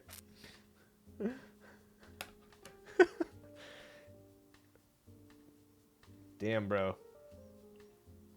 This thing is OG. Stainless steel plate. Look at that. Yikes. We'll put this back together here. Oh, do you guys see that? Do you see why? Do you see why it's shaped like that? Because there's RGBs. If we foam the whole thing, we couldn't see the RGBs. Big brain. So now we can enjoy the foam and still have the RGBs. Also, a very cool feature of this board is not only it's symmetrical top to bottom. So we can type on this at an angle, or if you want to be you know, you woke up on the wrong side of the bed, you can actually put it together upside down and have it as a decline. How about we do let's do a bet. We'll do a decline 78 gram Zelios on a stainless steel plate. And I'll do a typing test. Is this the right way? Yes, that is the decline. I'm going to give it back to my brother on a decline.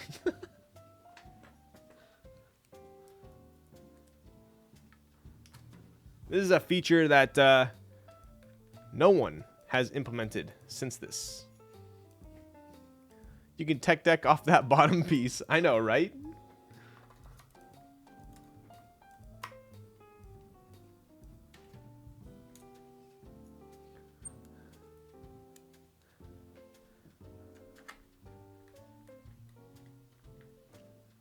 I honestly have no idea how I'm going to type on a decline, but we'll find out. I've read somewhere negative angle is more ergonomic. We'll find out.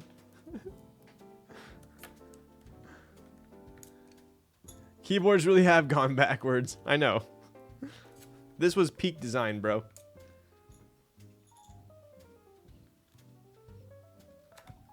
I can make 2 Beck and Echoes out of that bottom.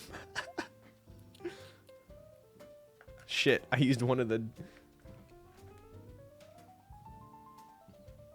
Did I? Oh, there it is. We're making this prediction for decline type. Yes, decline 78 gram stainless steel plate. Has anyone in chat even typed on a stainless steel plate? Let me tell you, it's stiff as hell.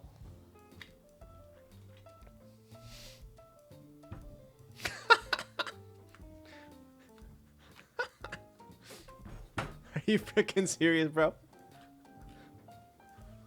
Yikes. Yikes.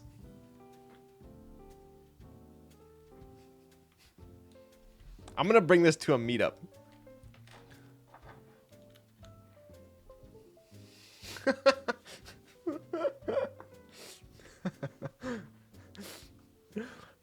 Stiff just how I like it. Get the frick out of town. All right. Place your bets. Wait, where are the bets? This is so wrong. All right, there we go. We have a prediction going here. While we're waiting for the prediction, so I'm going to be putting this keycap set on the Ibis. For a little bit of a backstory here, it looks like we have... Do you guys remember Bob keycaps? We got the Gengar there. We have a Bro cap over there. OG Bro cap there. Additionally, we have... I don't know where the rest of them... Oh, I just got these. We have Bro Gamers as well. Escape and FN. And another Gengar. As well as, like, all of the... What is this? Carbon novelties? The salt? I don't know. We got a bunch of stuff going on here. Michael's an OG collector. Dude, Michael still has, like... He probably still has, like, 15 boards. But the only board he uses is Kaze. Flip the space bar? That would be cheating. 109. Wow. That's actually pretty good. Dude, I don't think I'm going to get over 109, but for all the people that think I am, I appreciate your support. I do also own those Gengars? No way. Yahweh. Mike is already in my good books for collecting artisans. Let's go. He has good taste. All right, here we go. What's this thing sound like? Let's see what this thing sounds like. 60 seconds on the clock. Here we go. Let's give it a little whirl.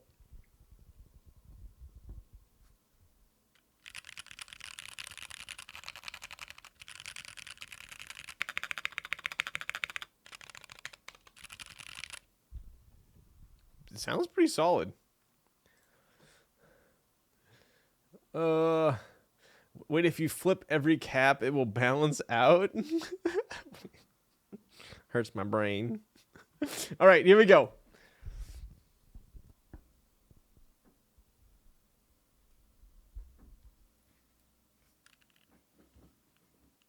Bro.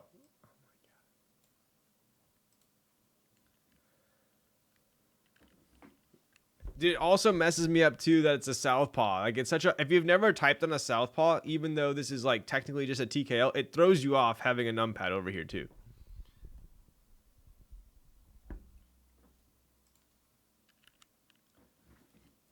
And scooped.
Bro, dude, like, the spacebar was so hard to hit. It was so hard. Like, I kept hitting like the side of it and it wouldn't fully register. It was pretty close. That was pretty close. Look at those errors. Oh my god, dude. I was cruising there for a second. Look at it. I was cruising. I should have flipped the space bar, but that would have been cheating. That was pretty even score. Dude, how does this thing sound? It's like a freaking. This almost sounds like a freaking beam spring. Oh god, dude. All right. Anyways, that is a true LZRV, flipped and all. Sounds crisp. Super crisp. Okay. So let's go ahead and clean this. A lot of people ask me how I clean keycaps. Honestly, this I found this to be the easiest way. Here's my. So I just get a microfiber towel. If the keycaps are still on a board, I have found that like mirror or glass cleaner works the best. You can use like Windex, you can use auto cleaner, whatever, right? So, but this, if it's already on a keyboard, I'll just spray it. And I'll kind of just...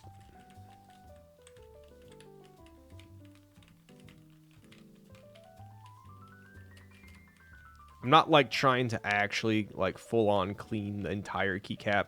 Obviously, this is just getting the tops.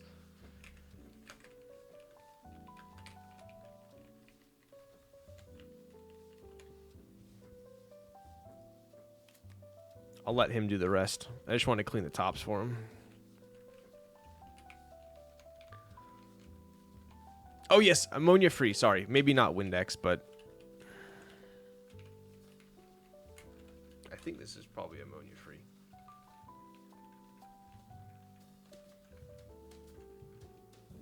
Yes. Free of ammonia. There you go.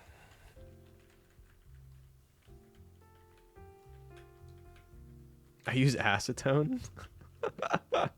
This guy. We don't need to clean the F-row because we're not using that.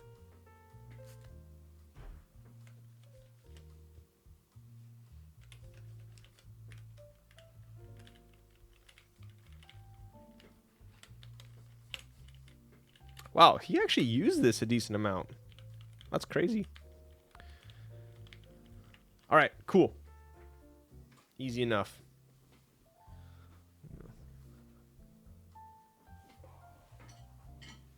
Oh, boom. All right.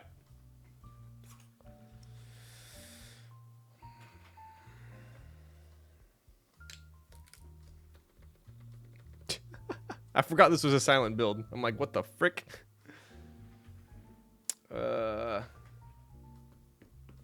Let's see.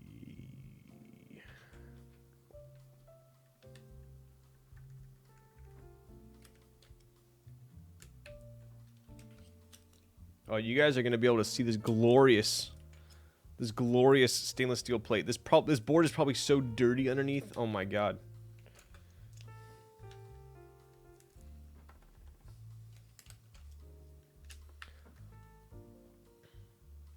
Oh god, the PC Nest XXL that someone put acetone on in the... Dude, I felt so bad.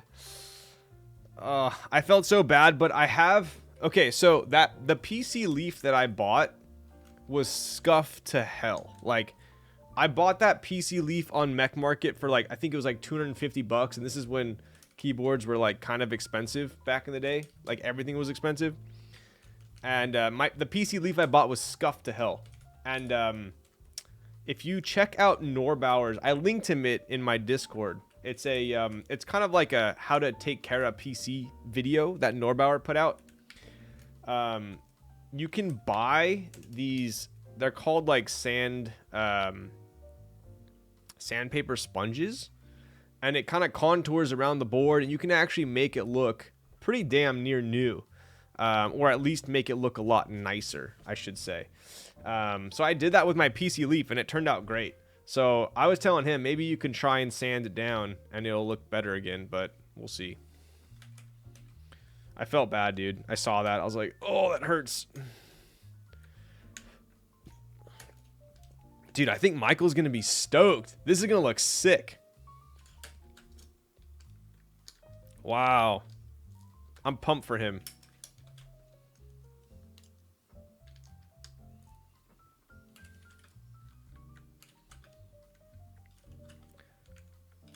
This is the OG Boneyard, by the way. OG Boneyard, not the most recent. What was it? Novelties.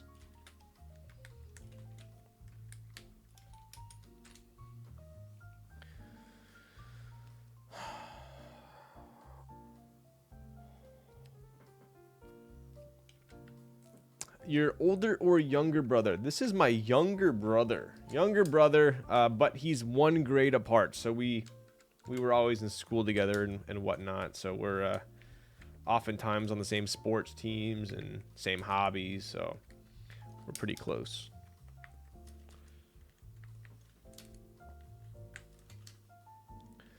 Caps Lock novelties hit different. Dude, this is my favorite Caps Lock novelty in the entire game. I love it. I know some people don't like it, but I absolutely love it. Dude, this is gonna look sick. Should we hit him with the alpha pipe? I think we should, huh?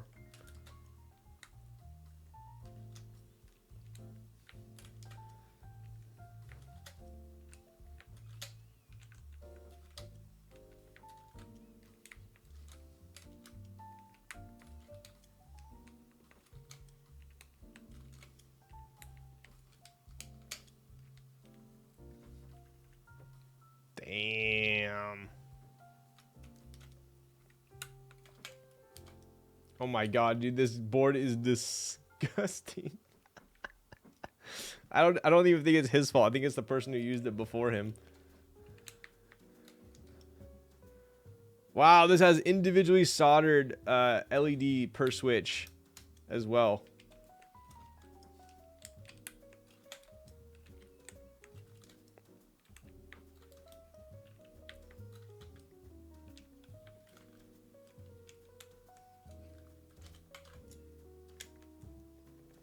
All right, so we'll do page up and page down. Actually, I think we're gonna, yeah, we'll do, what do you guys think? Brobot and the escape or Brobot? It's actually a super loose stem. We'll do Brobot and the escape, I think. And then we'll do what? Maybe the Gengar. And then the page down. I think that's the call.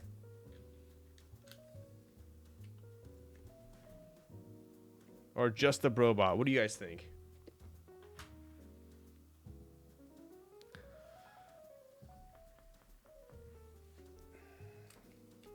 I honestly think... What do you think? This is hard. This is why it's so hard for me to put artisans on a board.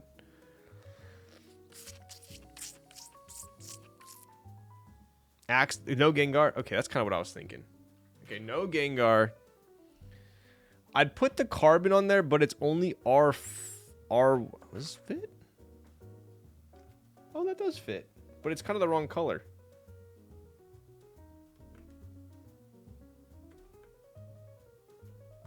It's the wrong color. What if we do this as like the delete? That kind of works as like a delete, and we put the Brobot here. I think I like that. I think I like that. Oh no, he didn't give me the frickin'... Damn it. He didn't give me the bottom row. No, we're missing the controls and the alts. Oh man. We're missing the controls and the alts. I'm gonna have to use these orange ones. Oh. Damn, so close. So close. Rip. Rip. Yeah, we're gonna have to use these orange ones. Damn. That's it.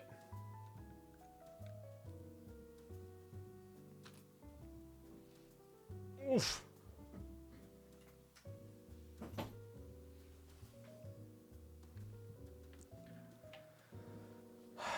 Wait, don't you have Boneyard? I do, but I guess we could borrow mine for now, right? That's true. We could borrow mine. It's a good idea.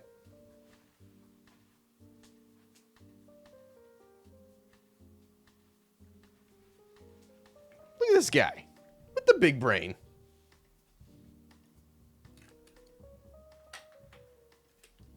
With the big brain. Ho, ho, ho, ho. Nice. IQ over 9,000 trillion. Boom.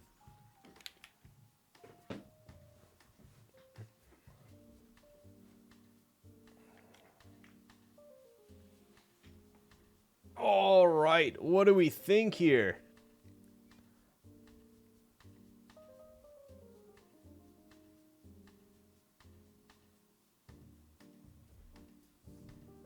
Dude, it actually matches quite well with the SS bottom too.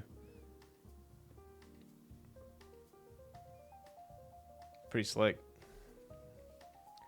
This is the Ibis. So we have the Ibis aluminum plate with Duroc shrimps, which are tactile silence. Silver on silver, just too dank. I know, right?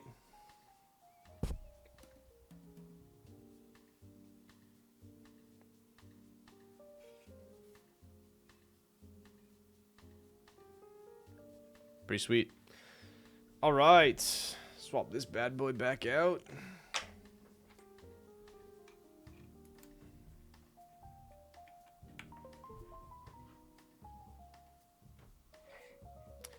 The one with Boneyard, the gray one, was it? Oh, that one. That's the AL6 by Alchemy.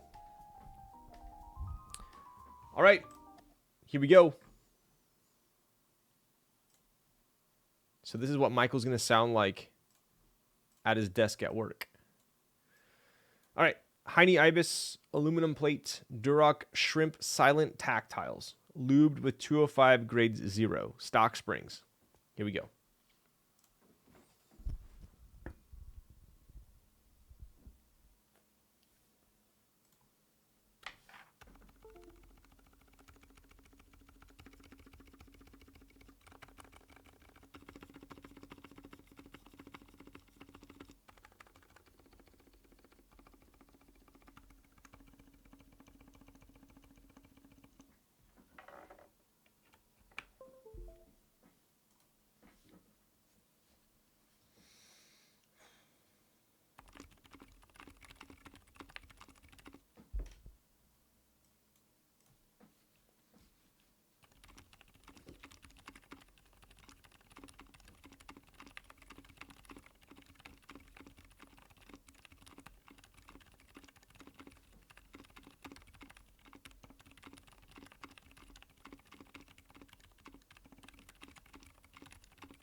Dude, it's so hard.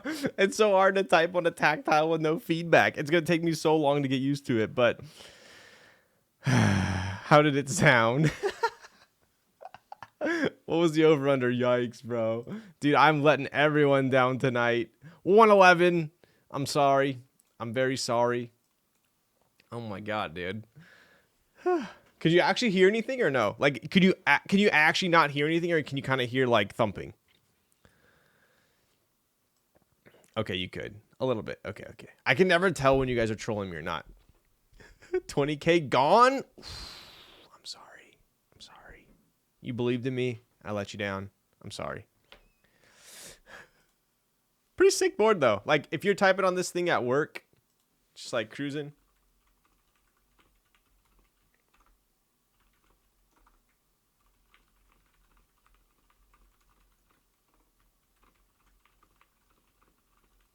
You probably can't even hear it from the microphone right now, huh?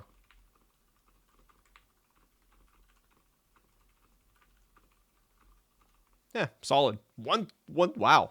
Okay, there we go. It only took me one typing test to get used to it. Pretty sweet. Give you guys one more quick look here. Have you tried the Haimu silent tactile switches? They use a different...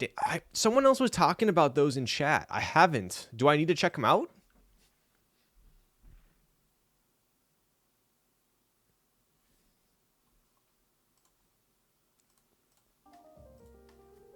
IMO, yes. Damn. Where can I buy them?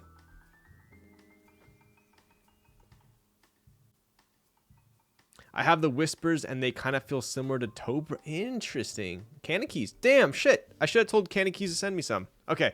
I'll have Cannon Keys send me some for a build coming up then, maybe. I'll check them out. Pretty cool.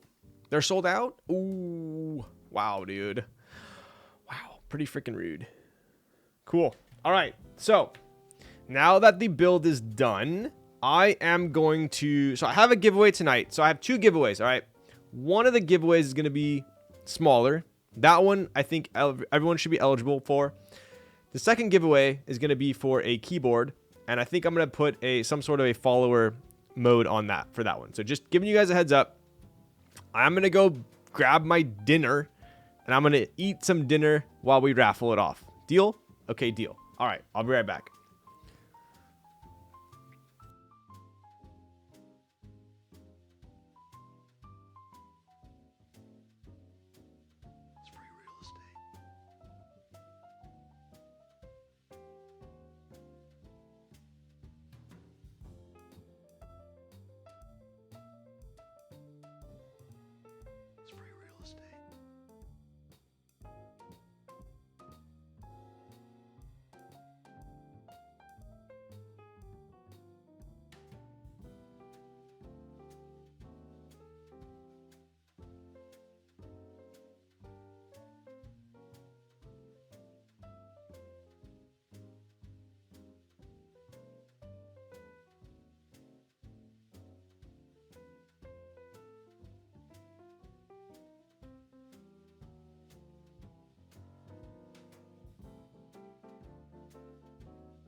All right.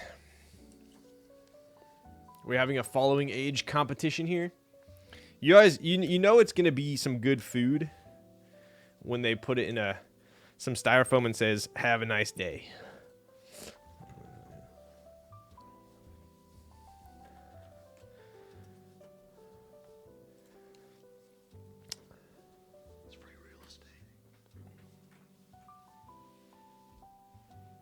All right, I'm just going to take a quick snack here.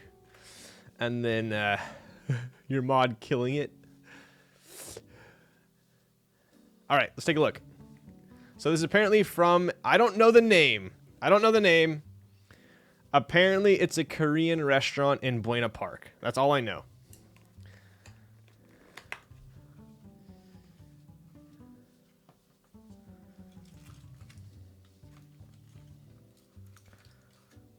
Let's take a look.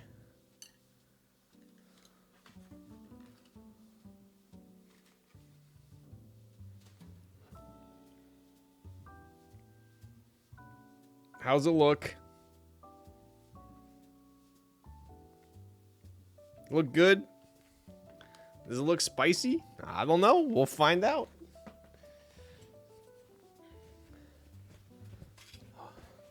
Dude, it's definitely cold. Come on. You guys made me have cold food now, huh? Ooh, this is like super sticky rice. Oh my goodness.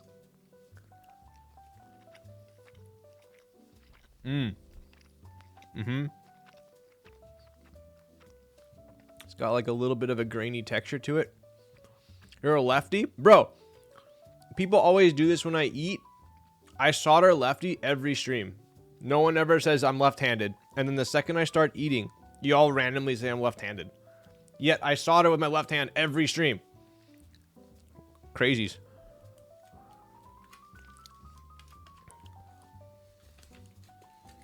Oh my god, dude. These are freaking huge. How am I supposed to eat this? Okay, I'm sorry, this has got to move.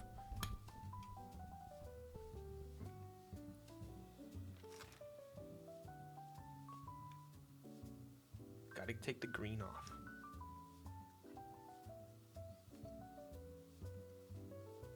No onions either. Alright, who needs chopsticks? Come on.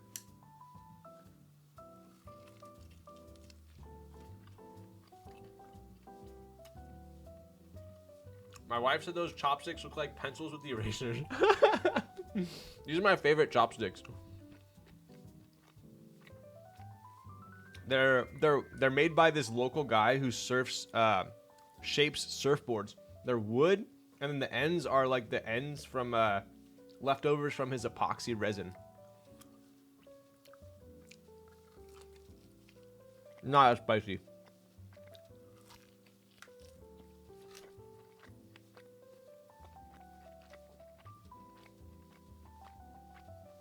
It's pretty bomb. His name is it's on Etsy. Martin's Makings, I think is his name. They're pretty good. It's like the gochujang is. It's actually not very spicy. They're juicy. Mmm. See, here's the problem. I want some rice, but I don't want to get my chopsticks dirty.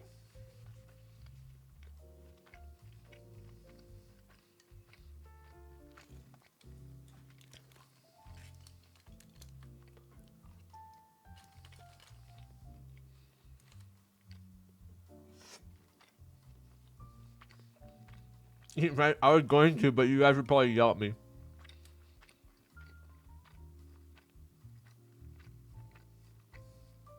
I dare you to just pull a board out and start typing on it now. Should I do a leaf typing test with gochujang hands?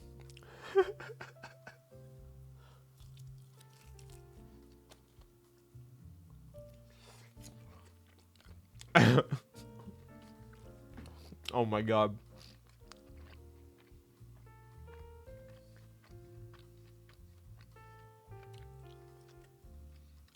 Okay, I'll do it.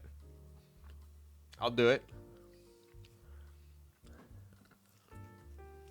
Maybe I should present you guys the giveaway keyboard with my dirty hands. How about that?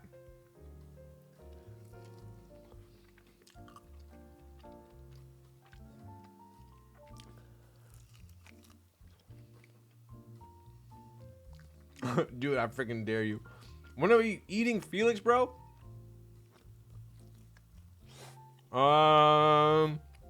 Next week? I'm down. I'm all done, don't worry.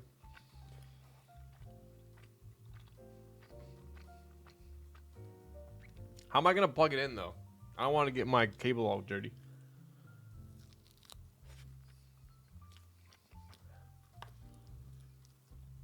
Let's be real here. Fellow Asians, as if I'm Asian. Fellow Asians in chat.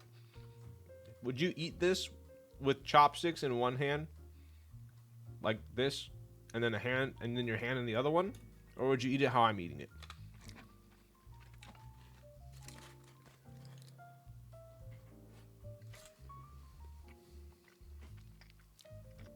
Because I do see why that would be important. Because now I don't want to touch my chopsticks and get them dirty. Like maybe we just have a rice hand. It works with sticky rice.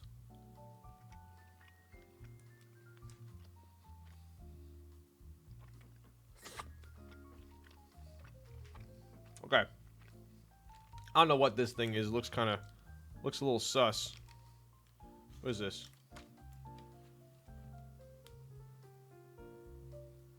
Potato? The frick is this thing?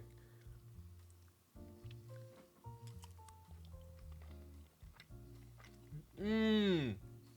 It's a rice cake.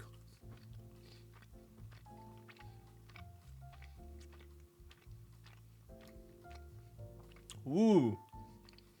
That's a huge rice cake, bro. You call these hot logs? This is kind of spicy, though.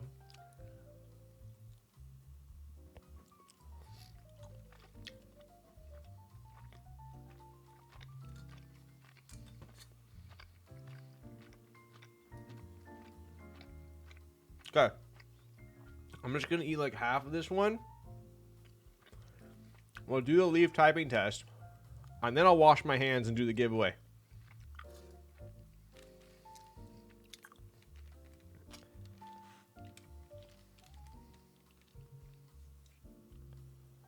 These are fat pieces, dude. This is huge. Huge penne pasta right there.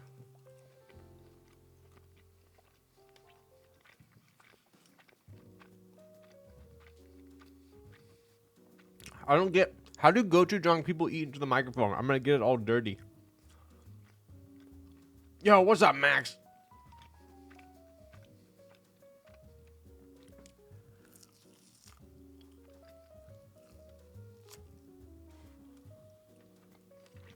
This is pretty... I can imagine how much better this would be when it's hot. It's very good, but I could imagine.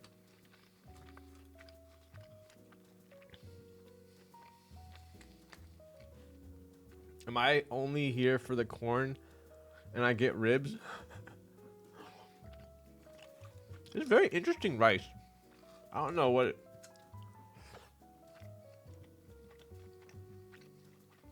It's free real estate.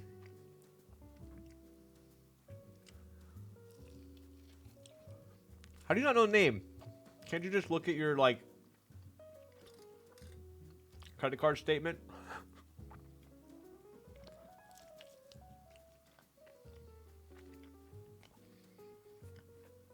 I wish this was a little spicier, not gonna lie.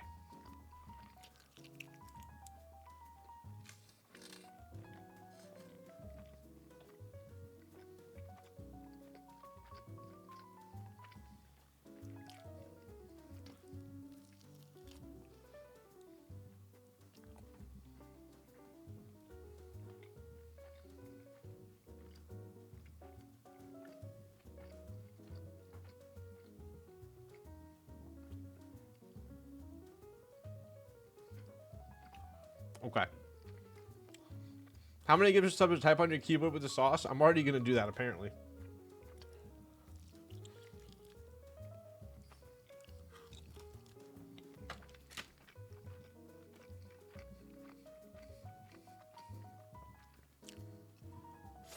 Okay. For good measure.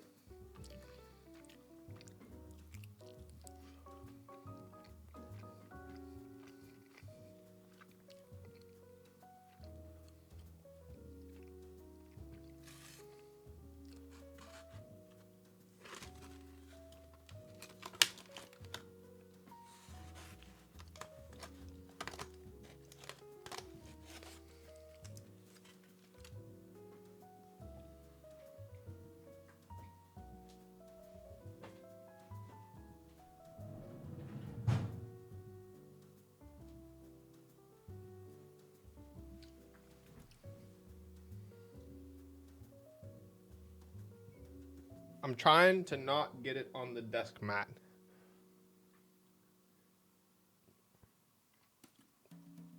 I don't think this is gonna work.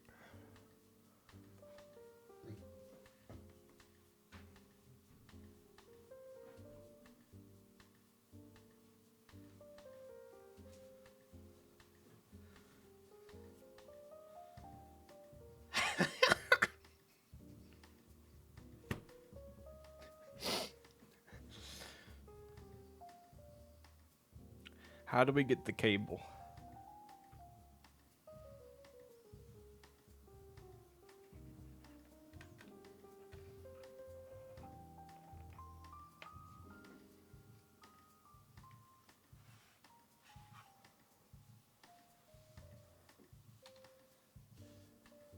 I don't think we're gonna be able to get the cable, boys.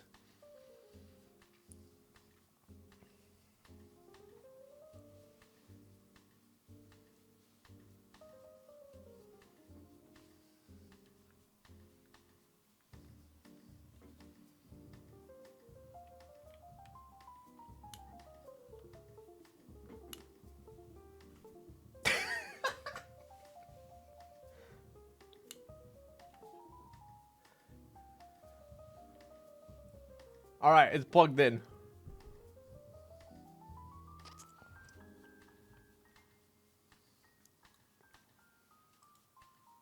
Here we go.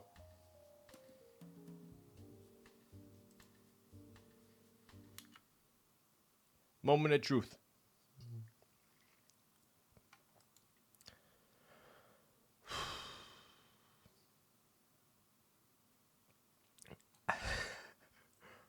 People are betting? Okay.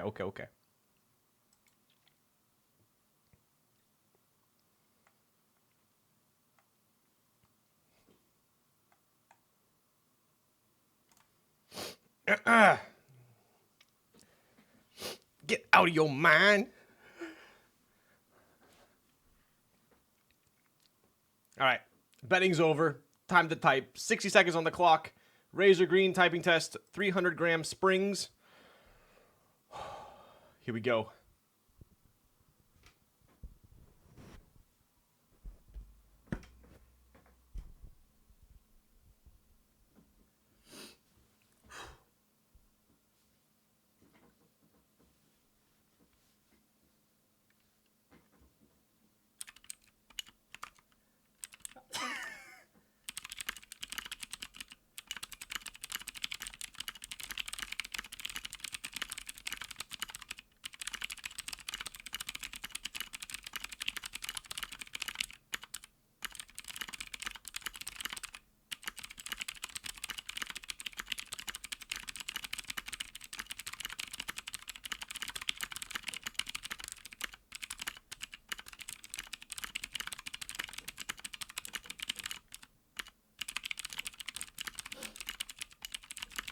Dude, I'm sliding everywhere, bro.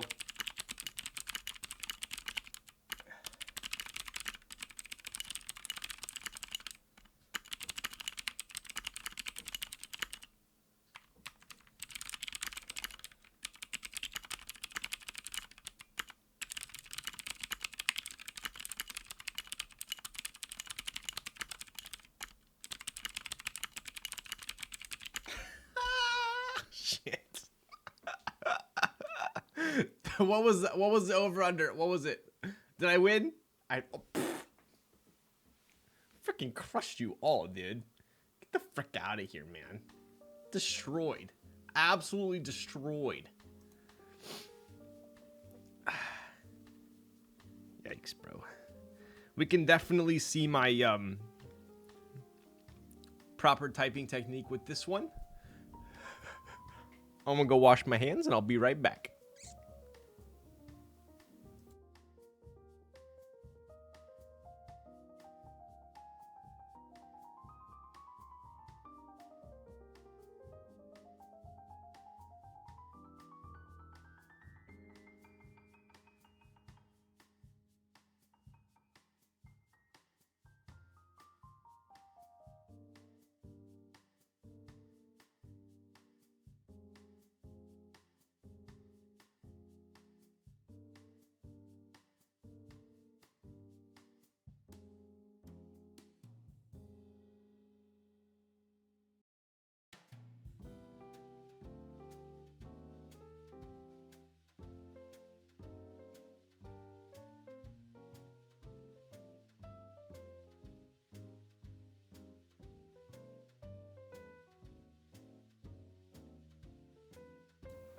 I'm pretty sure Sandy just unsubbed. I walked out to wash my hands and I hear, bruh, how are you gonna clean that?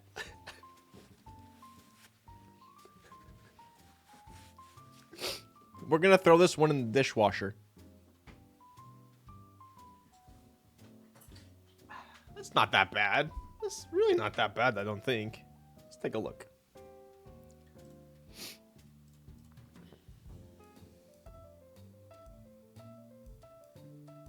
Dude, it's really not that bad. We'll clean that off in a jiffy, dude. It's not bad. Not bad. Not bad. Whew. All right. Giveaway time.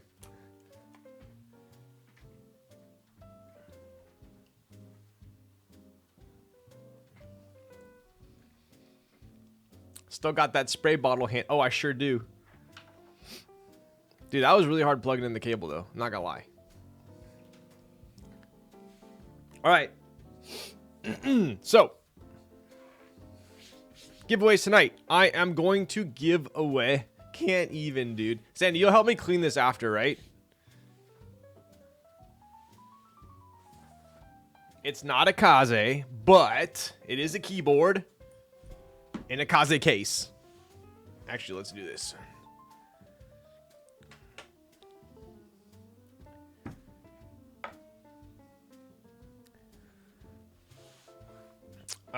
Okay, and let me grab. Okay, let me go grab something downstairs. One sec.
Whew. All right.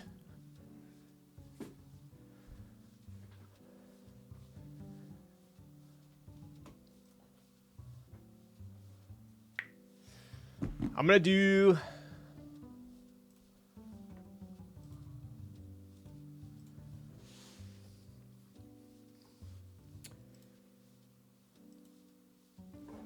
I'll do this giveaway next. I'll do the smaller one first. Keyword Sandy mad at you? It's not nice. Okay, so let me go back over here.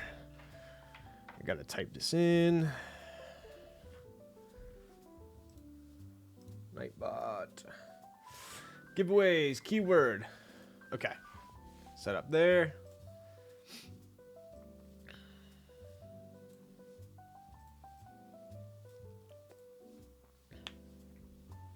All right, so in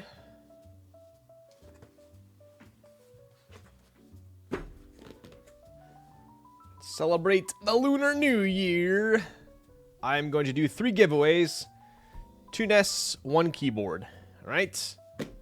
So the first 2 nests are, this is actually how they ship. If you win a nest, this is how it comes. I just grabbed this off the shelf. So we'll take a look here.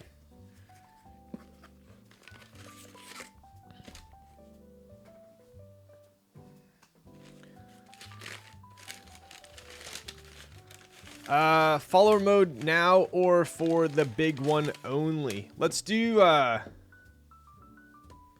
do you think? What do you guys think? For sure for the big one, do like a 3-month follower, but this one, maybe do like a 1-month follower?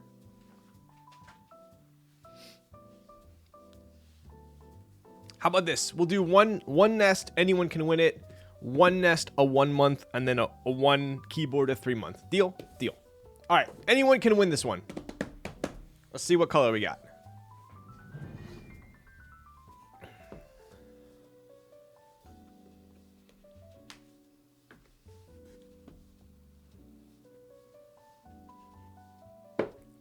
Boom. All right, closest red I got to for the little red envelope. So we do have a crimson nest here. Pretty slick. I personally, it's one of my personal favorites, the red one. It's like super velvety red. Obviously way darker red than, it's like a plum wine almost, right? Pretty cool. All right, cool. Look at this, dude. Look how old this one is. This is Keith Rizzi's writing. October 22. Dude, we've been selling nests for quite some time now. This was I think this was the second drop. I think we started in like September maybe. OG. Usually we'll do some, call them like holdbacks, right? We'll do a drop. We'll hold some back just in case something happens in shipping or whatever. So I usually have a couple extras, usually, of each color. So there it is. All right, I'll leave this open here. All right, giveaway. Let's see. Keyword.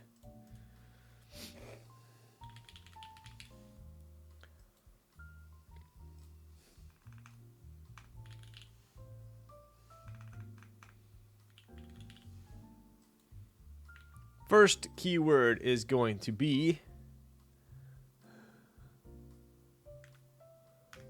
Sandy No Angry.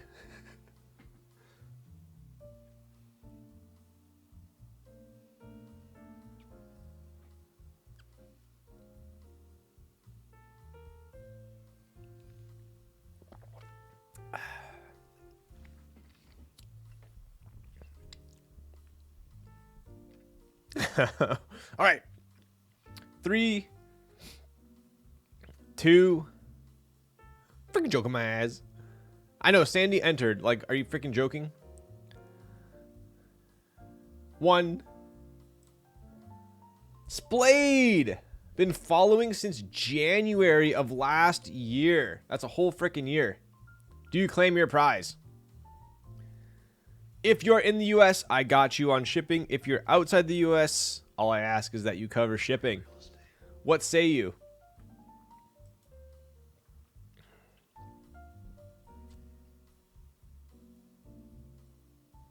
Splayed.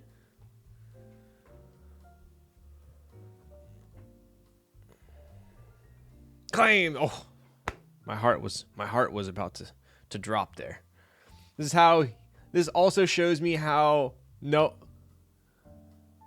one knows how to spell my name correctly. Is that why I only had 8 people enter? Now, I'm gonna have that on the Kaze chat forum. How do you spell Sandy's name? All right, Splayed, here you go, bud. I will get this on out to you along with the XXLs from the drop on Saturday. So those are going out tomorrow. I'll get this one on out to you tomorrow as well. And next on the docket is, wouldn't you know, another nest. Are you guys sick of nests by now? Is mine too? Karen, I sent your nest out probably like a week ago, bro.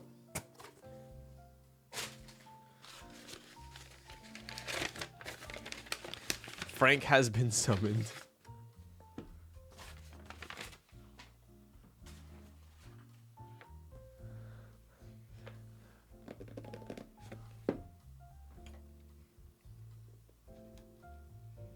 All right. Here we are. Number 2. Second giveaway of the night. Silver to match the board we built. This one was March of 22. So this was, I think, maybe our 5th or 6th drop, maybe? I personally love how silver looks. I mean, on its own, yeah, it's silver, right? But I feel like silver is one of the best once you put artisans in it. Let me show you guys real quick.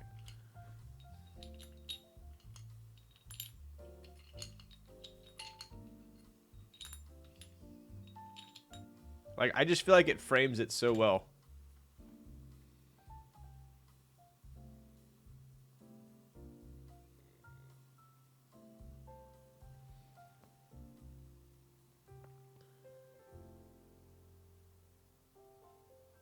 Super classy.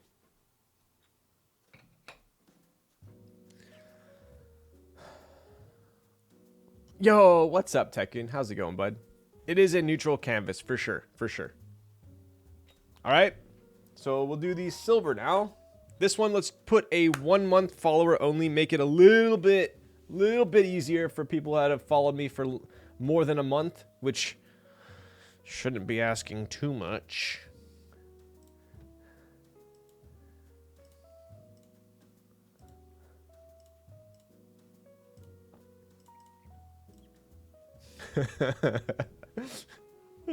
Okay. Let's do... We'll do this one for Michael.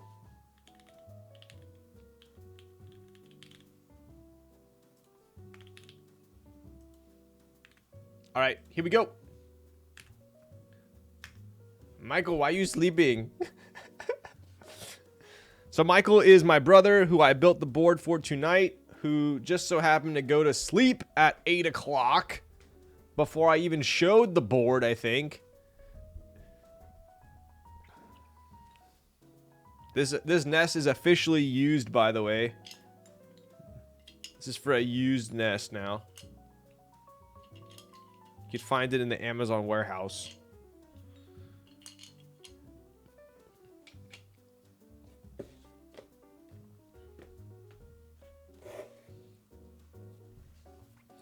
All right. 3, 2, 1. Wow, there's like the same amount of people entering right now as there was the last one. Inveer Pandas. Damn, bro. 2020, been following since 2020. I got double vision. Let's go, bud. Congrats. Inveer Pandas, do you claim your prize? Do you clam? Snoopy Smells wants to know if you clam. Don't climb that prize. Congrats, buddy. I appreciate you for following since November of 2020. That's over 2 years. You're a legend. All right. Oh, last but not least, we have a keyboard to give away. If you guys did not attend the Arizona meetup, you most definitely should in the future if there is another. Mr. Meeper in chat helped put on a fantastic meetup. I thoroughly enjoyed myself. Had a great crowd, good showing. Kim was there as well. I met a bunch of people. I met a bunch of new people, right? That's the great thing about going to meetups is going into it, I might have told you 10, 15 people I knew going, but by the time I left, I can tell you what, I met a lot of new people. So I had fun. Super good meetup. Definitely going to go again next year.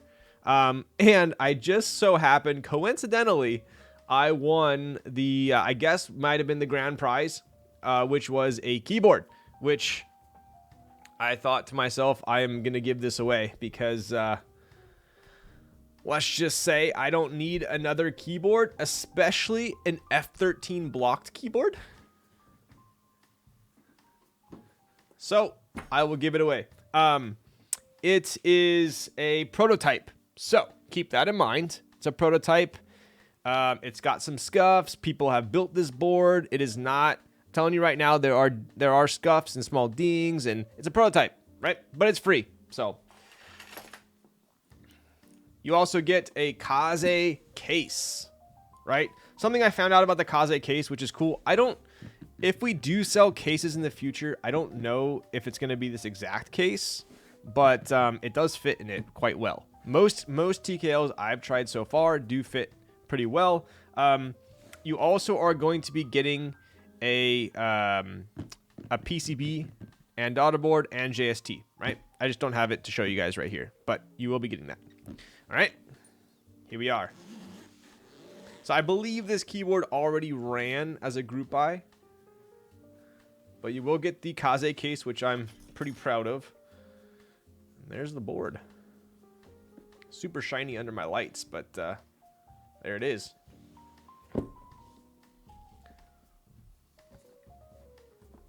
We'll put it right there. Right? So we do have the Agase, which ran a bit ago. Brad says this is a K-pop board. Looks like we got a blocker here, which is removable. Agase right there. Let's take a look at the side profile. Nice little wedge going on there. No seam. Onto the bottom, we have a stainless steel blasted weight. Right? So like I said, there are some scratches, some scuffs all around. So don't expect an A or even a B stock board. But it is free, and it is looks pretty solid, right? Give you guys a little closer look here.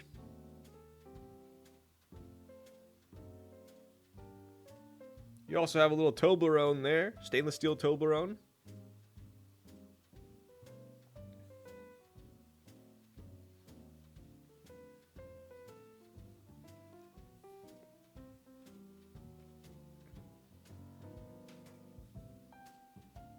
All right. Okay. The side and bottom profile seriously got me down bad though. It is pretty slick right there, for sure. Dude, this board is so freaking bright under my lighting. Holy shit. All right. Let's go ahead and give it away, shall we? Look at this. Look how perfect this fits. Perfect. Perfect. I do have the PCB. It's downstairs. Or actually, Perry still has to give it to me, rather. But, I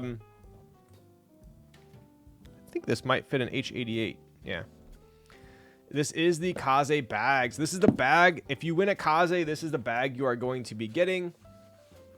It's got this nice little flappy flap here. Pretty solid. All right.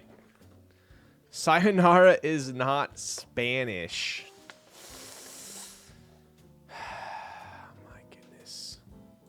Should I really do that? Sandy, do you really want me to do that? Are we really going to relive this here?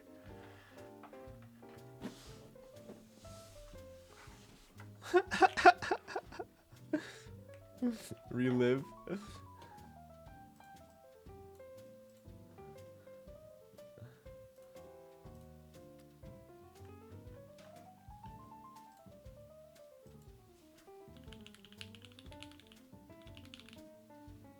All right, here is the keyword. We have 3-month follower only mode for this one. It is a full keyboard, plate, PCB. You're good to go. All right, here is the giveaway. Keyword. Sayonara is kinda Spanish.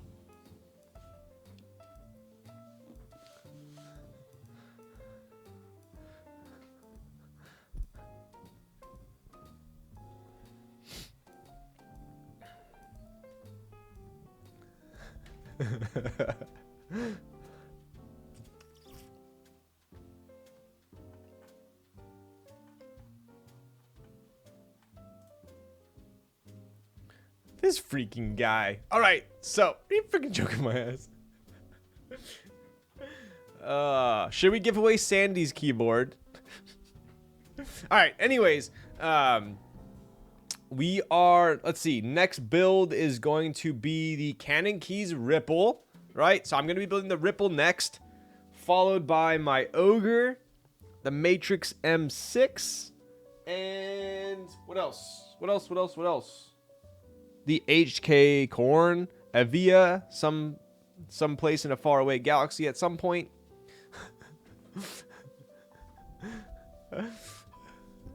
All right, here we go. 3. Oh my goodness, and the 2.0 ad. Ah, dude, those are all personal builds. Finally, I'm getting to personal builds. Waiting to lube switches for a Kaze stream. Yeah, I'm waiting on this curse guy to finish lubing. All right, 3, 2, 1. For the Agasse. Feel my licks. You're waiting on me? All right, that's true. That's true. Feel my licks. W. You claim. You claim. It's been following since November of 2020 as well. Congrats, brother. You get the Kaze case as well as the Agasse.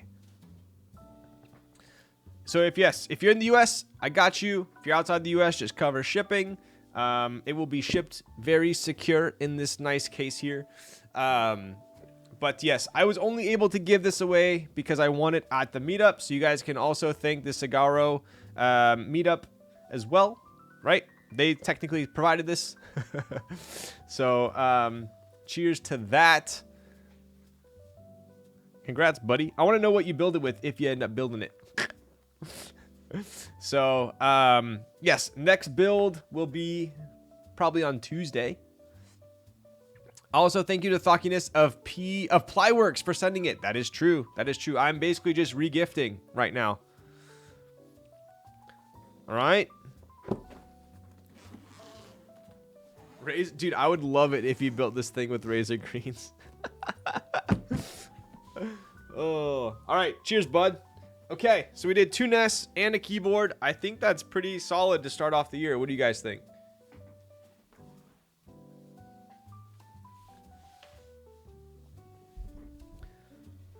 Yo, what's up, Seraphs?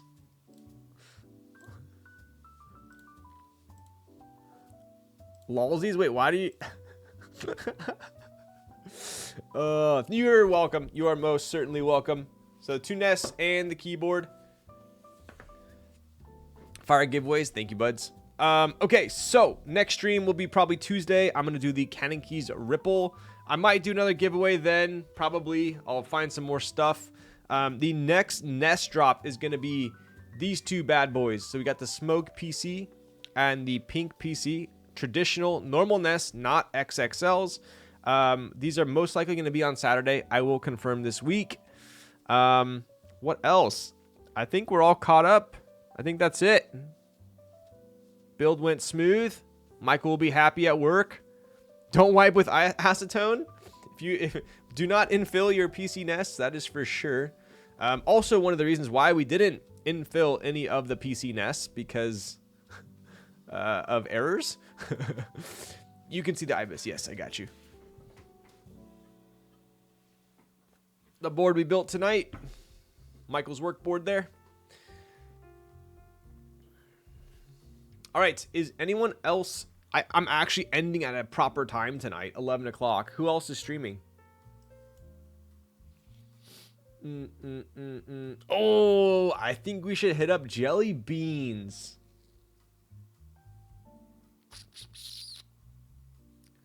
Let's do Jelly Beans. I haven't rated him in a while. CG Buen. Let's see. I feel like I got Starfire. Didn't I raid Star? I raided Starfire last time. Maybe we do CG Buen.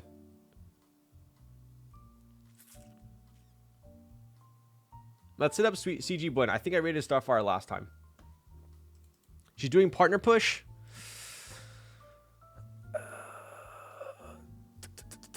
You guys are killing me. All right, then you guys all have to tell CG Buen why I'm not raiding him. It's all your fault. All right, let's raid Starfire. Tell her to dump out all the artisans on her nest, though. All right, so she's gonna so this will be a little, because I just raided her. We can't just raid her again. We need to tell her to dump out all of her artisans onto her desk. All right, so we'll raid her, and good luck on the partner push. Have a good night, yo. Thank you, buddy.